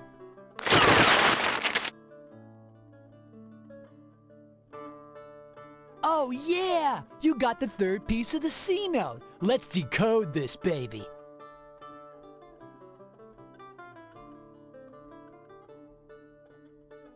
I'll just activate these time cuffs here. So it said hide in the major metal used in Johan's printing type, and they mentioned earlier that that was lead, so we gotta go find them in the lead.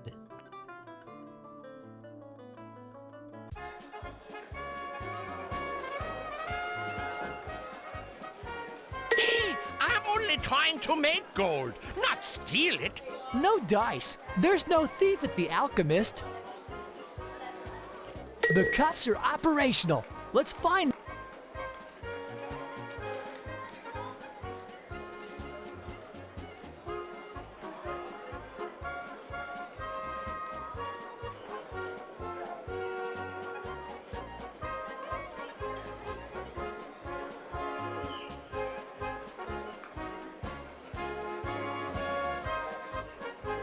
The cuffs are The cuffs are operational.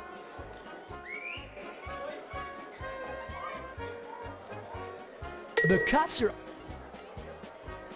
elemental. Lead is the major metal in Gutenberg's type, and that's just where our thief is hiding.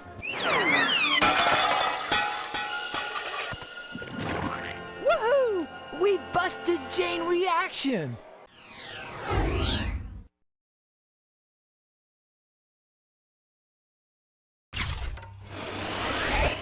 Your runaway reaction days are over, Jane. You're going on ice at Acme. Dream on, detectives. You've got me under control for now, but there's a meltdown coming soon, and her name is Carmen Sandiego. Way to go! You put the chains on Jane Reaction, mastered the printing process, and got Gutenberg back in the biblical bookmaking business. Thanks to you, the printed word will carry the world's wisdom to bookshelves throughout history. Librarians everywhere, thank you. Work like that deserves a reward. Hey, can you handle a promotion? Good, because now you're a time detective. And if you want to try your title on for size, there's another case brewing. Can you start working on it?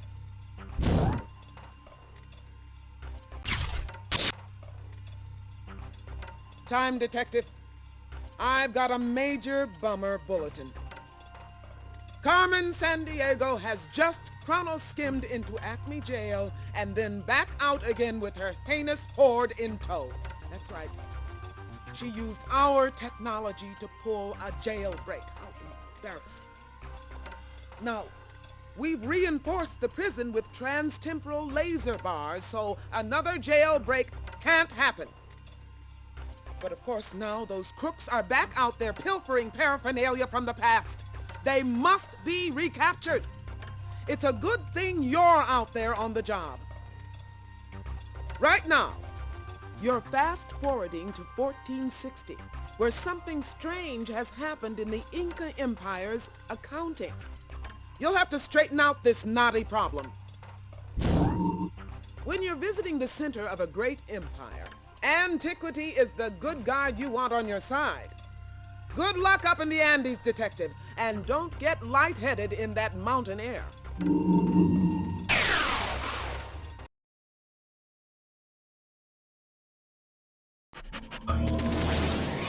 You know, you'd think they'd serve more than just a snack on these long time flights. Antiquity here. If you're feeling woozy, it's the altitude. We're way up on top of the Andes, smack dab in the middle of the Inca Empire. The year is 1460, and that's Emperor Pachacuti Yupanqui over there, the head honcho of the Inca Empire. May the mighty sun scorch the demon's eyeballs! Someone has stolen my quipus! All of our records lost. My empire will fall apart at the seams without them. Whoa, he is losing it. We'd better investigate the situation.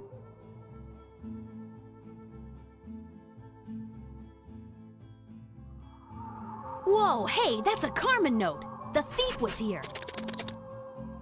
Oh, look at the furry guinea pig. Cute little guy. What do you call it? Dinner? That's a cuy, of course. With a little corn and plenty of salt, they are most tasty. Ooh, sorry I asked. That tapestry is woven from the wool of the llama. Wonderfully warm, that llama wool. Perfect in these cold mountain regions. See that pot? The Incas were a remarkably advanced culture, but they never got around to inventing the wheel, even pottery wheels. Pottery was made by coiling clay in strips instead of spinning it. When I journey through my empire, I sit in this decorated traveling chair, which is carried by my servants. It's rather heavy, but a ruler must travel in style, you know. The guys who carry it probably don't enjoy the trip as much as he does. Inca stonework was a marvel to behold. The carved stones fit together so closely that mortar wasn't even needed to hold things together. Amazing, huh? This road is part of a sophisticated highway system built by the Incas. The Romans may have had a knack for flat roads, but the Incas built theirs up and over steep mountains. With those new roads, it now only takes 2 days for my subjects to fetch me fresh fish from the sea, instead of weeks. Those rope bridges are sturdier than they look. The Incas used them to cross deep chasms, and some stretched out for 200 feet or more.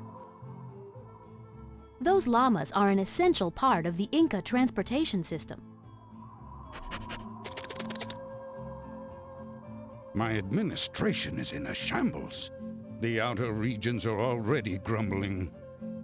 I am the great Pachacuti, 9th ruler of the Inca Empire and descendant of the gods. Well, we could debate that point all day, but I'll tell you this. I'm the greatest Inca leader ever. My armies have conquered lands to the north and the south. My empire now includes over 12 million people. Well, first I rebuilt Cusco here, the capital of the empire. Then I really got busy, channeling rivers, building agricultural terraces, inventing state religions, those sort of things. I pride myself on an efficient empire. My quipus have been stolen. Without them, I can't keep track of things in my empire. A quipu is a long strand of knotted string used to record numbers. It is very exact. I use quipus to track all important numbers related to my empire, like population counts and inventories of food. You see, all surplus food made by the people is collected here in Cusco. Then, if a particular region is struck by famine, I can send them some food from my royal stockpile. But without the quipus to keep track of the supplies, I can't distribute things. Well, since the theft of the quipus, my quipu kamayaks have been working overtime to recount everything. These royal accountants could really use some help. Go to the storerooms and speak to my head quipu kamayak. He will tell you what to do. Goodbye, and remember, millions of my hungry citizens are counting on you. I guess it's not easy ruling over 12 million hungry people. Talk about job stress.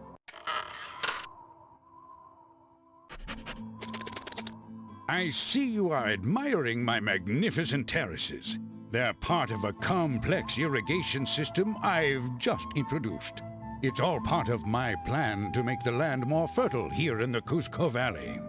This road is part of a sophisticated highway. With those...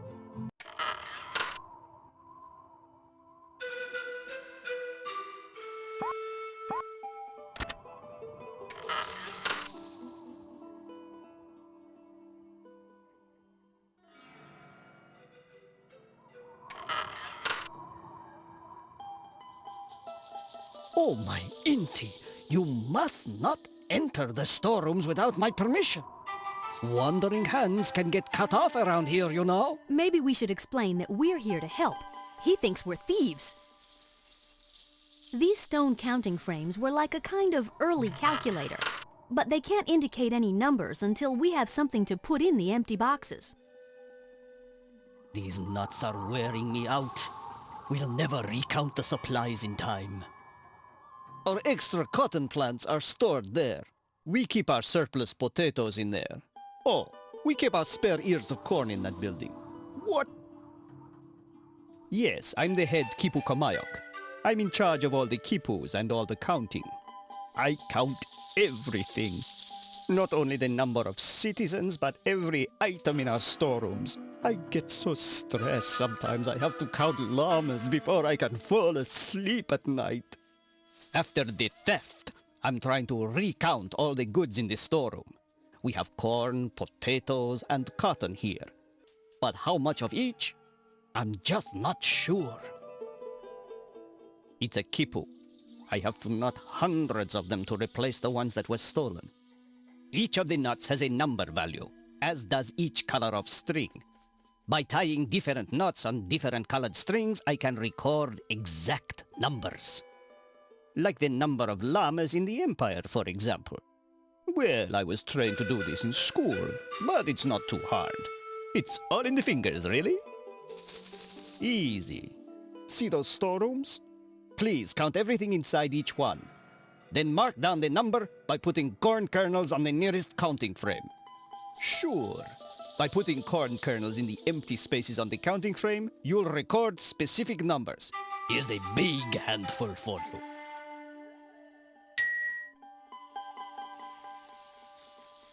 Pachamama, I cannot give you any more of my time. I'm sure you'll figure it out.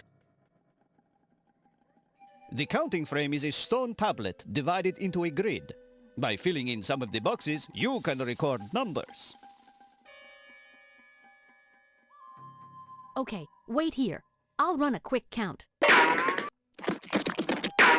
counted 1,574 ears of corn piled in there. I know, I'm a really fast counter. It's a gift. Okay, let's use that counting frame. Use the counting frame to mark down the number of corn cobs in the storeroom.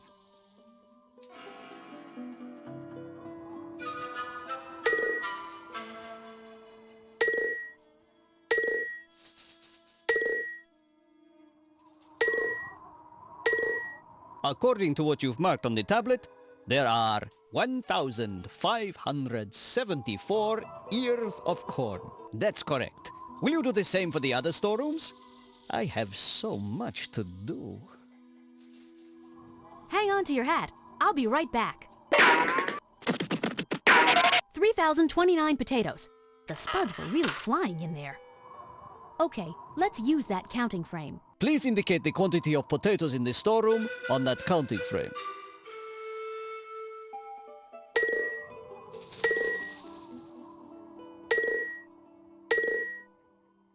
According to what you've marked on the tablet, there are 329 potatoes in the storeroom. That doesn't seem to match my count. We'd better... Spud City. There are still 3,029... Okay. Please indicate the quantity of... According to what you've marked on the tablet, there are 3,029 potatoes. You have done me a great service. Don't stop now. I'll be back in a flash. There are 628 piles of cotton in there. 628 piles of cotton are piled in there. That's a lot of laundry. Okay. Please record.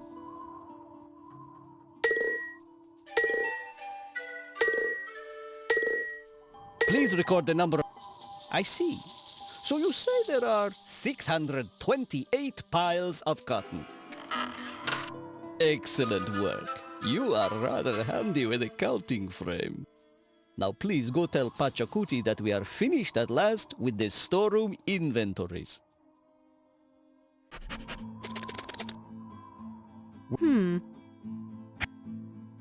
Ah, my profound thanks for your clever counting skills. But there remains one more important task to complete. Can you help me with it? I need to transport some food to a distant village suffering from famine. Please gather about 100 potatoes from my royal storerooms and load them on a llama. And let me know when the loading is complete so I won't worry. With those...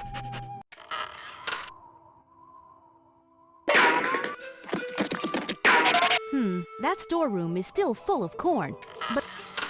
We keep our This number...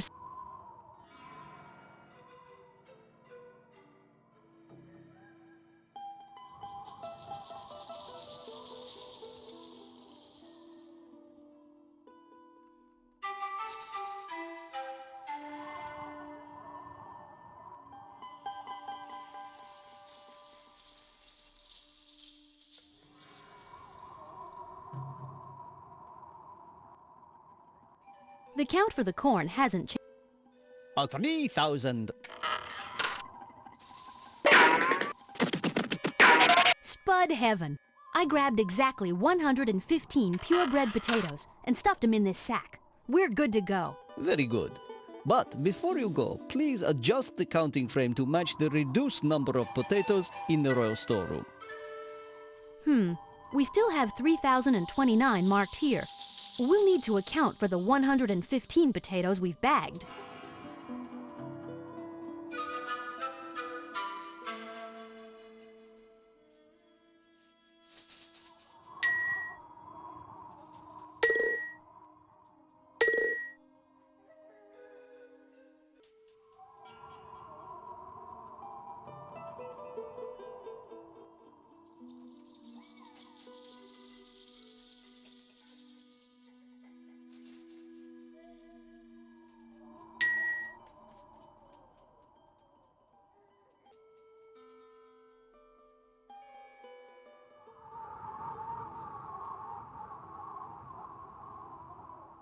I see. So you say there are 914 potatoes in the storeroom. Nope, that doesn't match. We still have 3,029 marked here. We'll need to account for the 115 potatoes we've bagged.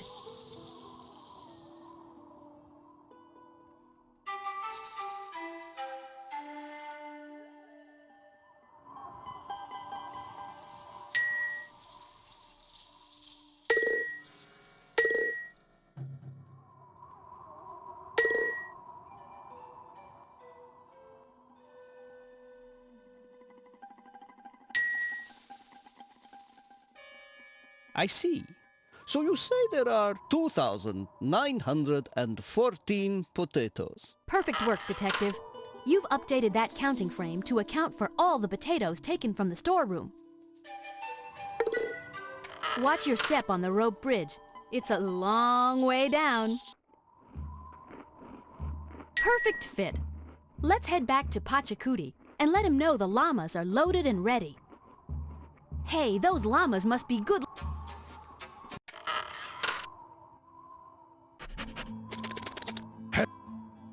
No. Thanks to you, I now have the Empire running smoothly again.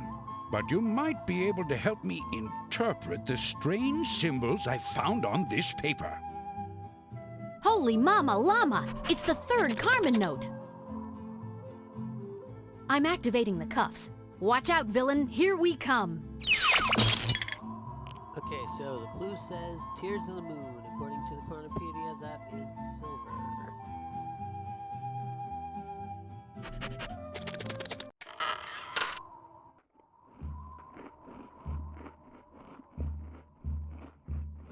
Hey, what's with the cuffs?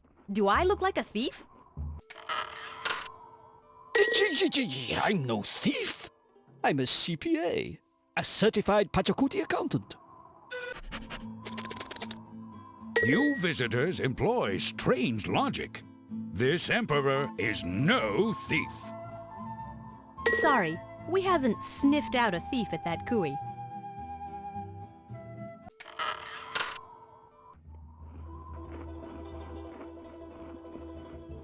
Smart move!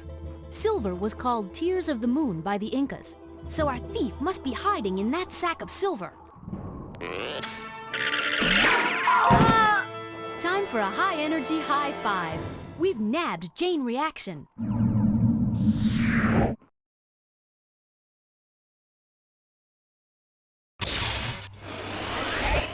You're headed back to the Acme lockup, Jane. And with its patented new laser bar security, you won't be escaping again. You've caught up with me again, agents, but you'll never accelerate fast enough for a collision with Carmen. Congratulations! You re-jailed Chain Reaction, recaptured the accounting quipus, and fixed food distribution for the whole Inca Empire. Thanks to you, Pachacuti's kingdom will grow far and wide. And speaking of empire builders, Carmen has already pulled another time heist. Can you take the case right now?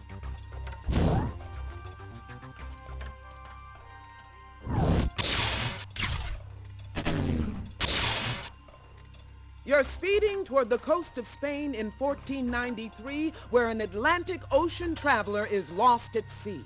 The folks who financed his trip are mucho worried, so you'd better try to find out what's causing the delay. Charting unknown waters is Rock-Solid's specialty, so he'll come along as your good guide. Good luck, Detective. I sure hope you don't get seasick.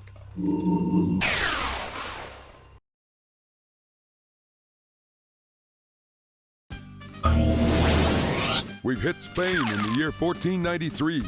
That must be Queen Isabella right over there. You know, Isabella earned a place in history by supporting the explorations of Christopher Columbus. But at the moment, the Senior Senora looks royally upset. Disaster!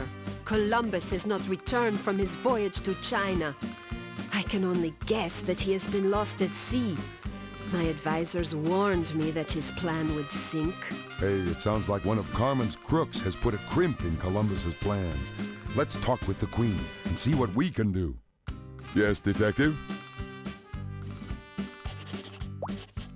Columbus wasn't the first to suggest sailing west to reach Asia. An Italian named Paolo Toscanelli had proposed such a voyage before Columbus ever approached the court of Spain. The first world maps were drawn by an ancient Greek named Ptolemy. Although his maps were completely wrong, people believed in his work up until the 15th century. Say, this map seems related to the voyages of Diego Gomez, the Portuguese captain who coasted down the coast of Africa. Diego's voyage gave Portugal an exploration edge over Spain, for a while anyway. The first European to sail around the southern tip of Africa was Bartholomew Diaz. His discovery opened up the eastern sea lanes to China and forced Columbus to postpone his plans.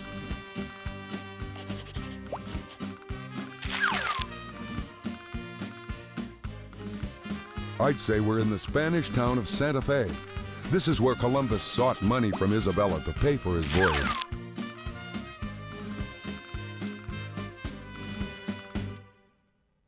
This porcelain cup was imported from China. The pesky Portuguese have been vying with Spain for the fastest sea route to China. Spain will find it first, and when we do, our cups will runneth over.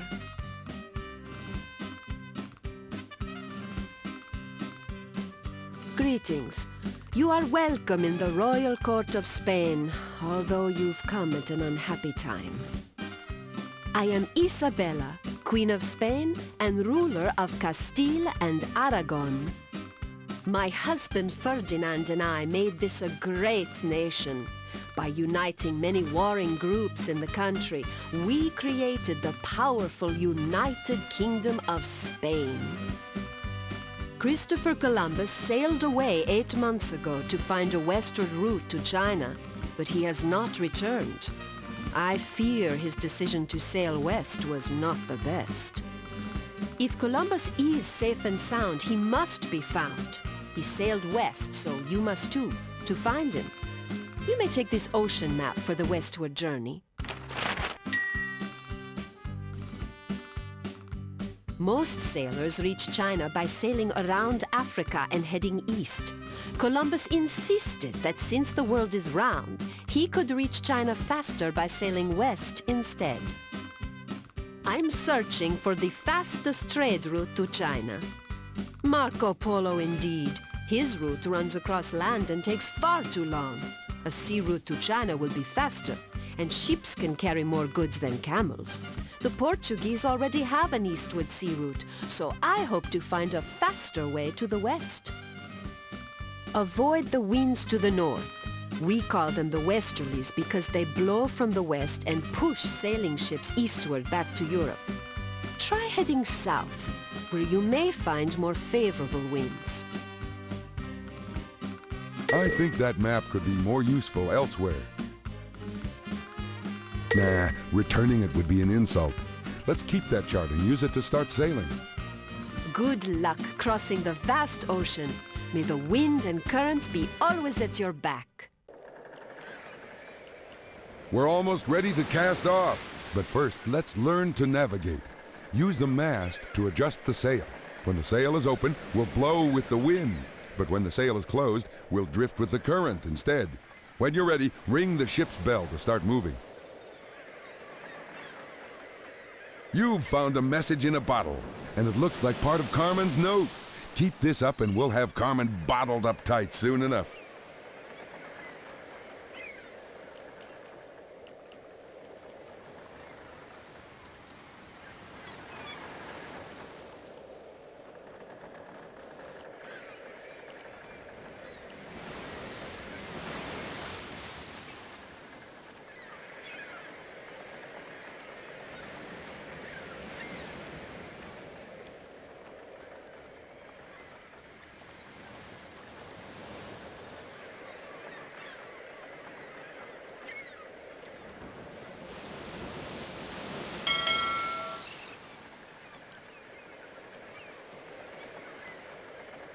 Smooth move. The compass says we're now pointing west. Let's observe the wind and the current. The wind is heading west, and the current is going east. Columbus is somewhere to the west, so the wind looks like our best bet. Try opening the sail to catch the wind, then ring the bell. Aye, aye, Captain. The sail is open, so westward blowing will now be going. Hold on to your hat.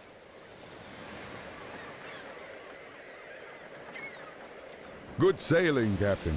The helm is at your command. Remember, keep a close eye on the wind and current conditions and adjust the sail to keep us heading towards Columbus.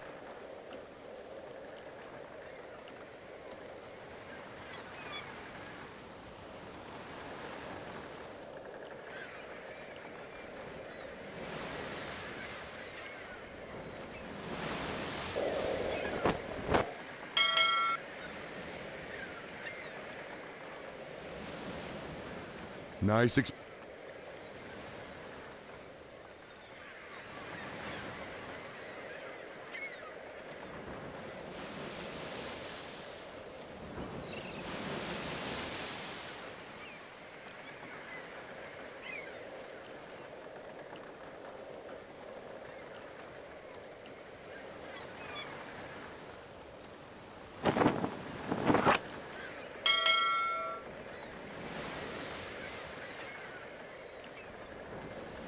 We're now aiming toward the wild, wild west.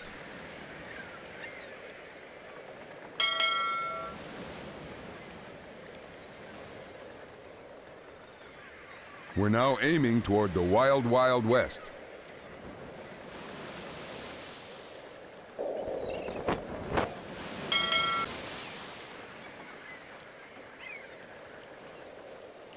At your behest, we're now pointing west.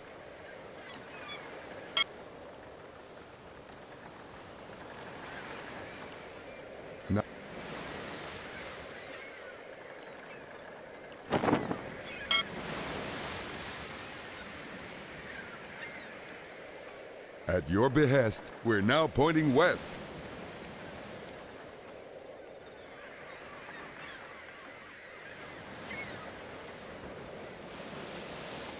Nice exposure. That's a great...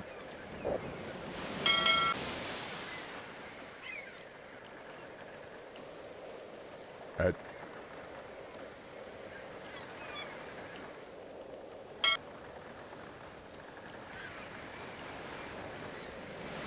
Nice exposure.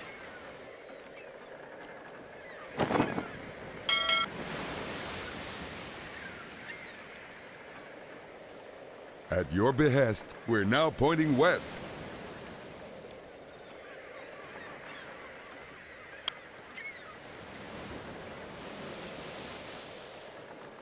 At your behest, we're now pointing west.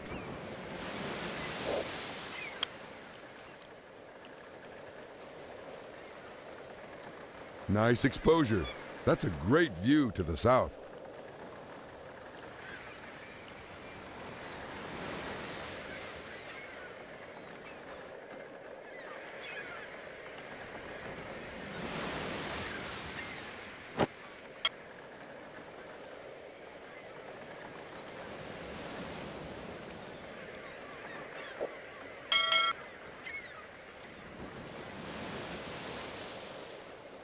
All right, we've reached the West Indies. Let's hit the beach and look for Columbus. Say, I think we've made a discovery of our own. We've found Captain Christopher Columbus. Gentlemen, I assure you I have everything under control. After all, I'm Christopher Columbus. I'll find a way home. This scene feels sort of familiar, hey, fellow Norsemen? But a bunch of sailors arguing on a beach doesn't mean a thing.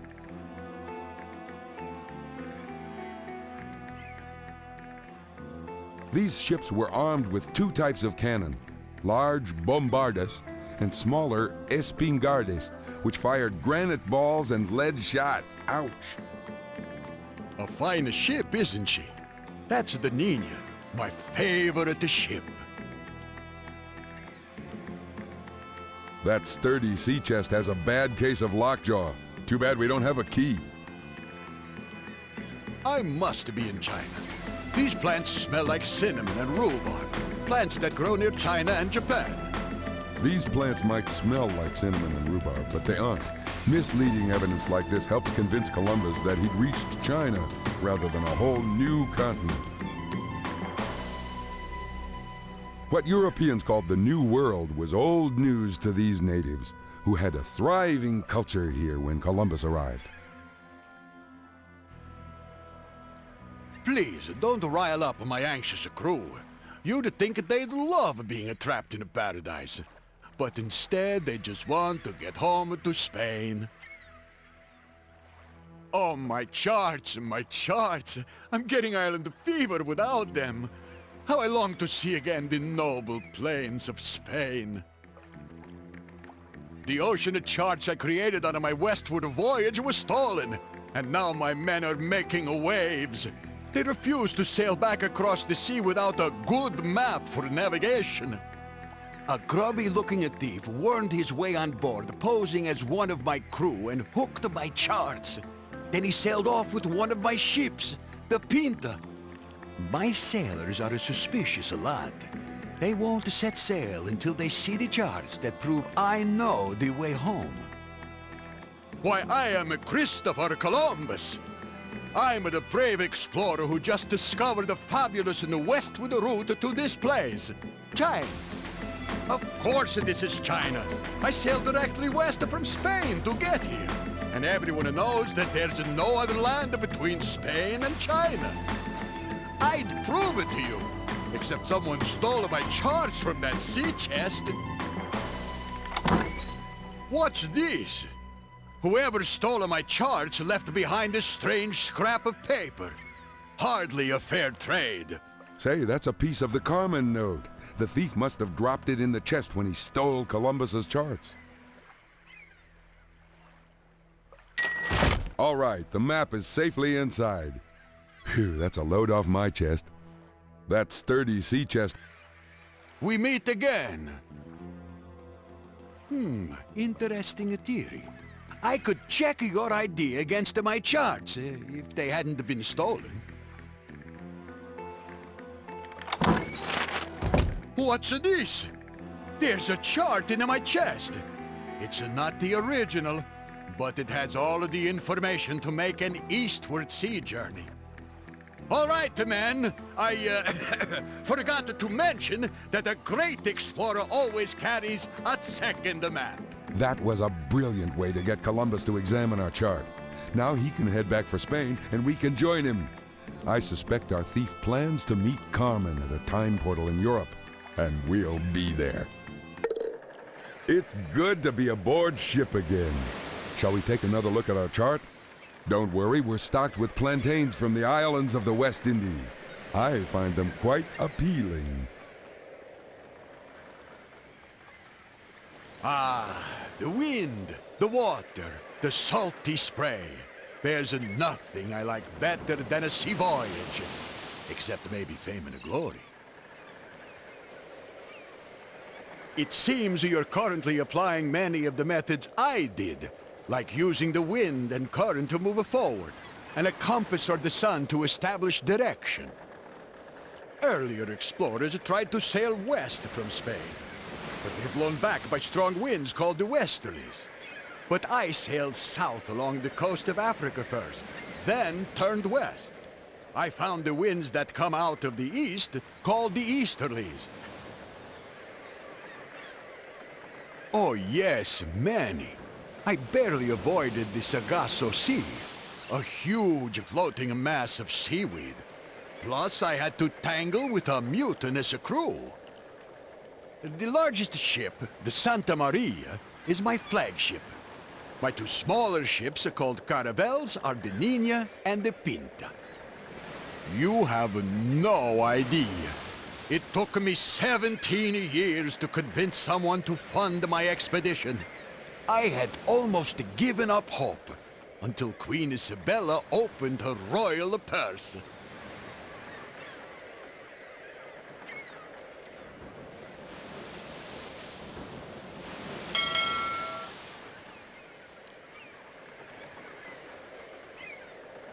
Nice navigating.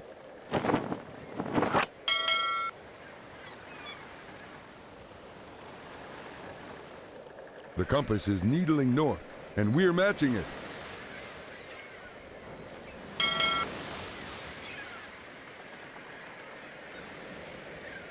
The compass is...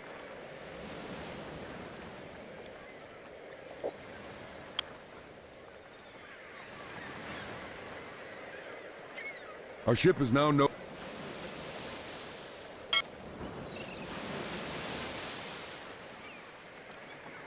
The compass is...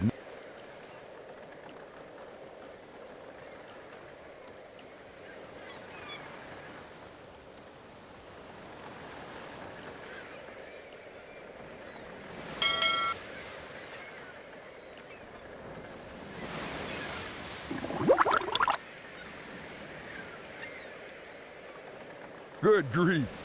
I believe we've found the Sargasso Sea. Nice navigating. Now we're aiming east.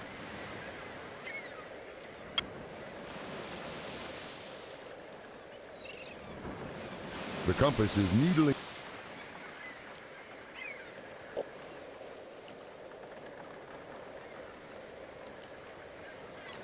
We're in the westerlies. These winds coming from the west are blowing us straight east towards Europe. Nice navigating. Now we're aiming east.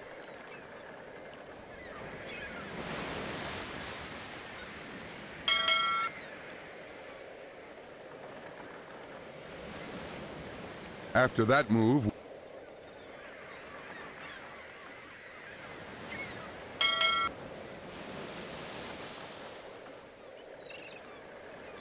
After that move...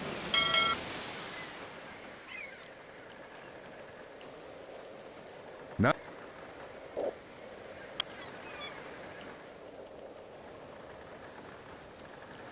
Ah, we're back in Europe at last. Let's hurry back to Spain and hook that crook. Columbus, you've returned. We thought the sea had swallowed you up. The sea is no match for Christopher Columbus. I made many great discoveries on my voyage, and I could not have returned without the aid of these helpful travelers. But now, Your Majesty, let's turn to that new title and those grand rewards we discussed. I have a better idea. Let's outfit some more ships and send you back. Mamma mia!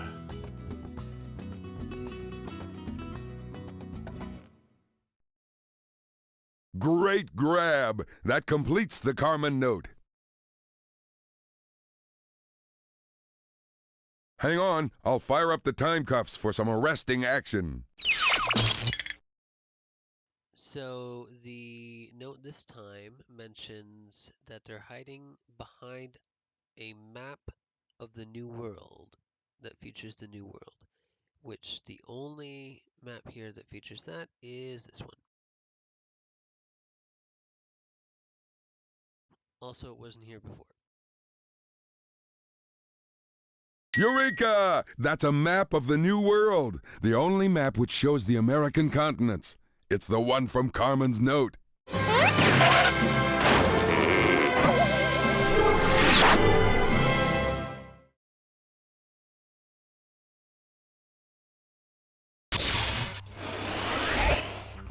Now regular travel between Europe.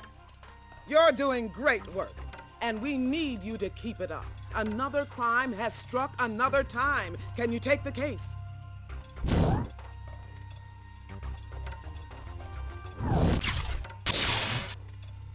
You're heading for the height of Europe's Renaissance, Florence, Italy in 1505.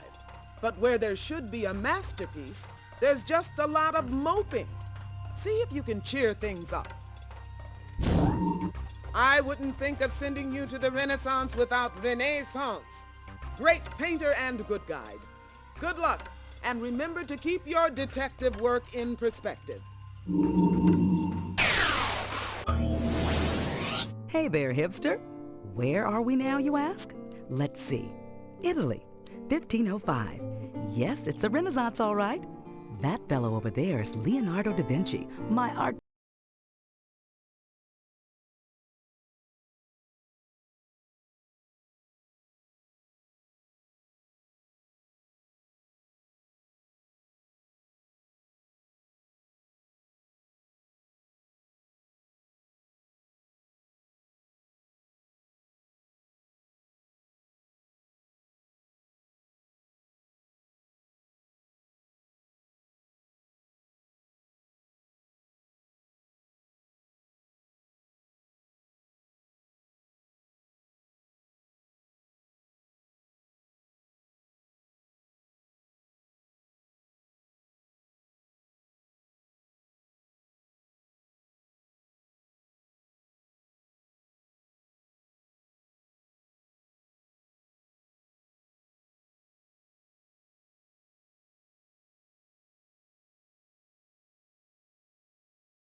You do silly things.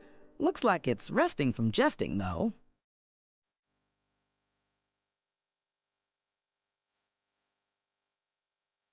I think it's going to be a couple hundred years before this invention gets off the ground.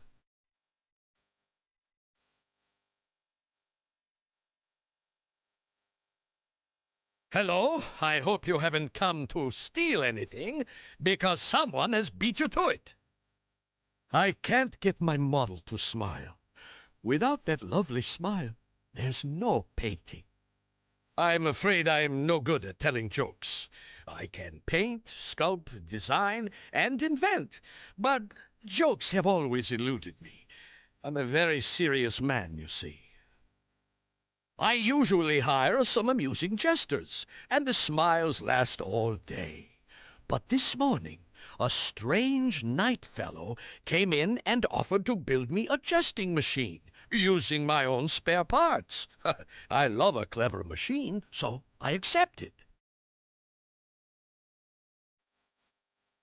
It worked at first, but then there was a commotion, and the jesting just quit. The knight had vanished with my notebooks and damaged his machine during the escape. Now the jesting machine is useless, and Mona isn't smiling. That would be most kind of you, as I'm very busy painting. The sketches on the back wall should help, and there are plenty of spare parts in the other room. Those schematics are all that remain of my stolen notebooks. The thief used them to build his jesting machine. I am a painter and a sculptor, but I'm also an inventor. I have a deep interest in mechanics. I have a theory that the mechanical flight is actually possible. Do you think that's strange? Well, I don't like to brag, but a flying machine, an armored vehicle, rapid-fire crossbows, paddle boats, bicycles, and the list goes on. Of course, these were never actually built, but they do look splendid.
Of my own done.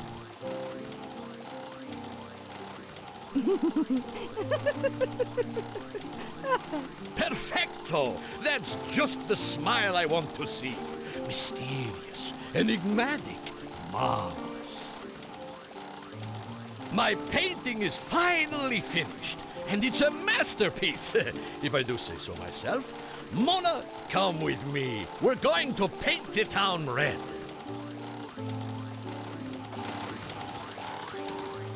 Whoa! That machine must have been the work of a vile villain, since no one in this age made a machine that could really fly.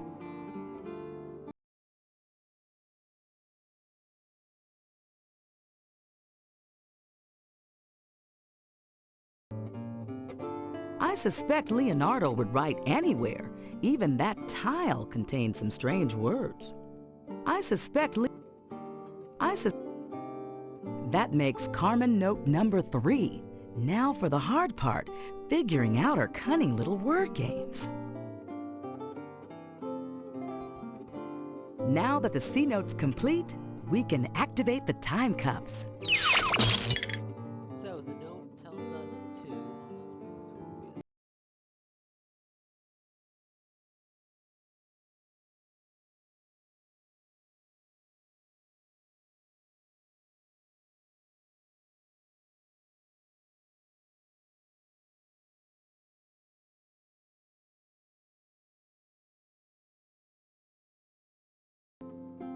Wrong tile.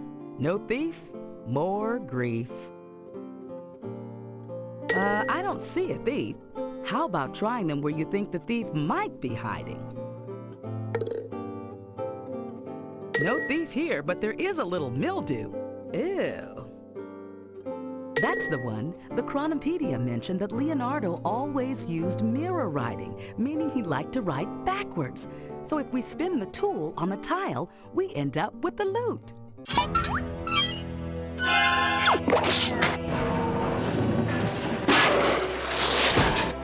Right on! This is one knight whose quest is over. We nabbed old Servile for the second time.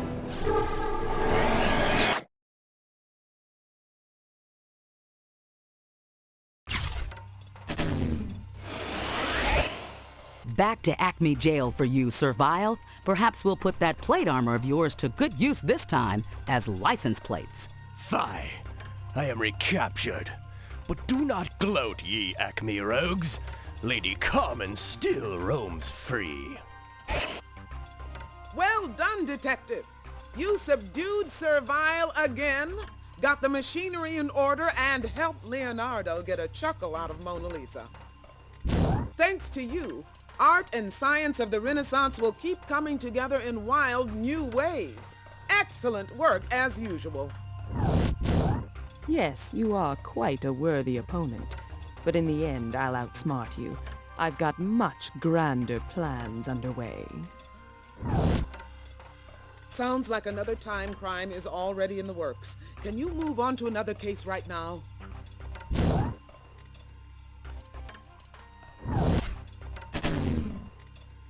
Your next stop in time is the 16th century, in the heart of Central America.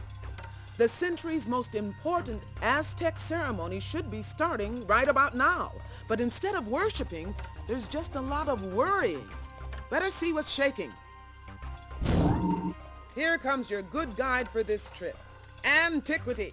No one knows ancient empires like Anne, so you're in good hands. Good luck and good searching.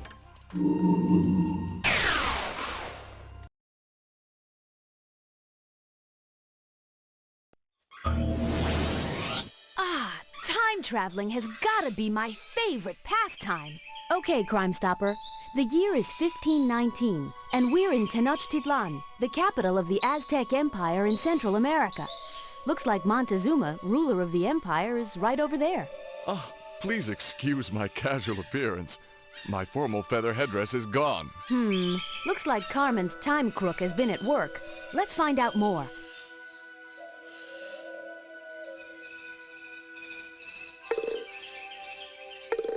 That cocoa bean pot came compliments of Montezuma. That's a sweet gesture, but I don't want the cocoa beans back. They might prove useful in completing the headdress. That book is called a codex. It's a collection of symbols written on deerskin or tree bark. The Aztecs borrowed this writing style from a neighboring culture, as they had no writing system of their own. That big stone is covered in symbols representing myths and rituals of Aztec life. It's called the calendar stone. Imagine hanging that on the refrigerator.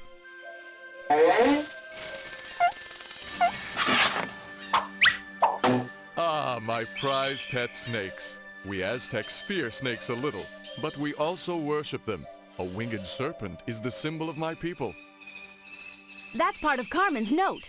Our thief obviously slithered through recently. Goodbye.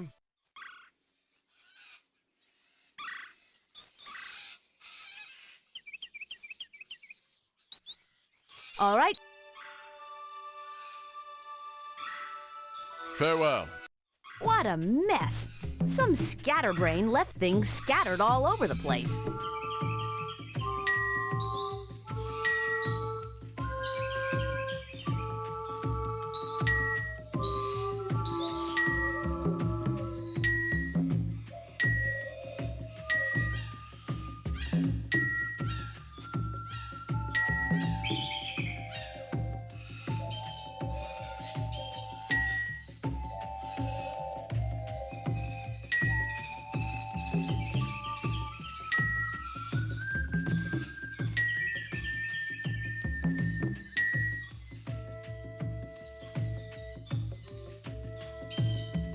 We're off to the marketplace.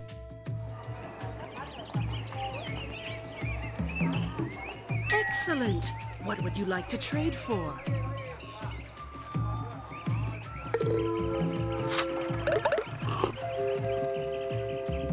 Excellent. What would you like to trade for? A Carmen note. You really can find everything in this marketplace. Good afternoon. Perhaps a trade for you today? I am Ictomato, the best trader in this great marketplace of Tenochtitlan. Why, everyone comes to the Tenochtitlan market. It's the place to be. Traders arrive daily from the farthest corners of the Aztec Empire.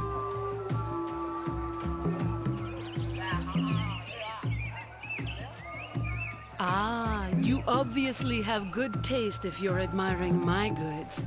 I'm always looking for a sweet trade.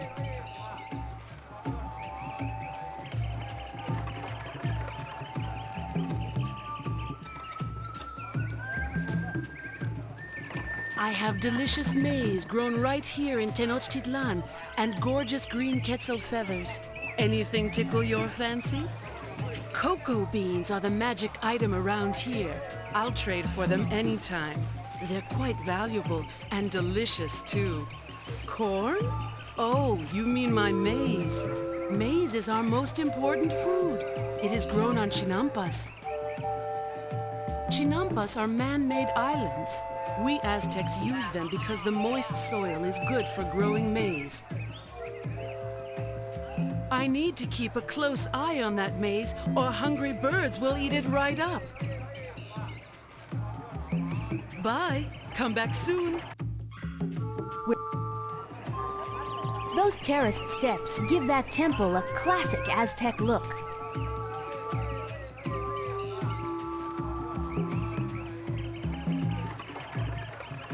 Excellent. What would you like to trade for? I see that I have nothing you want. Well, there's no accounting for taste. Perhaps another time. Excellent. What would you like to trade for? That's maize. Bye. Come back. Greetings, my friends. If that headdress doesn't turn up soon, heads are going to roll. I am Montezuma, ruler of the mighty Aztecs. All the land around bows under my dominion. I'm preparing for an important event, the Aztec Fire Ceremony. Once every 52 years, our solar calendar and our ceremonial calendar line up. Tonight is that night. If I don't perform the proper rituals while wearing my special headdress, the sun will burn out. You are in the island city of Tenochtitlan. From here, I rule the Aztec Empire and all its riches. You should visit our great outdoor market. There, you'll find whatever your heart desires. We Aztecs make no sacrifices, at least, not in the marketplace. You can buy cocoa beans, fur, feathers, gold. It's one-stop shopping. A thief heisted my royal headdress and headed out of here. If I don't get it back, I can't perform the rituals tonight properly, and the world will come to an end.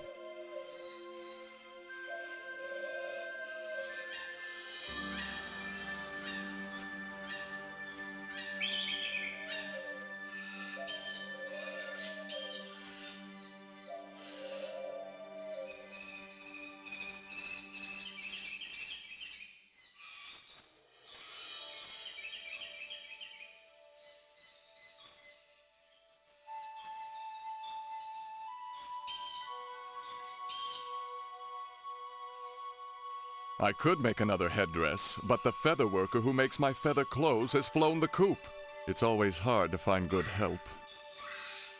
Yes, go to the feather worker's place, see what materials are there, then find whatever else you need to make some headway on my headwear. That is one of my royal bird whistles. There aren't any birds about, so the whistle's a waste right now. There aren't any... Those whistles... That is one of my... You are welcome to borrow that bird whistle, but you'll have to put it back if you want to borrow another. There aren't any... Goodbye. Why, hello to you too. Okay. All right.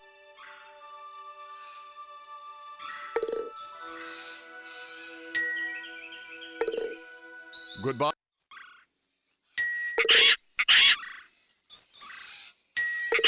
I don't... All right.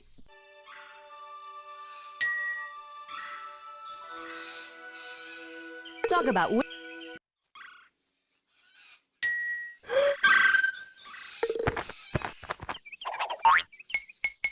Good thinking.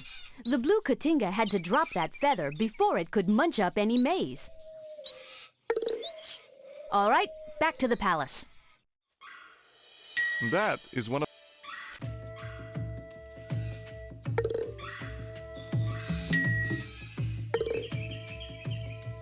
Well placed, Detective. That feather headdress looks perfect. It's just what Montezuma needs to start the Aztec fire ceremony. We must get this headdress back to Montezuma before he blows his top. That feather head... We're off to the market. Let's not lose our heads. We need to get that headdress to Montezuma.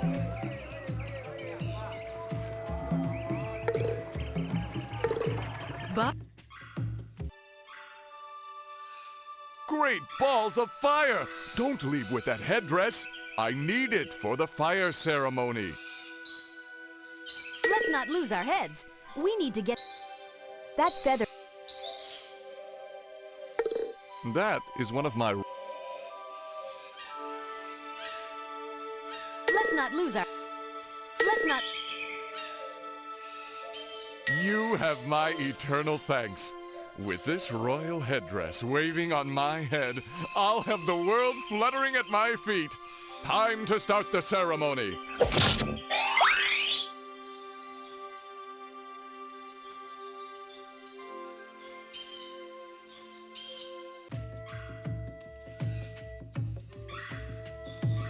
Good. I'll activate the time cuffs so we can put that pickpocket in the pen.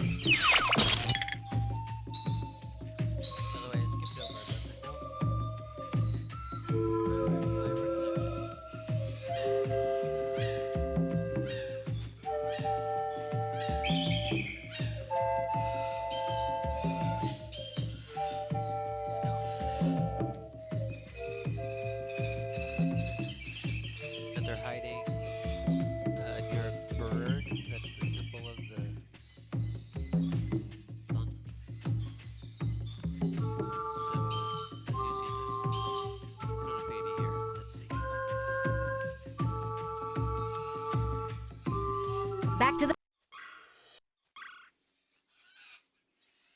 That crook must be hiding in a different nook.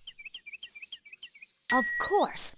The eagle is the Aztec symbol for the sun, so it's time to go supernova on a thief. We've squashed Bug Zapper flat for the second time.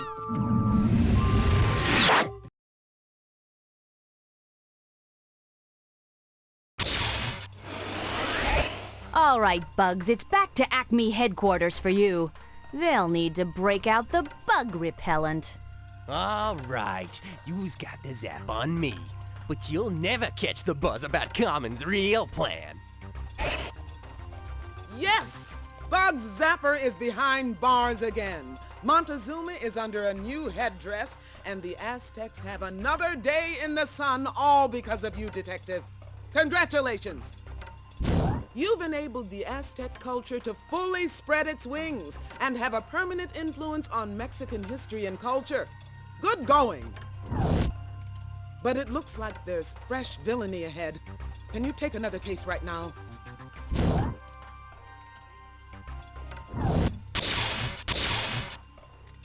You're blasting through the past to the end of the 16th century, where a big batch of Shakespeare's plays are missing. The show must go on, Detective, so see what you can do. You need a good guide who knows the footlights, So Renaissance is coming along to help you. Good luck, time detective. Or should I say, break a leg.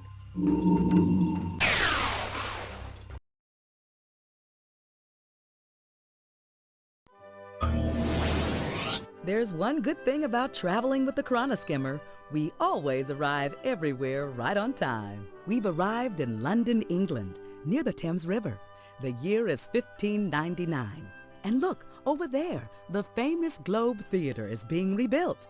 There's Queen Elizabeth surveying the construction. Those players move so slowly I may never see my play. You'd think they were building the entire world rather than just the globe. Congratulations, Detective. That's a Carmen note.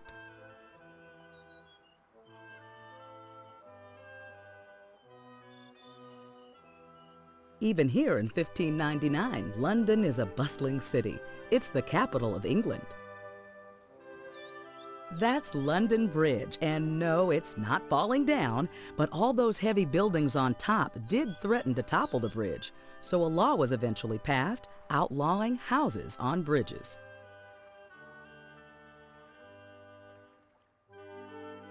That's the Globe, the most famous theater in London. There, many of Shakespeare's finest plays were performed. Those players move so slowly I may never see my play. You'd think they were building the entire world rather than just the globe.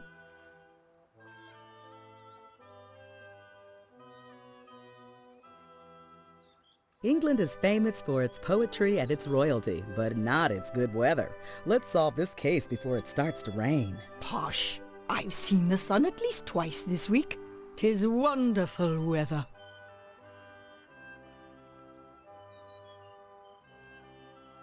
The Thames is often chock full of vessels. This era was a real golden age of ships in England. Indeed. England's new naval power has made us a great nation. More ships mean more commerce, more wealth, and more power. I do love being queen. We are not amused. You may not take the royal barge without my permission. Perhaps we should court the Queen's favor by asking her some questions.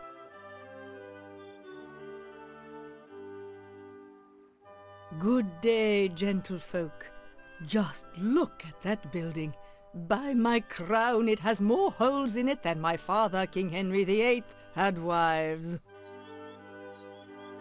You may indeed, and I shall reply that I am none other than Queen Elizabeth of England, ruler of all Britain.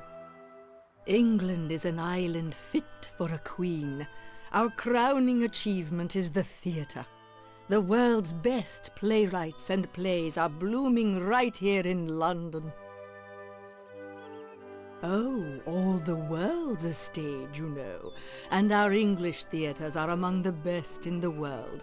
My favourite playwright is William Shakespeare, as fine a poet as ever penned a play.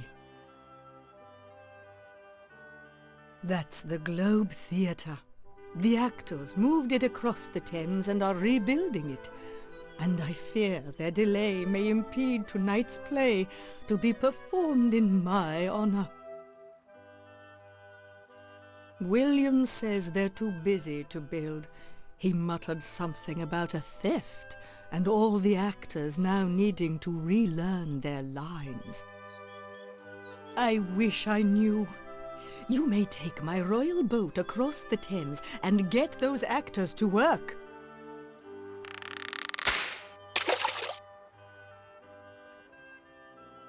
Oh, I do indeed. But I have never found a husband worthy to share my throne, so I have never married.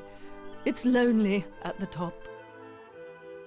I've encouraged exploration of the New World and defeated the Spanish Armada.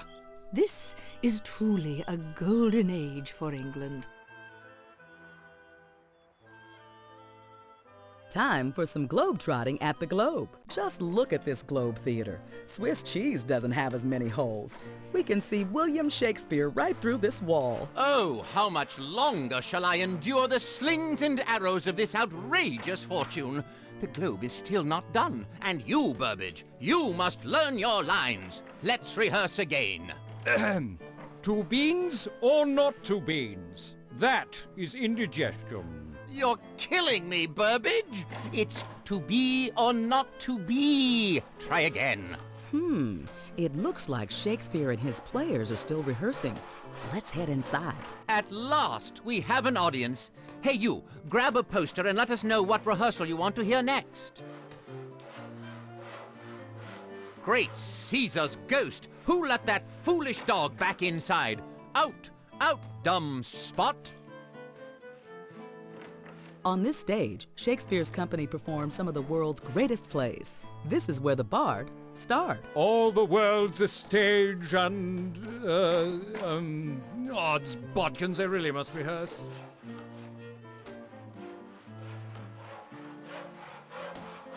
Shakespeare wasn't exactly a starving artist.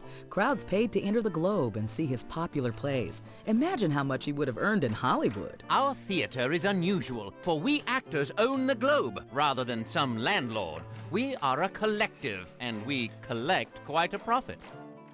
This placard holds the play of the day. It only needs a poster to fill the bill. The walls of the Globe were labeled by the actors with pairs of lines from their favorite plays. This was supposed to make reassembly easy.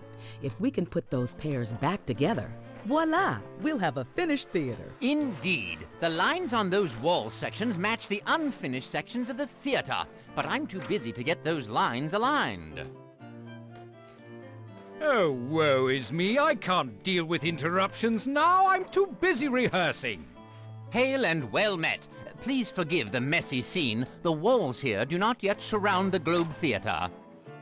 My name is William Shakespeare. Some people have accused me of making quite a scene around London, but honestly, I am just a playwright and one of Lord Chamberlain's men. We are a troupe of actors supported by Lord Chamberlain himself. Traveling actors are sometimes mistaken for vagabonds. Without the Lord Chamberlain, we actors and our plays might be run out of town. Comedies, histories, tragedies, anything that strikes my fancy and fills the theater. That man is none other than Richard Burbage, one of our most famous actors. He is a tragic character. That is, he plays tragic characters in dramas. Dramas used to be religious rituals, but lately they've become entertainment spectacles, full of vivid language and intriguing plots. Everyone loves the new style. The original scripts for my plays have vanished. A strange thief stole them, and now I must teach my actors their lines, but I don't have a script. The thief looked rather like a witch. Maybe I can use that in one of my next plays. In the meantime, I have to reteach my actors and rebuild the Globe in time for the Queen's performance. Why not help rebuild the theater? During our breaks, you and your stylish friend can keep my actors working on the unfinished wall. A Midsummer Night's Dream is my favorite comedy, full of lovers and mischievous elves. It's a classic fairy tale. If we shadows have offended, think but this, and all is mended, that you have but slumbered here, while these visions did appear. Slumbered is right. Your acting doth tire me, Burbage. Take a more constructive approach. Over on that wall. Hey, where did Burbage run off to with that wall section? Let's tail him, detective. Hello again. I can rehearse no more until Burbage returns from the wall. He's a fine actor, but a slow worker. I'm an actor, not a weightlifter. I must protect my delicate hands.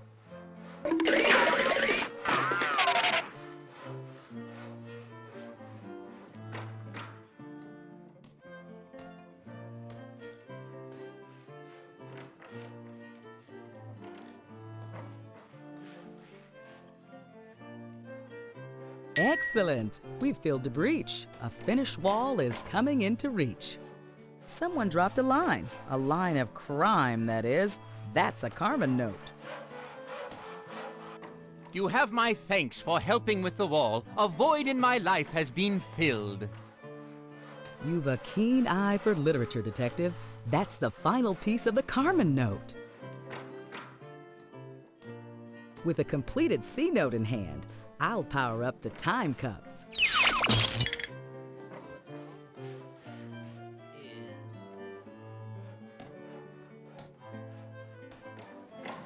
She's hiding. Well, obviously it's but even again, it's so she says she's hiding in the thing that burned the globe down, which according to the Chronopedia that would be a cannon. Don't see a cannon yet, but we'll see one soon.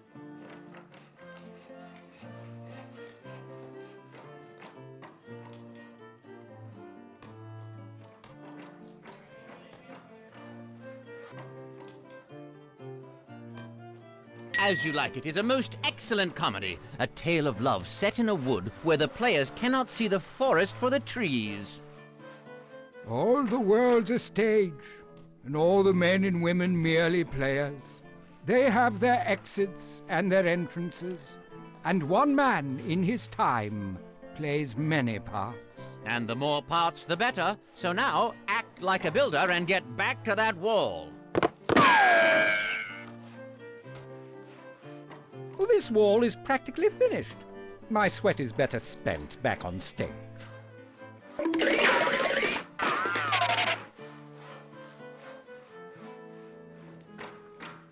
Well done. I'll be Elizabethan graffiti. Looks like someone doesn't care much for the Chamberlain's men.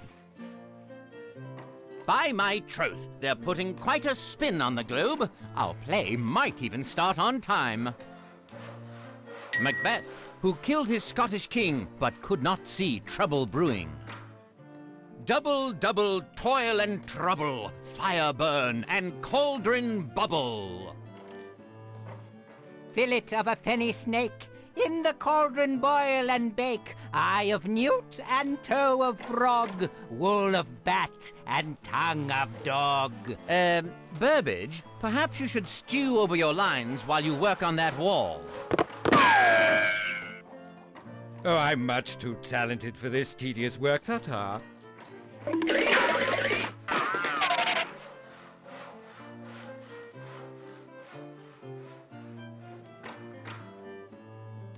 Bravo! Well done!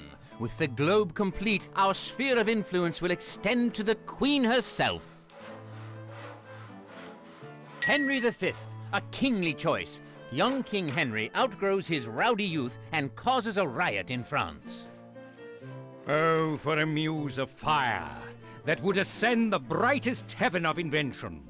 A kingdom for a stage, princes to act, and monarchs to behold the swelling scene. Your lines are quite amusing, Burbage. Now back to that wall. I can't carry this load another step. My bad back is acting up.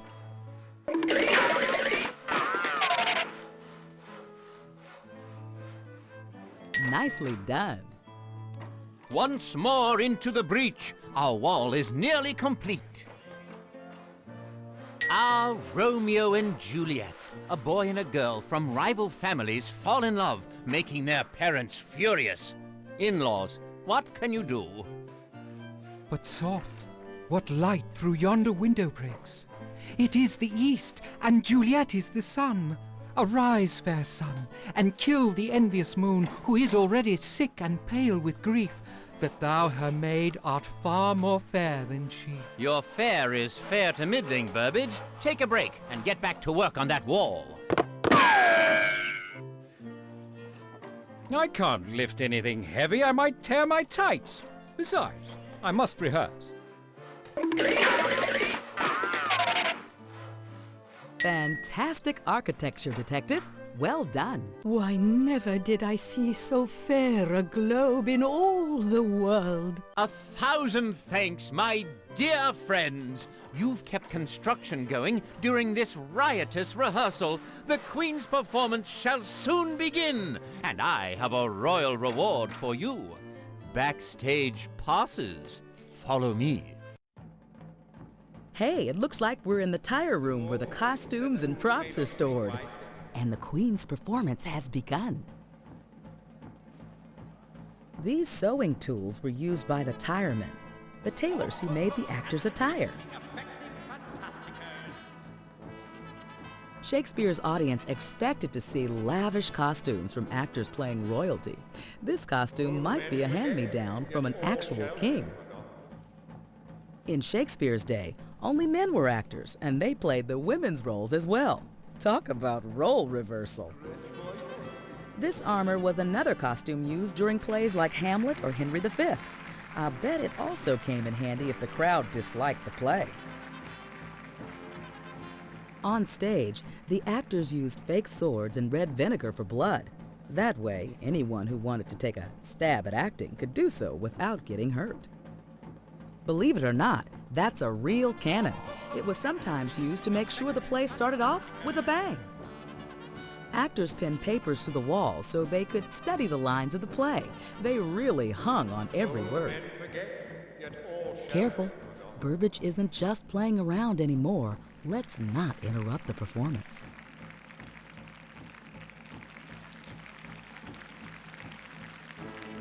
Burbage may steal a scene or two, but he's not our suspect. No, thank you. I prefer an Elizabethan collar to being collared like a criminal. This is no time to worry about your wardrobe.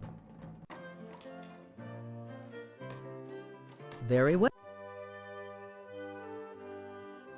Our suspect isn't in sight. Let's look elsewhere.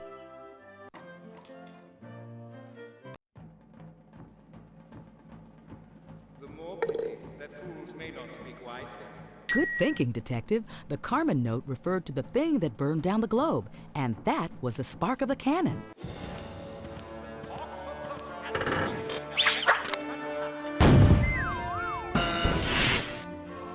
Ha-ha! We've caught Madiva again. I'd say there's trouble brewing for this witch.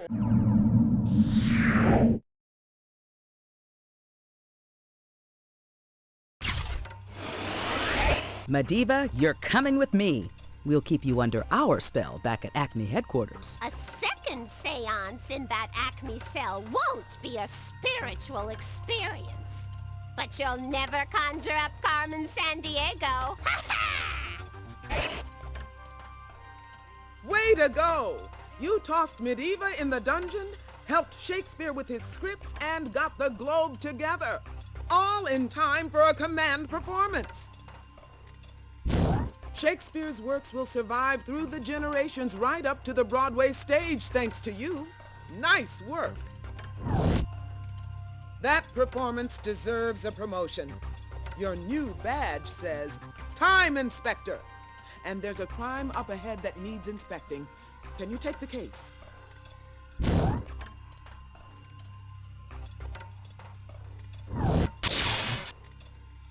Your next stop is North America 1776. A key American document should have been signed by now, but it's nowhere in sight. You'll be handling a political hot potato, Inspector. I'm sending Polly Tix along to give you good advice. She knows all the political angles and the lines and curves, too. Good luck, and give Ben Franklin my best.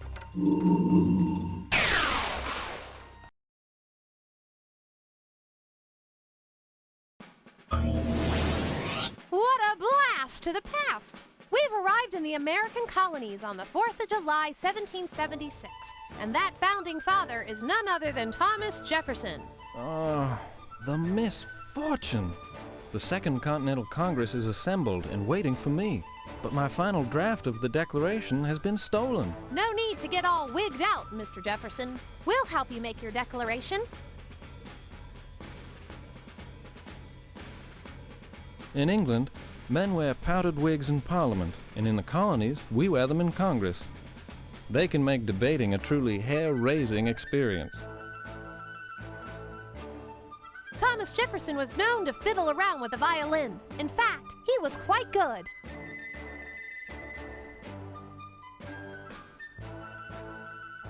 The dumbwaiter delivers food from the downstairs kitchen right into Jefferson's den. Now that's swell service. I love to read. My favorite recent pamphlet is Common Sense by Thomas Paine. It makes quite an argument for colonial independence. Ah, those are the plans for Monticello, my dream home. I dabble in architecture, you know.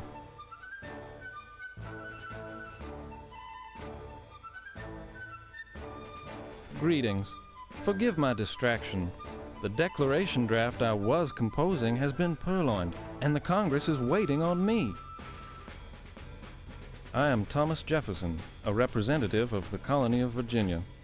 I've been working on an important document for the American colonies called a Declaration of Independence.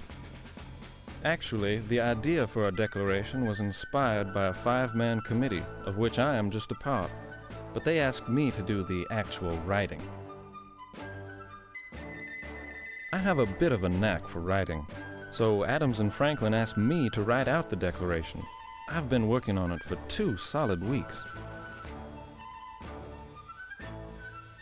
The American colonies live under the rule of King George of England, but his unjust rule has overtaxed our patience. We have decided to declare our independence. The king overtaxes the colonies and gives us no say in the matter. This is called taxation without representation, and it is most unjust. Delegates from all 13 American colonies have formed a second Continental Congress in Philadelphia. They are waiting to sign the final declaration, but I haven't finished writing it yet. A thief stole my first draft of the Declaration of Independence, and I don't have enough parchment for a rewrite. Parchment is the key. If you can find me just a modest scrap, I'll be able to jot my thoughts down again and take them to the Continental Congress.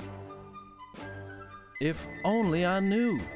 The British taxes and naval blockade have caused a serious shortage in items like glass, lead, and paper. You'll have to keep a sharp eye out for parchment.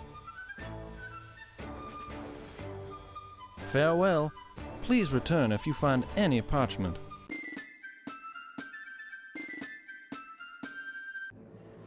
Oh, we thought you might be Jefferson. Where is that man? We need his declaration draft soon, or the colonies may never gain independence.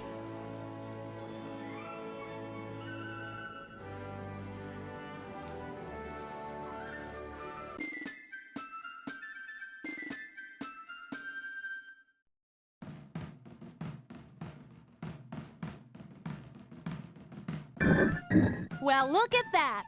King George looks a little footloose. Hey, no touching the toes. Just like a colonist. We give you an inch and you try to take a foot. On your way then, and keep an eye out for tea.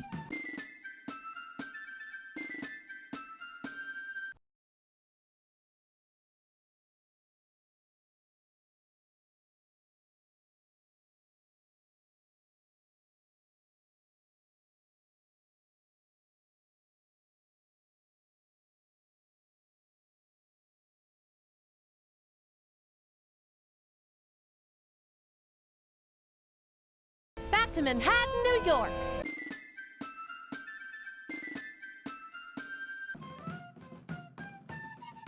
Cheers. My men and I would love a spot of tea if you happen upon any. I'm afraid not. We colonists are bringing the revolution to a boil, and drinking tea would be like cooperating with our British foes. I think not, my friend. We colonists aren't big on tea these days. No, no. We delegates are brewing up trouble, not tea.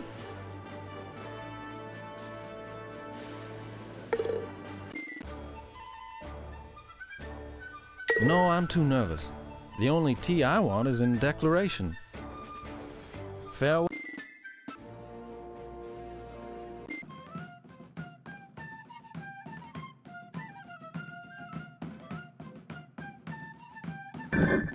Hey, keep back.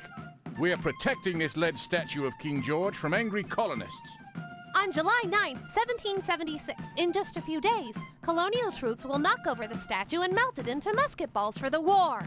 King George obviously wasn't too popular. Hark there, don't rile my red-coated troops. If you need anything, I'm the bloke in charge. Well, New York's a quaint little town, but many of the shops have closed owing to the blockade and shortages. It's all quite taxing.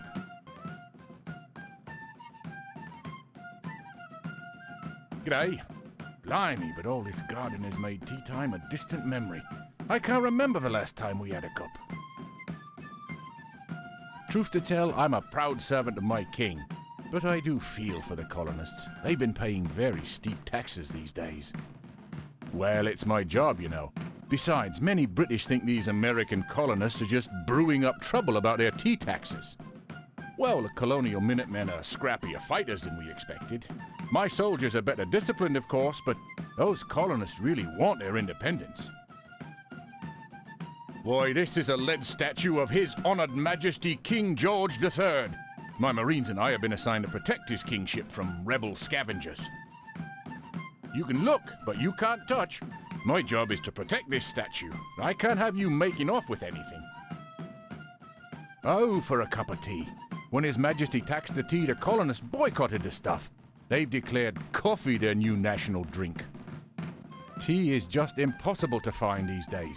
The colonists have stopped drinking tea to protest the tea tax devised by King George. It all started with that Boston Tea Party in 1773. Some tricksters boarded 3 of our merchant ships, dressed as Indians, and tossed every crate of tea into Boston Harbor. Outrageous!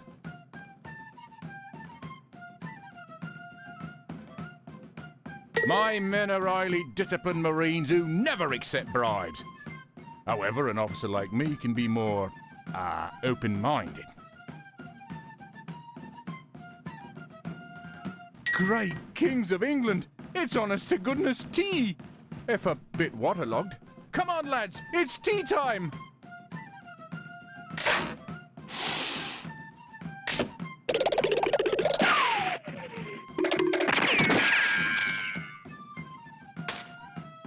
Splendacious! It's a piece of the Carmen note! No thanks. I already have 2 left feet.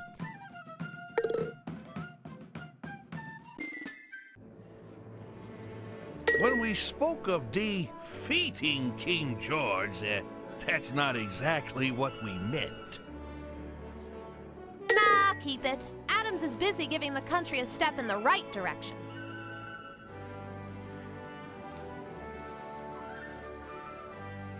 Negatory on that. Those delegates need to get the lead out and sign the declaration when it's ready. You remind me that finding parchment will be no small feat. Fair.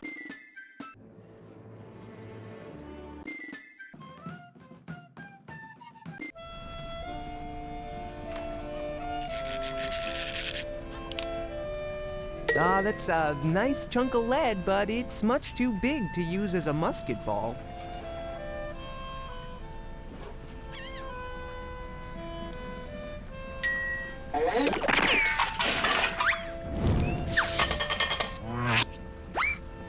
Superific idea! Making ammo out of the lead statue. You're a high-caliber crime fighter. Back to... I've been known to shoot my mouth off, but I have no need for lead shot. John Adams may be a scrappy fighter, but his main ammunition is speech, not bullets.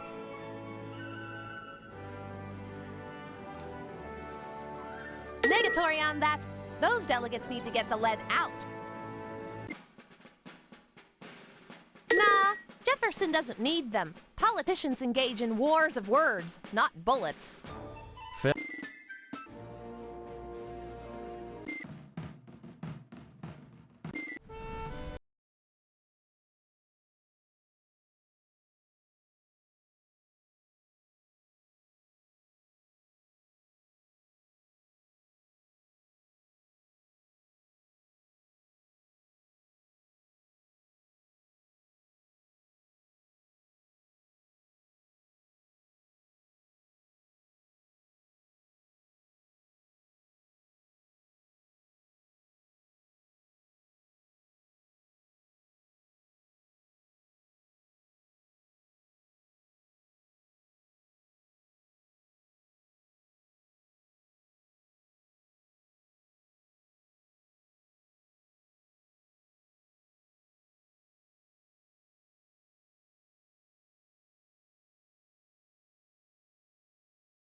to Mother. I'm a Minuteman. I'm supposed to fight British Redcoats, and I'd be off like a shot. But like many Minutemen, I have no ammunition to shoot. Those blasted Redcoats took most of our ammunition. Musket balls are made of lead, and lead is heavily taxed by the British, so there isn't much around.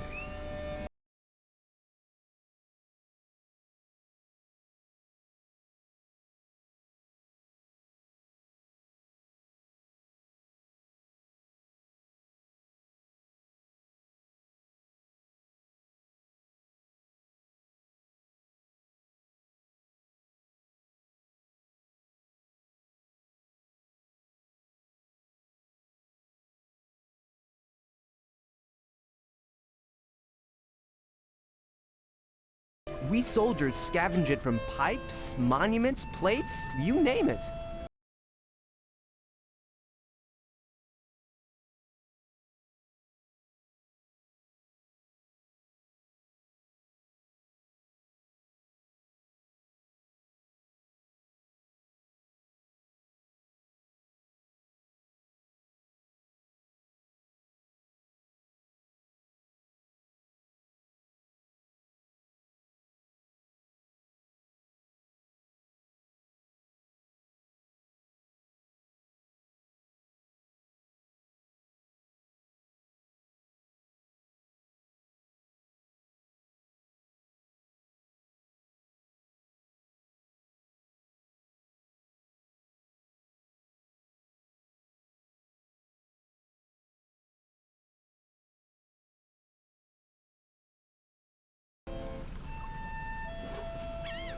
Yow! Thanks for the musket balls. Now I have my shot at joining the Continental Army. Long live the American colonies!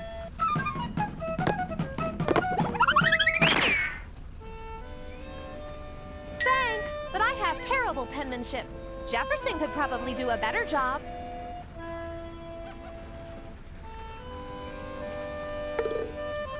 Back to Manhattan.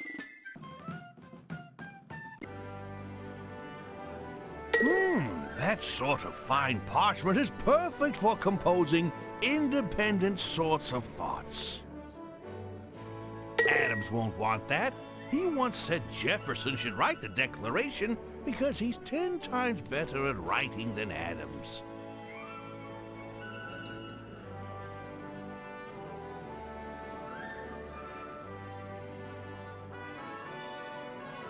Thanks, but I have terrible penmanship.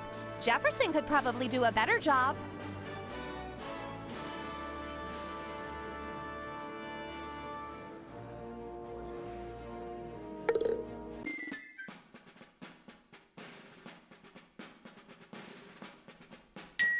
Parchment!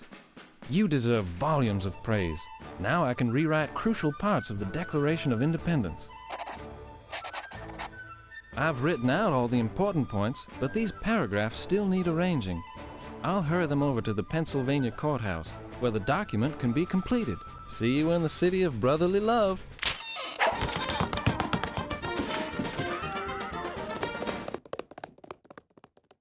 Superific! You found part of the Carmen note. The suspect's schemes are going to pieces. Splendid! How good to see you again. You're just in time. Ben Franklin is just now posting my paragraphs up for review and arrangement.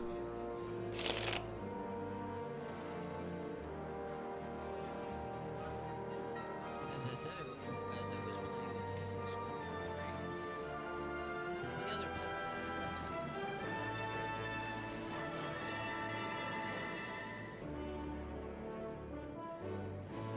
How good to see you here in Philadelphia. Have you come to help assemble the Declaration? These are the delegates who will sign the Declaration, once we get our points arranged and the document fully written out. These delegates are businessmen and leaders representing all 13 colonies. This is no ragtag group of revolutionaries. The Founding Fathers are educated men. An excellent question. Some delegates are still loyal to Britain and want us to resolve our differences with King George. Personally, I think he's a royal pain. We're getting ready to sign the Declaration of Independence, but first we must put it in a convincing order. Of course. Simply match my paragraphs on the left with Ben Franklin's outline on the right. When they all match, I'll write out the declaration. John Adams has been a great help. He's convinced many delegates to sign the Declaration. Some delegates are British loyalists who don't want independence.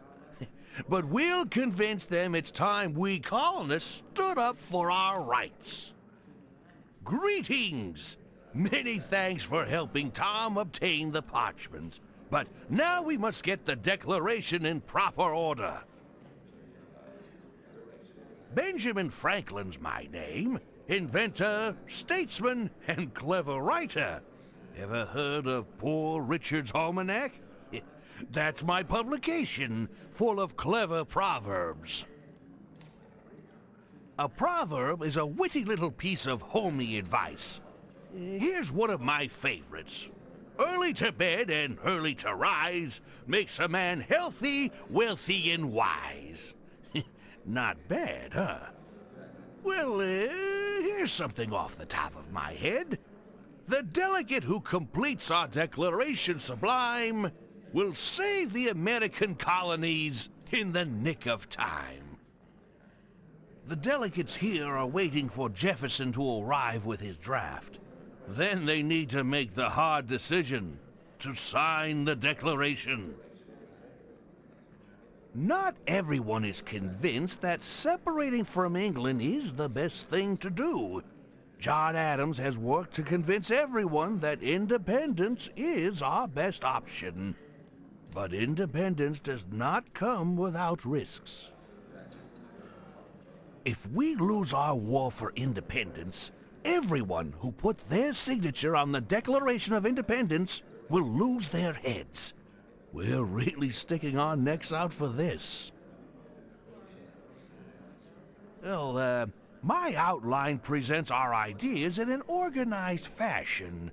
It should help us arrange Jefferson's paragraphs into a sensational declaration. Yes, indeed. So just match up my paragraphs on the left with Franklin's outline on the right. Good luck.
Well done! Jefferson's paragraphs match our outline perfectly. We have a most convincing declaration on our hands.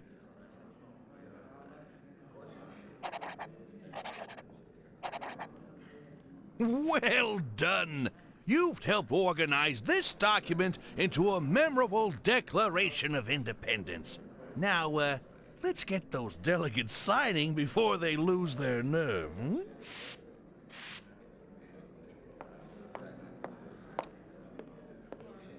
Superific! You reconstructed the Declaration of Independence. Now let's track down our thief.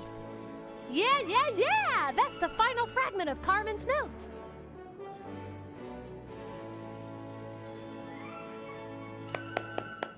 Fantabulous! I'll activate the time cuffs.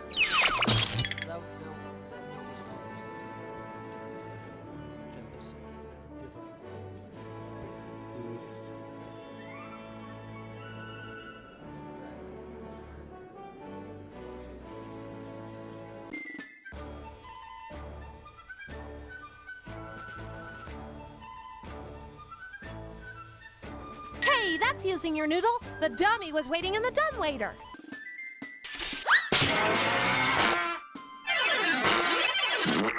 Fantabulous! It's a major accomplishment to catch General Mayhem.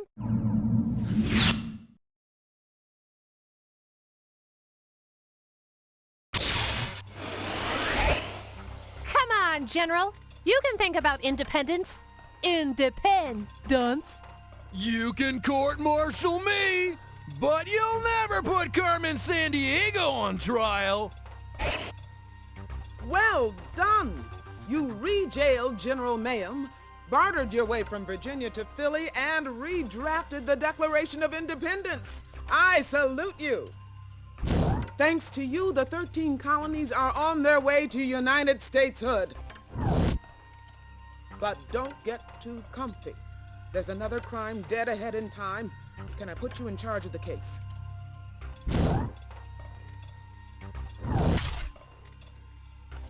Next stop is the early 19th century. Lewis and Clark should have crossed the Rockies by now, but instead, they seem to be stopped in their tracks. Better see if you can get them moving again. Once again, you'll be exploring unknown territory, so I'll send Rock Solid as your good guide. Good luck, and watch out for rattlesnakes.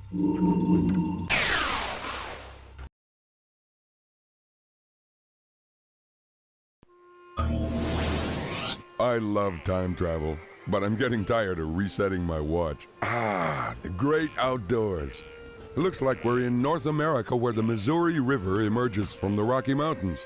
It's 1805, and we've run into the Lewis and Clark expedition. Are you sure those journals aren't in the saddlebags? How could we let someone nab our notes like that? What are we going to do? I've told you I searched those saddlebags a dozen times. Blast the luck. We'll never cross the Rockies without those notes. And none of my Shoshone kin are nearby to help us. Say, it sounds like someone's pilfered the pockets of these pioneers. Those are peace and friendship medallions. They're gifts for the Indian chiefs we'll meet on our journey.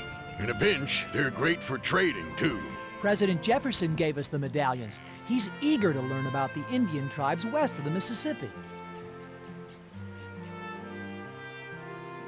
Lewis and Clark brought a large, diverse group of explorers with them. They carried light canoes over the mountains, but had to leave that big ship behind. I'm sure not going to carry it. That's the mighty Missouri River. Lewis and Clark sailed upriver this far, but can't go any farther by ship.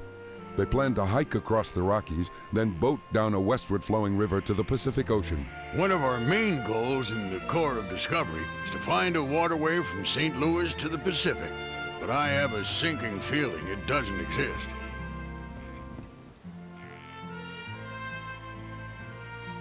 Hey there! I love a good hike as much as the next guy, but we'd better get more information from Lewis and Clark first. Greetings, strangers. You are welcome in our camp. My name is Sacagawea of the Shoshone tribe. Lewis and Clark hired me as a translator and to help guide them through the mountain wilderness.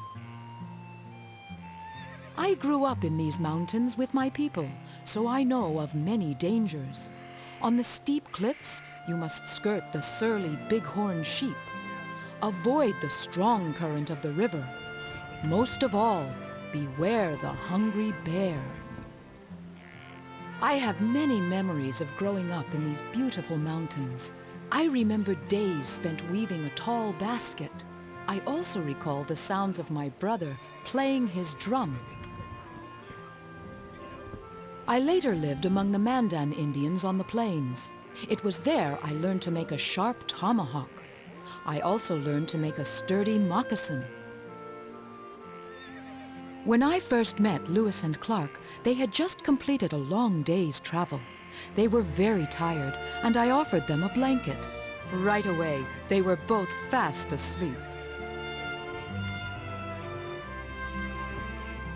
My name is Lieutenant William Clark, one of the leaders of this expedition. And I'm Captain Meriwether Lewis, the other leader. We're in charge of the group you see here, called the Corps of Discovery. The Corps was formed by President Jefferson to explore the land from the Mississippi River to the shores of the Pacific Ocean. Excuse me? I think you've been out here in the wilderness too long. Jefferson wrote the Declaration of Independence, and now he's the president. These peace and friendship medallions were given to us by President Jefferson himself. We hope to trade them with Indians in the mountains, but without our journals, we can't take another step. Sure, you can find a route through the Rockies for us. And since you're willing to stick your necks out, take this medallion to trade with any Indians you meet. Those journals contain all our notes about the untamed lands west of St. Louis. The observations in those journals are invaluable because folks back east don't know much about the West yet. He went west through the mountains. The journals he snatched also contain advice from local Indians on how to cross these mountains. Without them, we're between the Rockies and a hard place. We can't risk the Corps without those journals to guide us. Except for our guide and translator, Sacagawea, none of us have ever crossed such a great and dangerous mountain range. No, you should keep it. If I can't give the medallion to the local Indians, you might as well try. No, you... That's a fine medallion, but I don't wear jewelry. Try trading it instead. Good luck. Don't get eaten by bears. All right, there's a pass through the mountains. Shall we pass on through? Uh-oh, that ram is in no mood to let us horn in on his territory. What we need is some local advice. That Indian looks like he wants to trade, so let's tell him what we need. I guess that Shoshone doesn't have what we wanted to trade for, but maybe he has other things in his teepee. Let's keep at it. That Indian looks like he wants to trade, so let's... Way to wheel and deal. Maybe we can use our new item, or trade it back.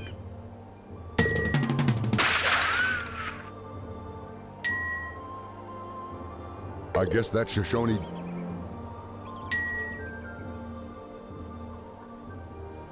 Way to wheel and deal. Maybe... We found part of Carmen's note. She won't pull the wool over our eyes.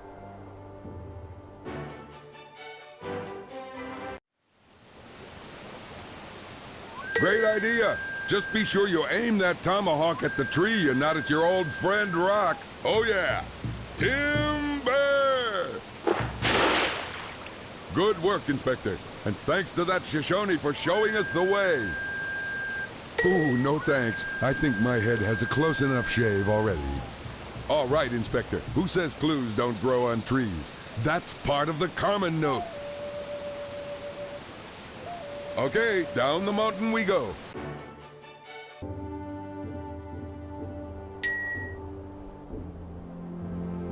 I guess that Shoshone doesn't have what we wanted to trade for.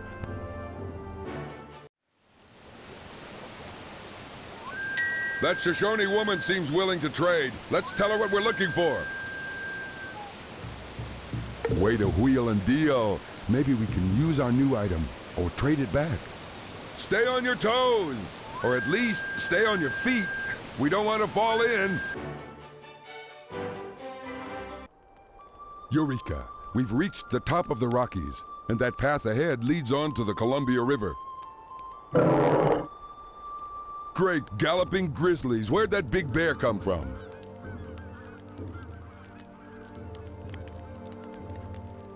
Indians used smoke signals to communicate over long distances. I wonder if he has a burning question. I see what you're getting at. Okay, watch this.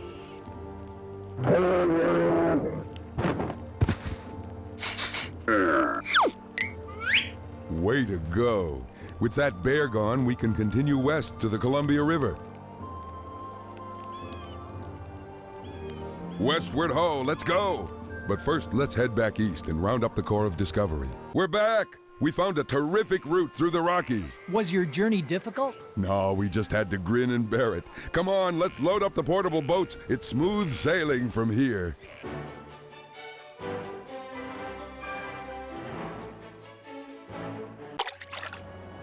We've reached the Columbia River. Now Lewis and Clark can float by boat the rest of the way to the Pacific.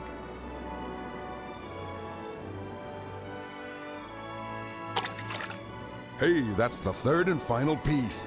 This letter will spell trouble for our thief, if we can figure it out.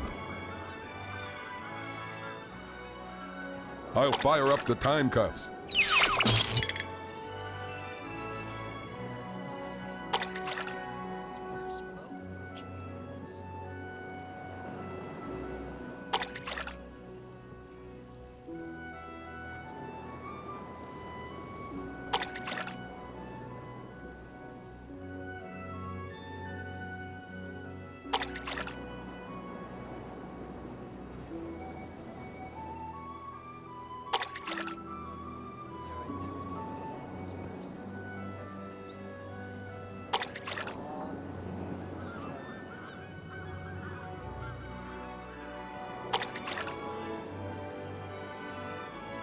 Good thinking. That's a Nez Perce canoe, all right. But there's no thief. Let's find another Nez Perce boat.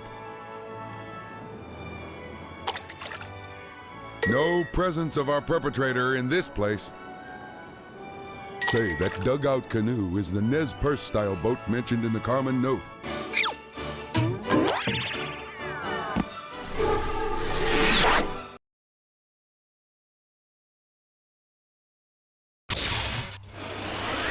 Back to Acme jail for you, Baron, and you won't get away a second time.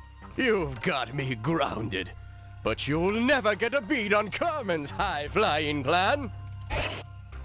Congratulations once again! You rebusted the Baron, learned to speak with your hands, and led Lewis and Clark to the Columbia River. Thanks to you, the wildest part of the western U.S. is well on its way to being tamed. Great going! But there's more lawlessness in the very near future, Time Inspector. Can you move on to a new case right away?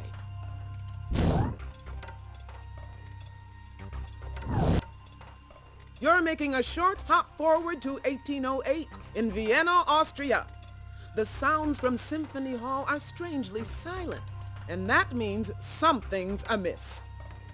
You better lend an ear to the trouble. This time, your good guide is none other than Renaissance herself, conductress of the Acme Philharmonic. Good luck, Time Inspector, and try to stay on key.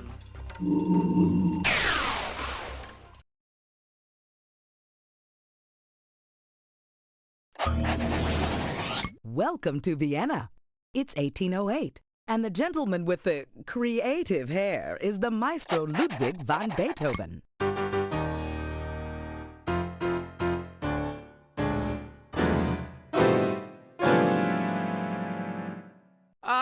Misery! To have mine 5th and 6th Symphony scores stolen, just as they were to debut this evening. I am doomed. Could one of Carmen's crooks have caused this classical caper? Let's find out what happened.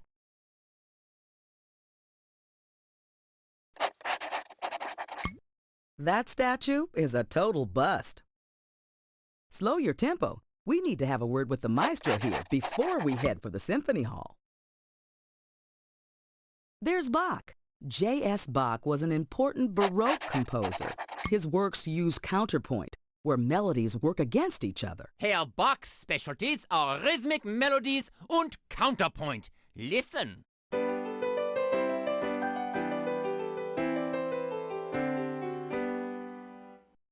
Haydn was one of Beethoven's most important teachers. He added many new instrument combinations to the orchestra and wrote 104 symphonies during his life. Ach, here is a bit of mine friend Haydn's masterful work. I play it for you.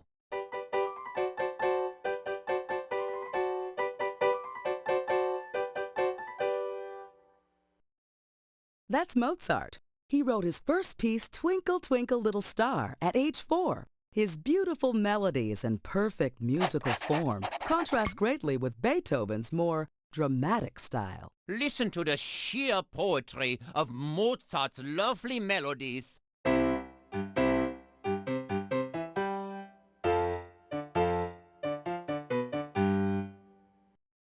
That happy face is someone who really inspired Beethoven's early career, his mom.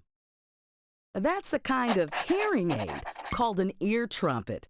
Beethoven slowly lost his hearing, yet composed some of his greatest works after he was completely deaf. My ears hum und buzz day and night. A strange deafness is overtaking me, and the injustice of it inflames my temper. But when I compose, my music comes alive inside my mind. Beethoven played both the harpsichord and the piano. With them he created melodies of great stillness and beauty, with each chord sounding like a stone dropped into a quiet pool.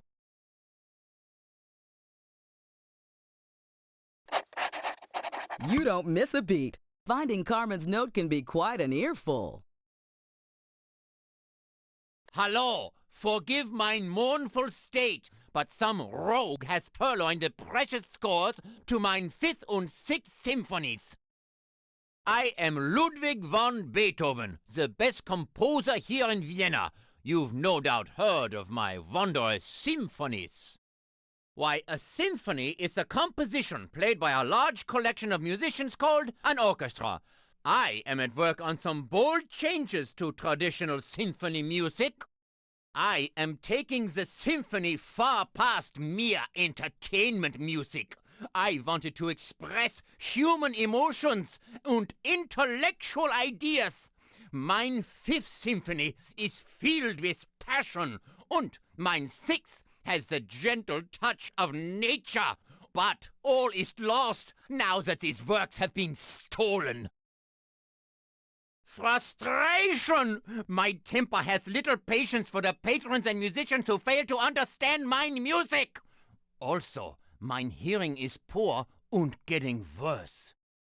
Ach, tension is necessary for creating powerful music, and creating music is mine greatest joy. It is the only time I am truly happy. A light-fingered female snatched the scores to my new 5th and 6th, and they were to premiere tonight. Without these bold new pieces, the public will think that I am slipping, and my reputation will be kaput. Perhaps I can quickly rewrite the symphonies, but only if you can rehearse the openings with the orchestra while I complete the scores.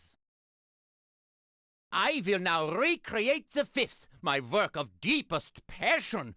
You must take the opening pages to the orchestra when I am done. Yeah. Stand back. This piece sets me aflame.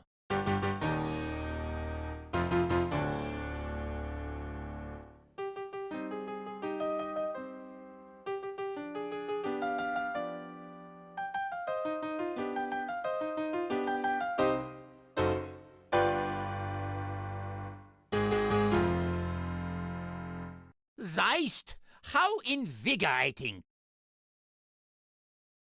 I can't take the 5th back in such disarray! Rehearse it with the orchestra. They'll help put it in order. That opening should make the orchestra players earn their salaries. Have a fine rehearsal. Here we are at the Symphony Hall, and the orchestra's warming up. Are you ready to try reordering Beethoven's 5th? That's a violin. Its vibrating horsehair strings produce high, melodious tones.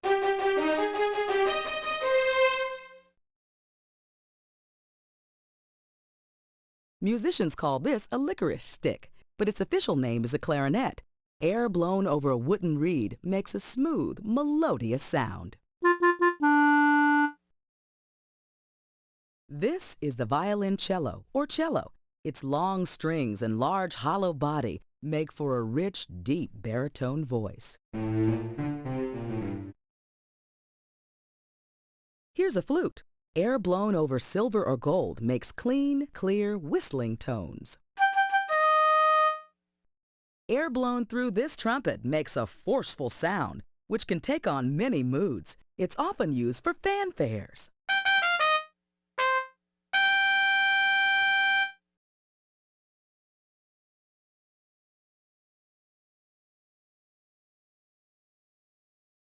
That French horn makes a warmer sound than a trumpet or trombone. These timpani, or kettle drums, add low, strong percussive sounds when struck.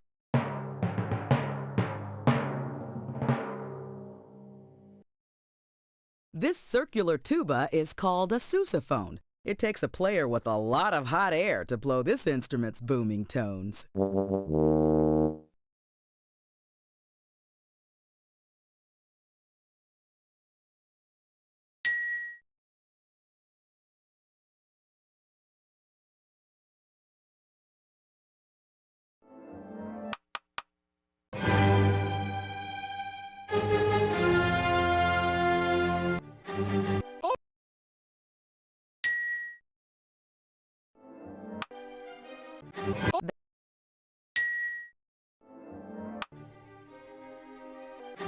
That's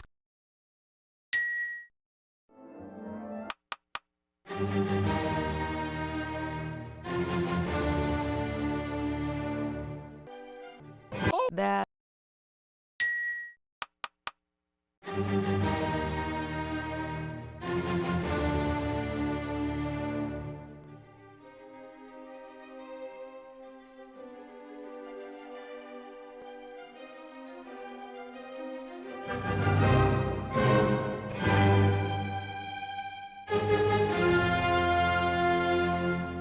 That was so emotional. Ludwig is a genius. Congrats! Finally, the fifth is in harmony. Now let's see how Beethoven's doing on the sixth.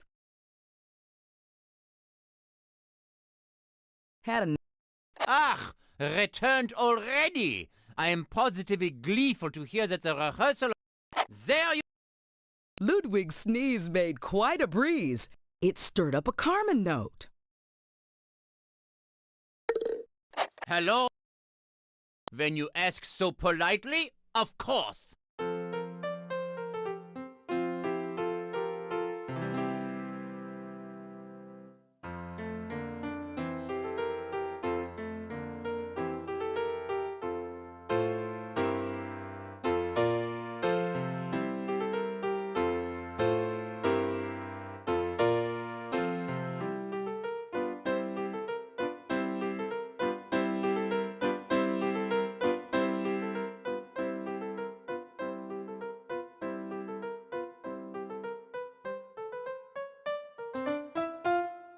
Ah, I feel so relaxed.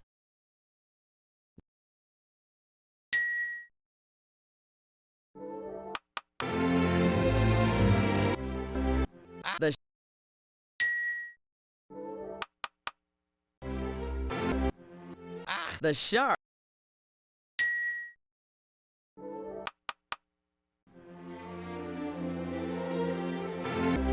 The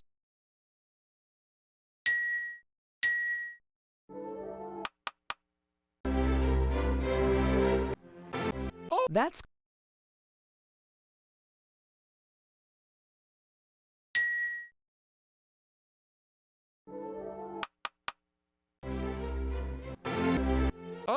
that's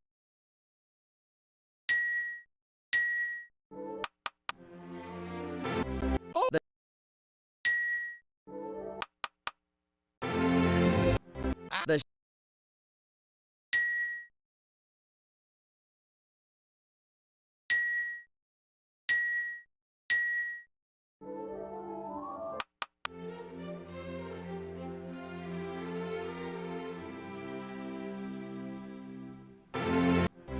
that's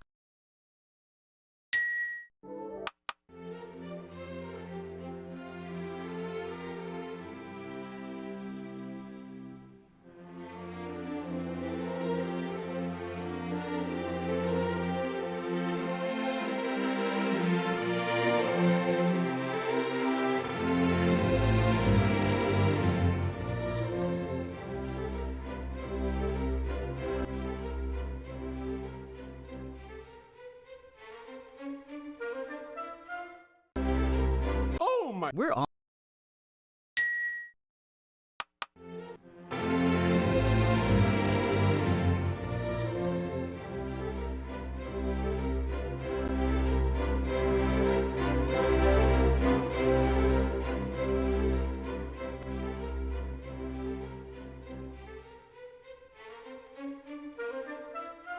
Ah, so natural, like that grass in a mountain meadow. We've dissed disharmony and straightened out the melody. The sixth is in place and Beethoven has arrived. Tonight he'll be conducting his fifth and sixth symphonies for the very first time.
I could not have finished without your help. Thank you. And now, I'm off to celebrate and consider my next symphony, the ninth. Wait a minute. You just finished the fifth and sixth symphonies. Wouldn't your next be the seventh? Ah, but that is so predictable. I prefer to juggle many symphonies in my mind at once. Also, math was never my best subject. Ah, one last thing. Perhaps it is mine hearing, but something in the orchestra didn't sound quite right. A theory worth investigating, perhaps? Anyway, auf Wiedersehen. Congratulations is where we're at. We've found the Carmen Note's final scrap. Let's check the Chronopedia for some decoding. I'll activate the time cuffs.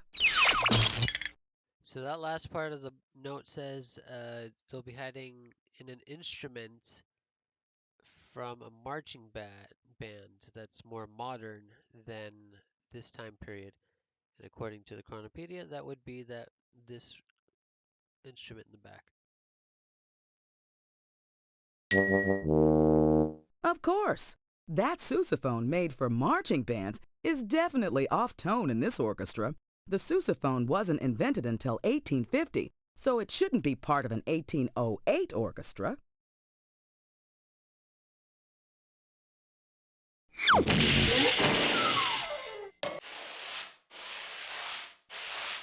Nabbing Jacqueline Hyde, our mistress of crime, is like catching two thieves at the same time.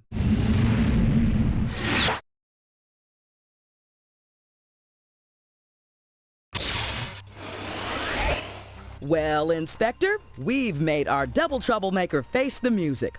Jacqueline Hyde broke out of prison once before. This time, there won't be an encore. I must say, it's nice to see you sleuths again. But you'll both be history once Carmen polishes off her plan.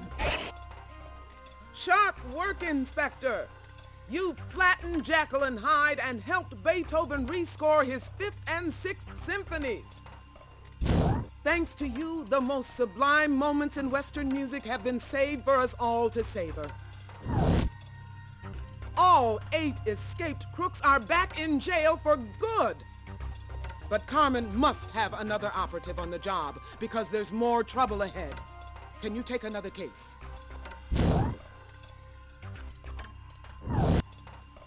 Speaking of electricity, you're headed for the age of invention, Menlo Park, New Jersey in the 1870s. There should be a buzz about the electric light bulb by now, but I hear someone's blown a fuse. Better see if you can illuminate the problem. And you better take Ivan Idea as your good guide. He's great at inventing ways to take on trouble. Good luck, Inspector. And don't forget to turn out the lights when you leave.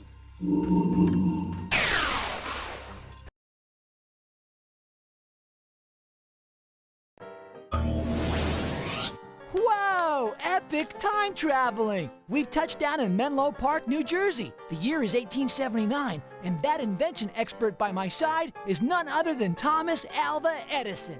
Hey, this is no time for chatting. I must recreate the world's first light bulb before the night is over. Go figure. I thought Edison had a working bulb. What's holding him up?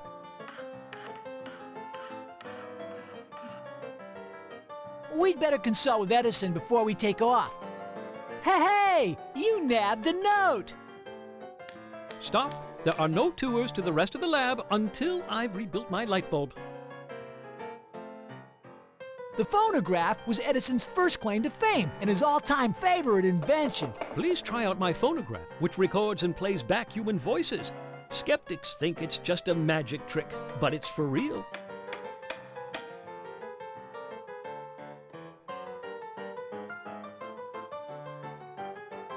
No point in taking a blank recording cylinder if we don't even have a phonograph.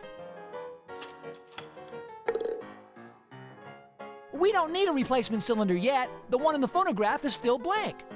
Witness my new alkaline battery. It uses liquid chemicals that store much more electricity than an old-fashioned battery. Edison's alkaline battery is still going strong in the 20th century. It powers flashlights, radios, even the time cuffs. This duplex allows you to send and receive a telegram simultaneously over the same wire. I smell some profit in the air.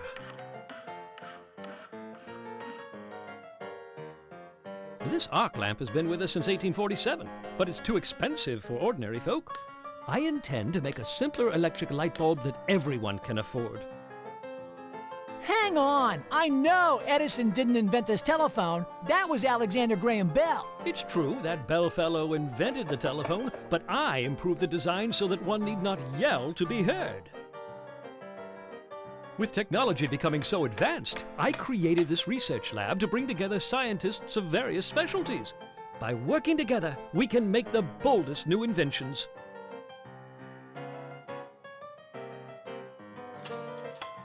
Here's my rogues gallery of bulbs with filaments that didn't work.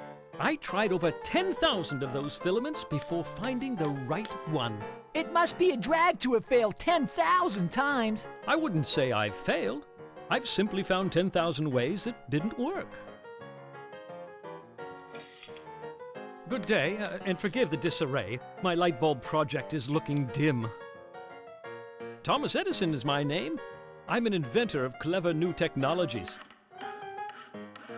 Perhaps you've heard of the electric light, the phonograph, the duplex telegraph, or the motion picture camera?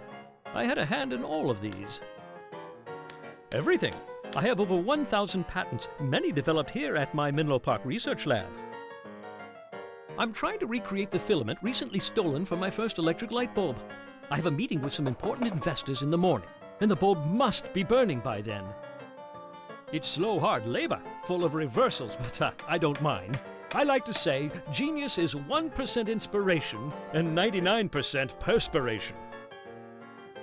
Well, I had just perfected my light bulb using a new carbonized cotton filament, and it worked. But a scamp, disguised as a scientist, made off with the bulb. Now I must build another bulb before dawn. I could remake the bulb easily, except I need more cotton thread for the filament. The factory across the street has thread, but they're closed at this late hour. More cotton thread would be capital, if you can get any from the closed factory. Someone really needs to invent a more convenient store, open 24 hours a day. Wow! Edison really does think ahead of his time. Mr. Edison, how about recording a few pithy statements for posterity? I'd love to. Mary had a little lamb. Its fleece was white as snow. And everywhere that Mary went, the lamb was sure to go. Now that we've immortalized a voice on this phonograph, we can play back any section of the overall recording. To play the phonograph, move the needle to a groove on the metal cylinder and crank the handle. A part of the recorded sound will play. I'd love to. Edison's rendition of Mary Had a Little Lamb really was the first recording on a phonograph, you know? Mary had a little lamb. Its fleece was white as snow. And everywhere that Mary went, the lamb was sure to go.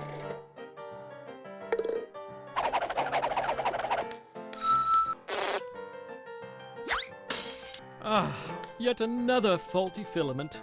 Reverses are an incentive to great accomplishment. It's cool you're so mellow about a setback. Try again.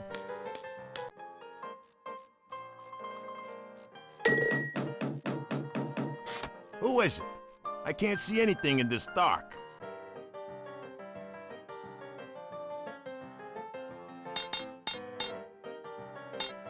Mary had a little lamb. Is that you, Edison? Beat it. We're closed until the morning and you know it. Hey, Joe, want to hear something really neat? Mary had a little lamb. Edison, is that you, you oddball? Quit coming over here to mooch free cotton for your countless light bulbs. It's a Carmen note! Righteous!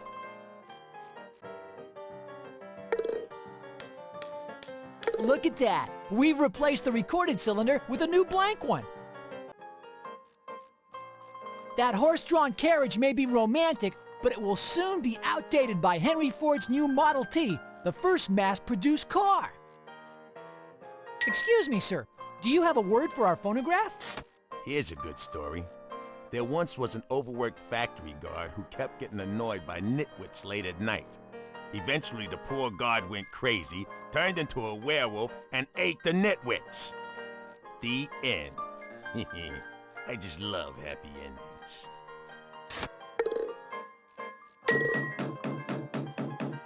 Who is it? I can't see anything in this dark.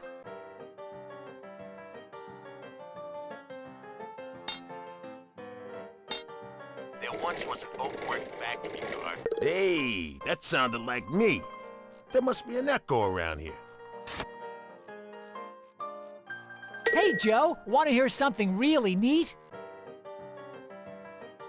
There once was an overworked factory guard. Is that you, guard? What are you doing, deserting your post? Get back to the factory!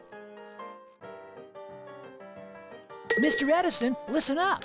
Here's what we recorded.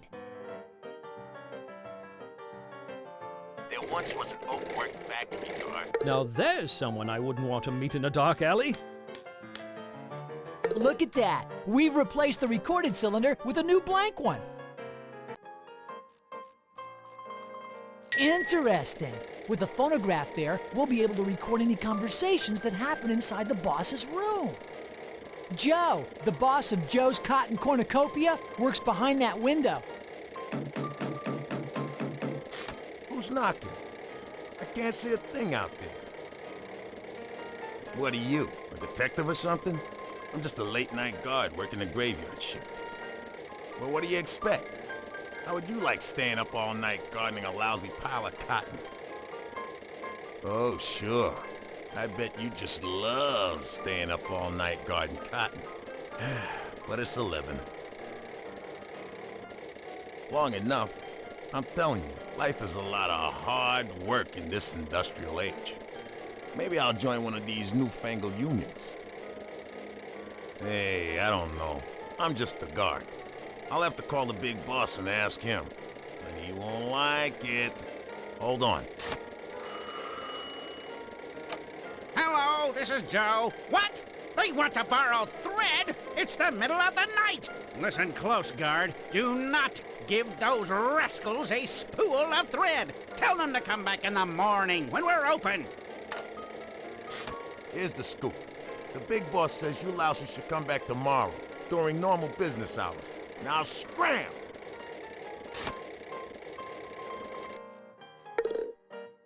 Now that we've...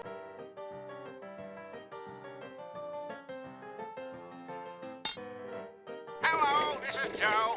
Far out. You'd almost think that Joe was standing right beside me. It's the middle of the... Give those rascals a spool of thread.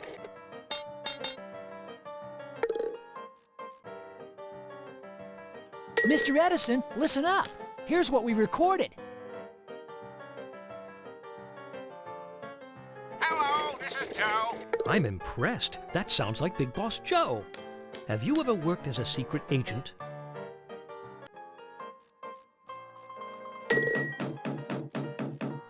Who is it?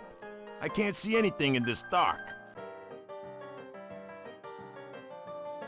Hello, this is Joe. Oh, is that you, boss? Good evening. What can I do you for? Give those rascals a spool of thread. But didn't you tell me before that never mind. You're the boss. If you want me handing out thread in the middle of the night, that's what I'll do. Hey! We scored a spool of cotton thread! Edison and his light bulb will be loving us!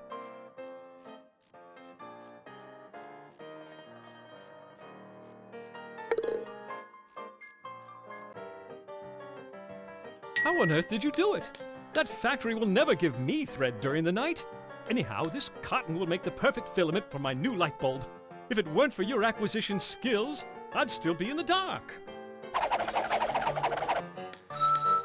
Ah, what a long-lasting glow. And now I can finally get some long-lasting sleep. Goodbye. A most illuminating light bulb. That phonograph has a record.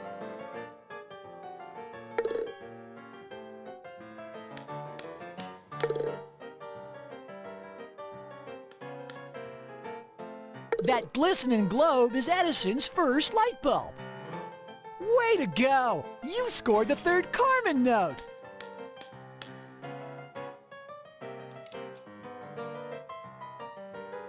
I'll juice up the time cuffs. Let's nab ourselves a thief.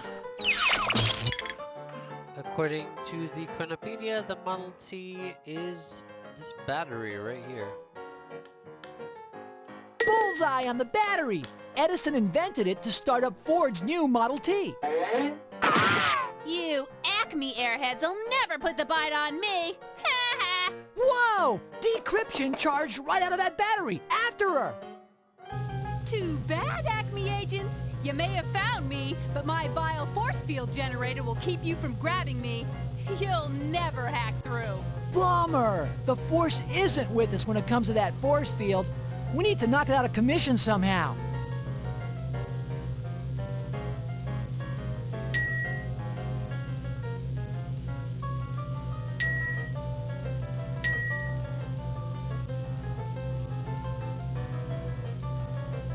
This is an old-fashioned generator which produces electricity when we turn the handle. Looks like one of Edison's test cases. This bulb has a copper wire inside. Hey, Decryption, why don't you come out from behind that force field? We have a secret message we'd like you to decrypt. Please. I'm quite happy right here, just waiting for Carmen to whisk me away. I worked on something like this at Acme's home office, but it turned out flaky. Just one small electric jolt, and the whole thing would short out. That old test bulb had to make way for Edison's latest model. Looks good. I got it. How many Acme agents does it take to screw in a light bulb? We don't want to record our crook. We want to bust her.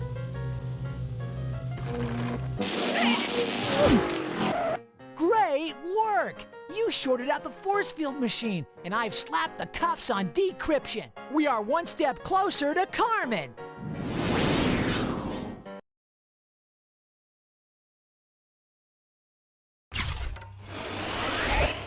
Your hacking days are scrambled for good, D. Yeah. You may have crashed my code, but you won't get Carmen. Yay for you! You engineered an elegant solution to that problem. Decryption is in the cooler, and Edison is in the history books thanks to your fast thinking. Because of you, Time Inspector, the world is a brighter place 24 hours a day. Looks like you've caught all of Carmen's creeps. But there's still a major problem dead ahead. Can I put you on a very big new case pronto?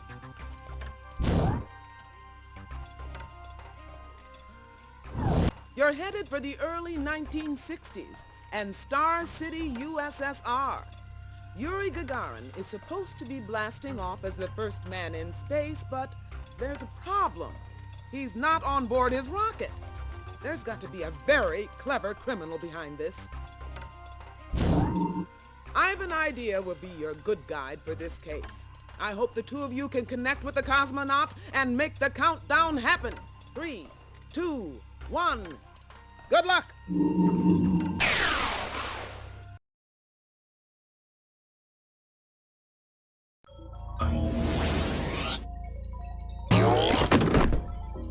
Looking for something, time snoopers? I'll bet you are. Well, I'm finished with your little chrono skimmer, so you can have it back. That is, if you can find where I've stashed it. Oh, and don't mind me. I'll just be making my getaway. Have fun. Holy time tunnels! We almost had Carmen in our cuffs, but she slipped away. Star City, we have problem. It seems the rocket has experienced some tampering. Liftoff postponed until further notice. Tampering, eh? Sounds like quite a time crime. Let's check it out.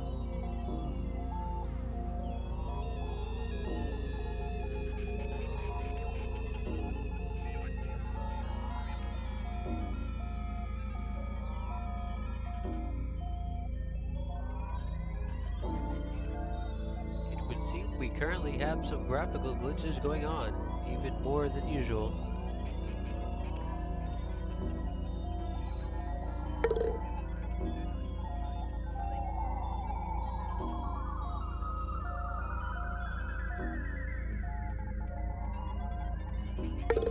Hold up, Captain. Let's inspect the rocket and crew outside before we start messing with this computer. This punch card tells the computer to use the heat shield. Whoa! Let's not fool around with the punch cards until we've talked with an official Russian cosmonaut. Let's hit the rocket pad. This big ship is called the Vostok 1, and that little fella is Yuri Gagarin, Russian cosmonaut. According to history, he's about to be the first man in space. Suffering Soviet catastrophes. While boarding my rocket, I noticed an unauthorized woman messing with the equipment and had to abort the launch. Now I can't strap back into my capsule until the computer clears me for takeoff. Uh-oh. Yuri Gagarin, the first man almost into space. Won't sound too good in the history books. Let's get to work.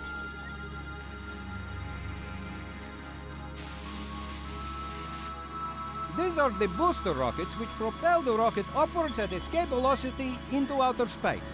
Once in orbit, the boosters detach and fall away.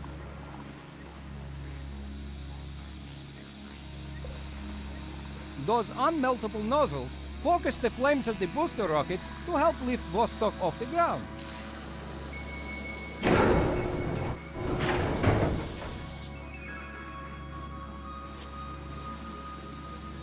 That crimson word means Vostok in Russian, you know.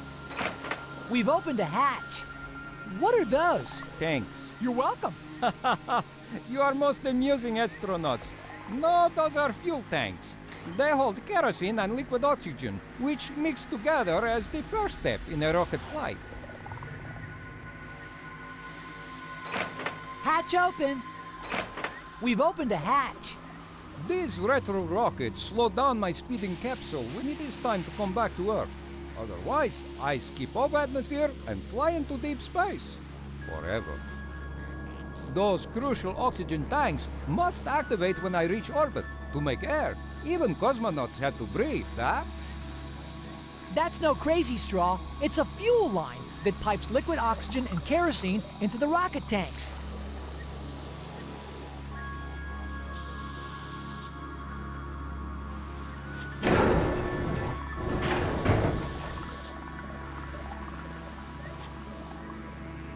These tower supports hold Vostok in place and fall away when it roars into space. Unfortunately, Yuri can do no flying without new flight plan. CCCP stands for the Central Committee of the Communist Party. These were the folks running the Soviet Union in the 1960s. Ah, those patriotic letters. They do warm my Russian vessel. Hatch open.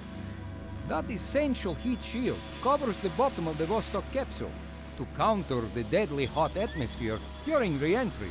Without that shield, I would burn to a crisp.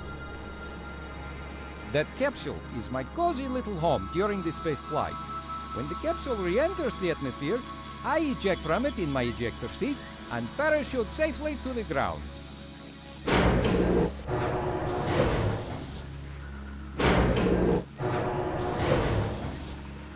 Who has tampered with my rocket? I thought the site was secure. I am Yuri Gagarin, Soviet cosmonaut, soon to be famous cosmonaut once that countdown starts counting again. Soon, I will be the first person launched into space. Laika went before me, of course, but she was only a dog. They chose me to be the first human. Like any Soviet cosmonaut, I am highly trained and qualified. Mission Control also thinks my photo will look good in newspapers around the world. Perhaps it is my boyish smile? Affirmative. Ask away. I am Yuri Gagarin, Soviet cosmonaut, soon to be famous cosmonaut once that countdown starts counting again.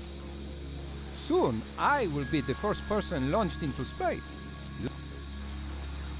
Yes, I won't get back in until I'm sure it's safe. After all, one little mistake and boom! Yuri becomes permanent space cadet. No, thank you. Not until countdown begins again. When the flight simulation computer at Mission Control says that Vostok will launch without problems, then I will cram back into my capsule.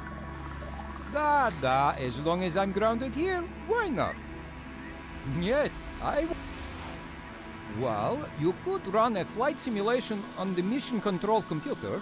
If it works, the countdown will start, and I will be able to re-enter my rocket and blast off. It simulates a rocket flight plan using a series of special cards. If the cards are ordered correctly, the simulation will run successfully and the Vostok countdown will begin again. Yet, problems you will not have. It is not rocket science or anything. Actually, it is rocket science. So it is. Perhaps you would like to tour the Vostok and learn its secret? We can launch into the topic again. Well, you could. Basic concept of a rocket flight is most simple. First, rocket roars up into space. Small capsule at top detaches and begins orbiting around the Earth with one smiling Russian inside. Eventually, orbiting capsule slows down. Re-entering atmosphere, it crashes down to Earth. Boom! But hopefully, Comrade Yuri will float softly down in parachute instead. Sounds like a blast.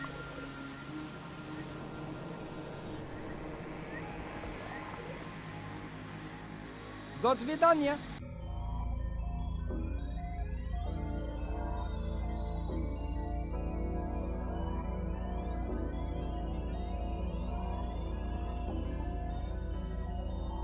This punch card tells... How about we run a sip... Not the most... No go... This punch card tells the comp... This punch card tells... This punch card...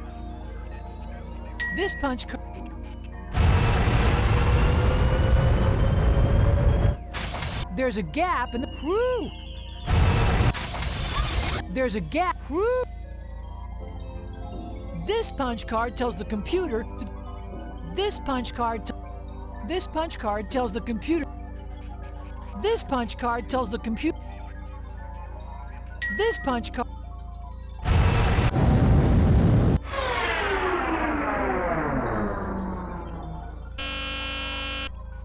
There's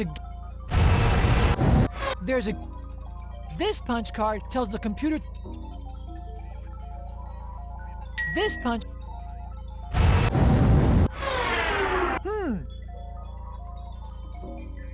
This punch card...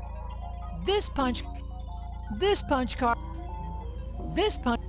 This punch card tells... This punch card... This punch...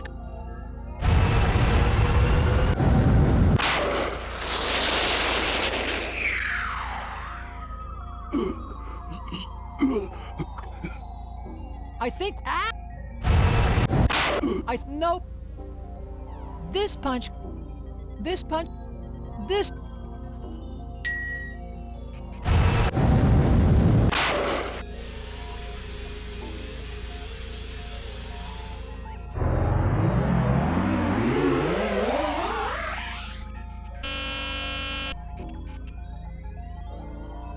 There's a gap in the... This punch card tells the...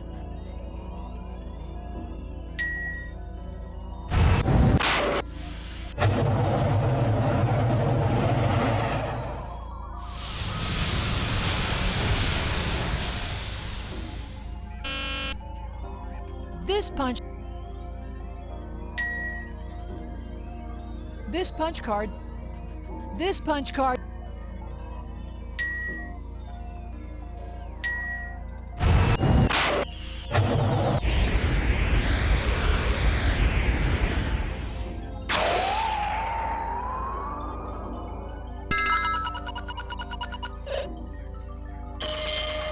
This is totally excellent! The computer simulation verified we have a healthy rocket, and the countdown is running again.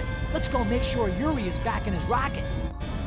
This punch card tells the computer... Well, let's check out the final report. Coaxial fibrillator in alignment, inertial insulation active, and... Hey, wait a minute! What's this on the other side? Holy mackerel! It's a note from Carmen Sandiego! Bummer! I think Carmen may have put the chronoskimmer in the rocket, which is about to blast off. Hurry! We've got to find it! Star City, this is Comrade Yuri Gagarin, ready for final countdown at T-minus... what are you comrades doing back here? I'm about to finally blast off. Sorry, Yuri. Someone stashed something important in here, and we've got to find it. Well, by Lenin's whiskers, hurry! This is a solo mission. 3 comrades in a capsule is a crowd. So this time, the note says that the chronoskimmer is hit in Yuri's main fuel source, which that is human food. Of course! Yuri's main fuel supply isn't rocket fuel, it's human fuel. Food! Woohoo! We got the chronoskimmer! Oh, fantastic. Now then, Moose, and don't forget to close the door. There will be quite a drop outside in just a few seconds. Right, we're out of here. Good luck, Yuri.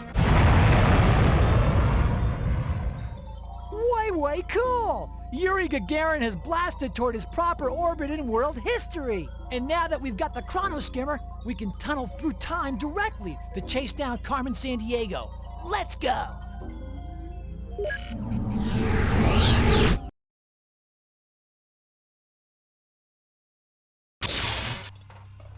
Excellent work. Not only did you get Yuri out into space on time, but you retrieved Acme's most important crime-fighting device, the chronoskimmer. For that, I'm proud to promote you to the highest rank a time pilot can achieve. You are now a time sleuth. Ta-da! But there's no time for basking in your glory. Carmen is still out there, traveling the time tunnels, and until she's locked away, history won't be safe. Your next case will be your biggest. Chasing Carmen herself. Say you'll take it right now.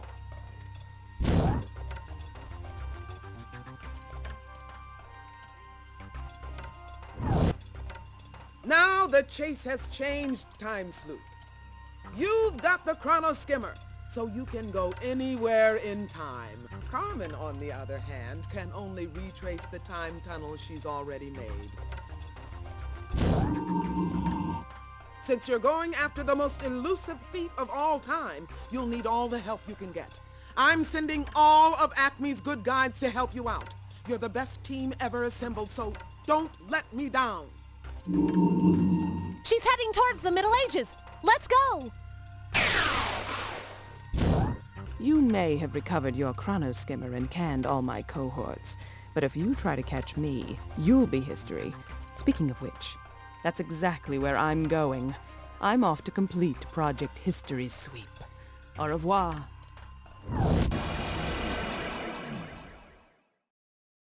There's no sign of Carmen around here. Now get back out there and track her. What are you doing at Acme? Carmen hasn't made an appearance here.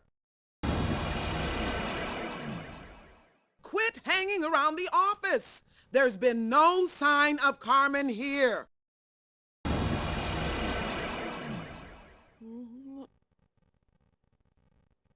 Why are you back in the office?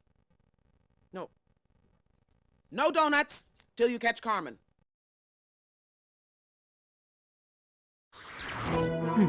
Where is it? Aha!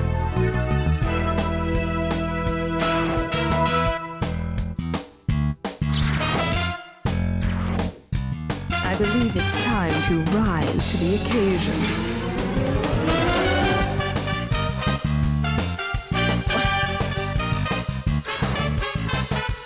Good try, good guide, but I'm afraid you're too late. I have what I came for, and I just don't have time to chat.